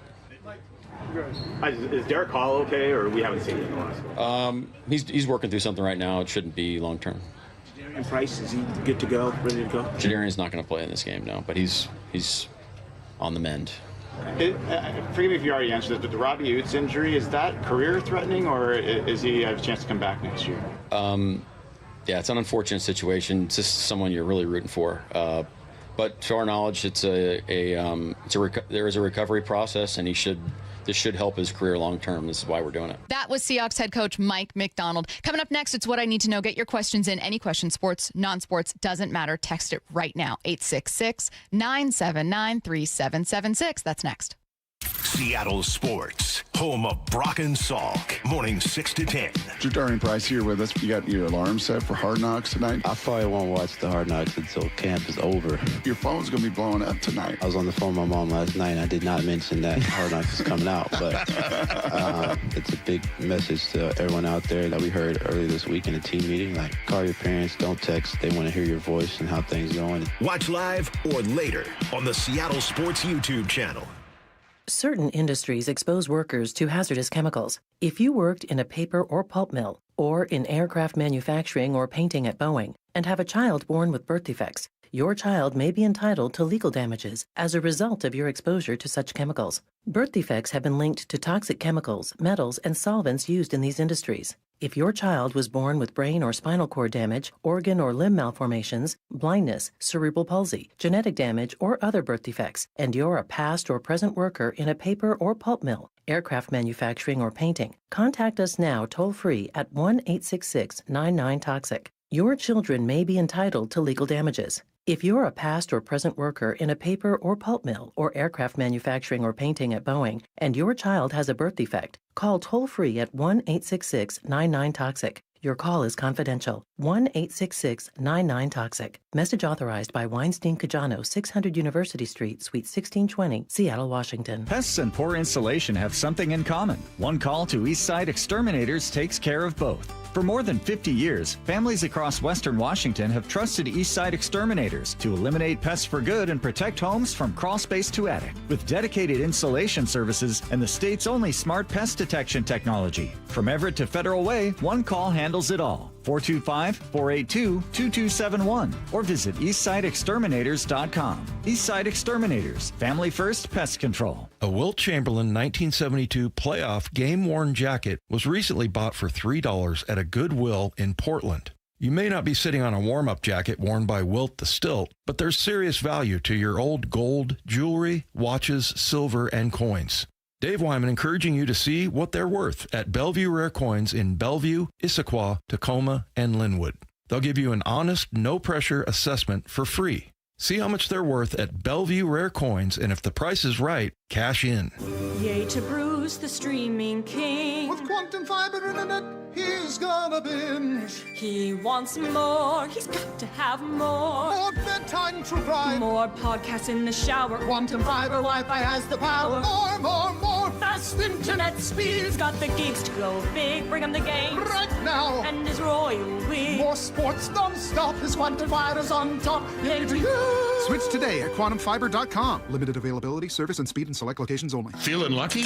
Don't miss the Lucky Fall Classic Collector Car Truck and Boat Auction. Saturday, August 29th at Tacoma's LeMay Marymount Event Center. Up to 200 collector, vintage, and classic vehicles, many going to the highest lucky bidder with absolutely no reserve. Get lucky, get local, and get in line. Visit luckyoldcar.com for a list and pictures of auction vehicles. Or call 206-467-6531 for bidding and consignment details. If it's blocking your view, keeping your yard dark or shaded, or impossible to mow around, get rid of that tree or stump this summer with P&D Tree Service. They'll do it safely and quickly, cleaning up your yard in the process. P&D Tree turns multi-day jobs into a few hours, saving you time and money.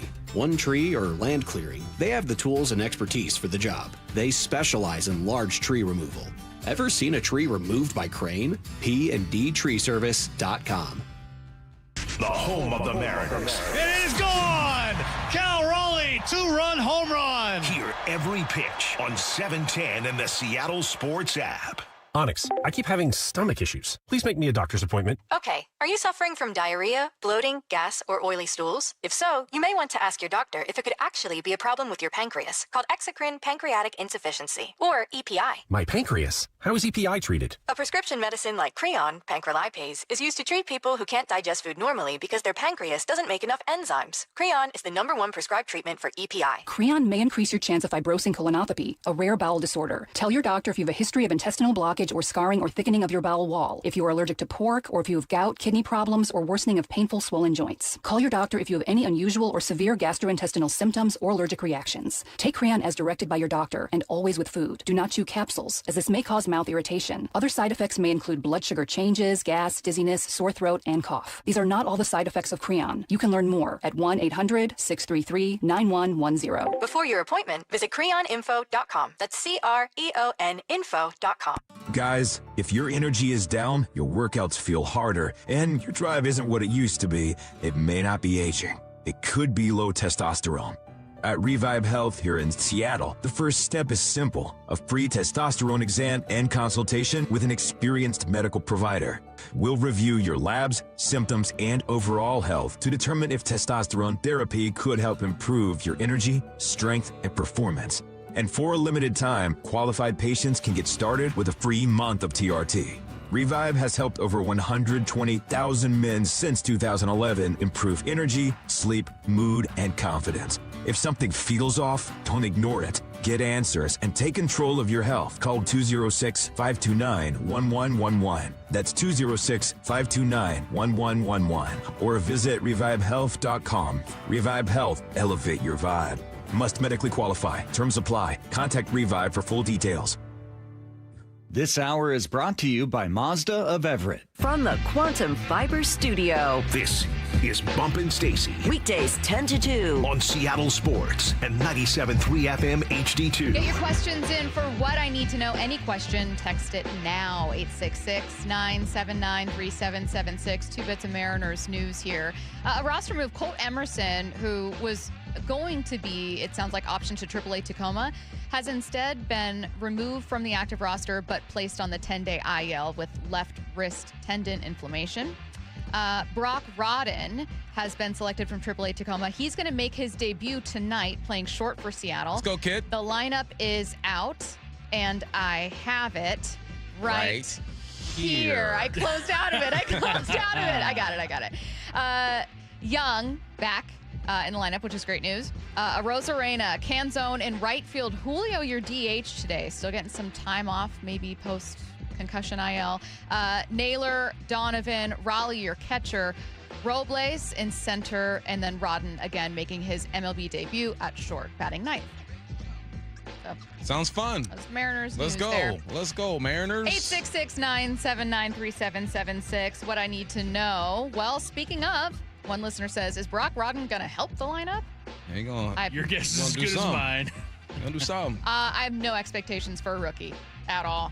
I think the only hope for your team, He's frankly, an old rookie, though. You gotta be how old is he? 26? Yeah. Oh, okay. I think the only hope for your team is, one, Cal figures everything out, which I don't think will happen, or two, Julio plays like an MVP. Why are you switching on us? What's only going to help your team? Like, you're not part of this. It's only going to help your team. Oh, right. Okay. You know? Well, what I'm in it. saying is, and that's why when people are getting mad at, like, I hate Cal, I don't know who would be mad at Julio. He's been pretty solid. Not as great as you'd want, but, like, because that's your hope, man. Like, I don't know what to tell you. So I guess no. I don't think that Brock Rodden is going to save your roster. But I love a good baseball story, love a debut, and I always get really excited when they get their first hit. It's very cool. Yeah. What I need to know, I love this. What's the wildest conspiracy theory you've ever heard? Wildest? Yeah. Wildest. We've seen your algorithm.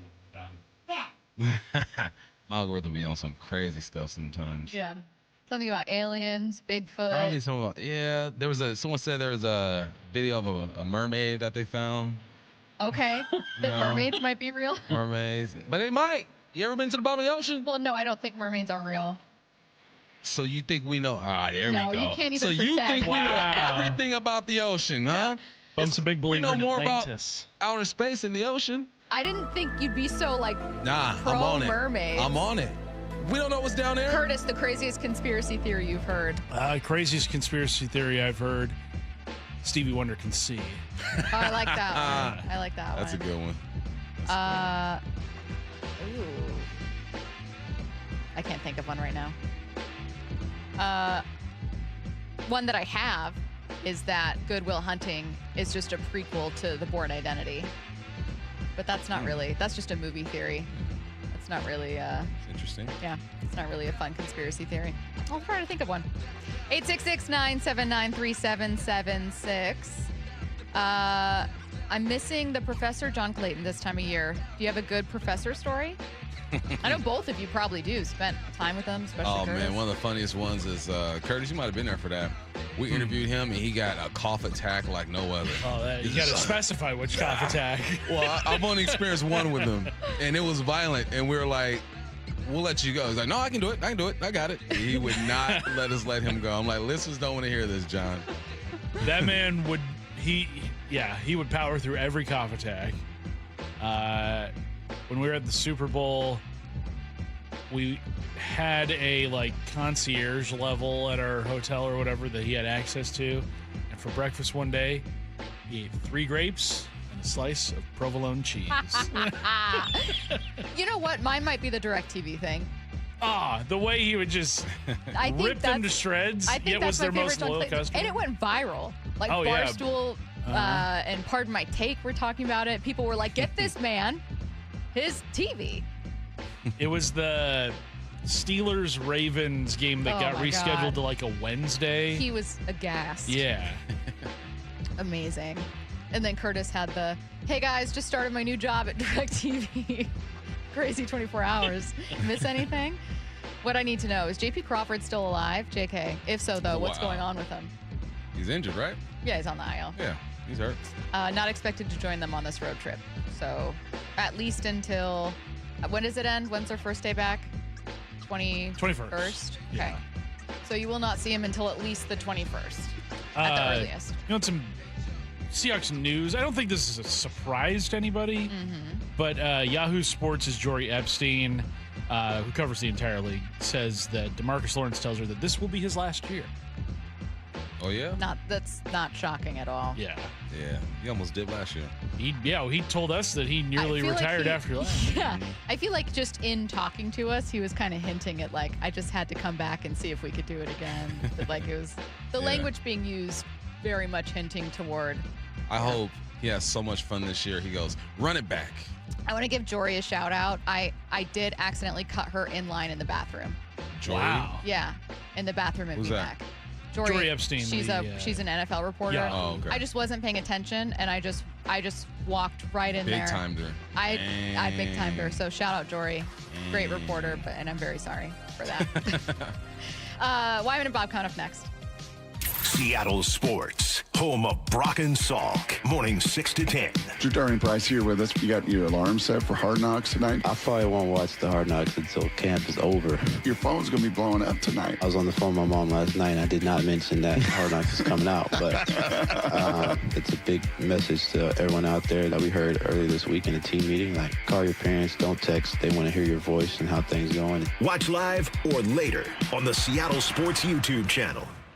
Dave Wyman here, brand new member of Harborstone Credit Union, and I got my PNW cashback checking account for free. No fees or minimums, and when I make everyday purchases with my Harborstone PNW cashback debit card, I earn up to $30 each month. Gas, groceries, coffee, travel, lunch, all categories count toward your cashback. Open your free account online like I did. Go to harborstone.com/cash or visit one of their 29 branches across the Northwest. Insured by NCUA. Terms and conditions apply. Hey, Chuck here at Frank Lumber the Door Store in Marysville. We are back and open here Tuesday through Saturdays. If you're looking for doors, you need to come and see us. We have an incredible selection of doors to choose from, and currently you can take advantage of our quick turnaround time for pre-hungs and matchups. Please visit us here in Marysville at 1046 Cedar Avenue or Monday through Friday in Shoreline on 15th Avenue Northeast. And as always, don't forget to check us out online at franklumber.com.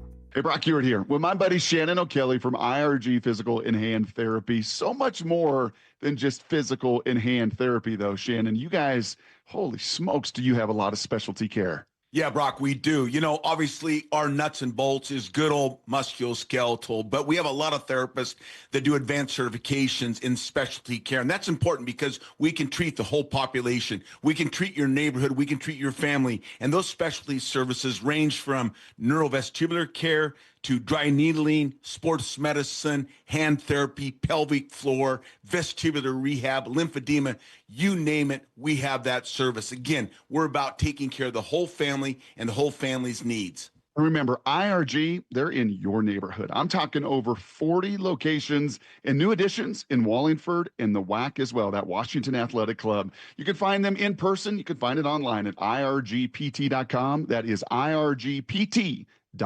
Rev up your summer at LeMay, America's Car Museum. Explore the new British bike exhibition, professional level race simulators, and mark your calendar for Tacoma Cars and Coffee or family drive-in movie nights. Plan your visit now at americascarmuseum.org. This might be the most surprising statistic I've shared in decades of doing local news. More than 75% of commuters will be involved in a car accident at some point. JP Pendergast of Pendergast Law with more. What makes it more surprising? The average person will be involved in 3 to 4 collisions in their lifetime. With accidents unbelievably prevalent, what are some safety tips if it happens to you? Safety first. Secondary collisions are not uncommon while awaiting help. Turn on those hazards and remain in a safe place. If a bystander witnessed the accident, capture their information and encourage them to remain at the scene. Seek medical attention immediately if needed, as delaying can be a costly mistake. Lastly, remember that statements made to police and insurance adjusters can affect your case. Collisions are more common than we'd like to think. If you find yourself in one, follow these helpful tips and then call my friends at Pendergast Law. If you or a loved one's injured in a car accident, call Pendergast Law. We can help. PendergastLaw.com. Is your car's AC blowing warm air? Don't sweat it. Bucky's Complete Auto Care is here to help. Right now, you'll save $50 on any AC service. Whether it's a weekend getaway or the daily commute, you deserve a cool, comfortable ride. For over 50 years, local drivers have trusted Bucky's for honest pricing, expert repairs, and guaranteed work, earning them the Carfax Preferred status. 16 family-owned locations, no appointment needed, and easy financing. For $50 off your cooling system service, visit Bucky's.com. If the customer wants to be met in Seattle, then let's get that car from Kirkland to Seattle so that customer can come in there and transact. The Johnson Auto Family, the LJ way. Wesley Financial Group is not a law firm, and Chuck McDowell definitely not an attorney. This is Chuck. If someone talked you into buying something really silly and you want to get out of that silly little thing, my advice, get the facts. Call me and I'll send you our timeshare exit kit absolutely free. Inside, you'll learn how timeshare works and all your options for cancellation. Call Wesley now for your free exit information kit. 800-791-0000. That's 800-791-0000. Hey, John, why so glum? I just got let go. The company's downsizing. This is the 3rd time in the last 2 years.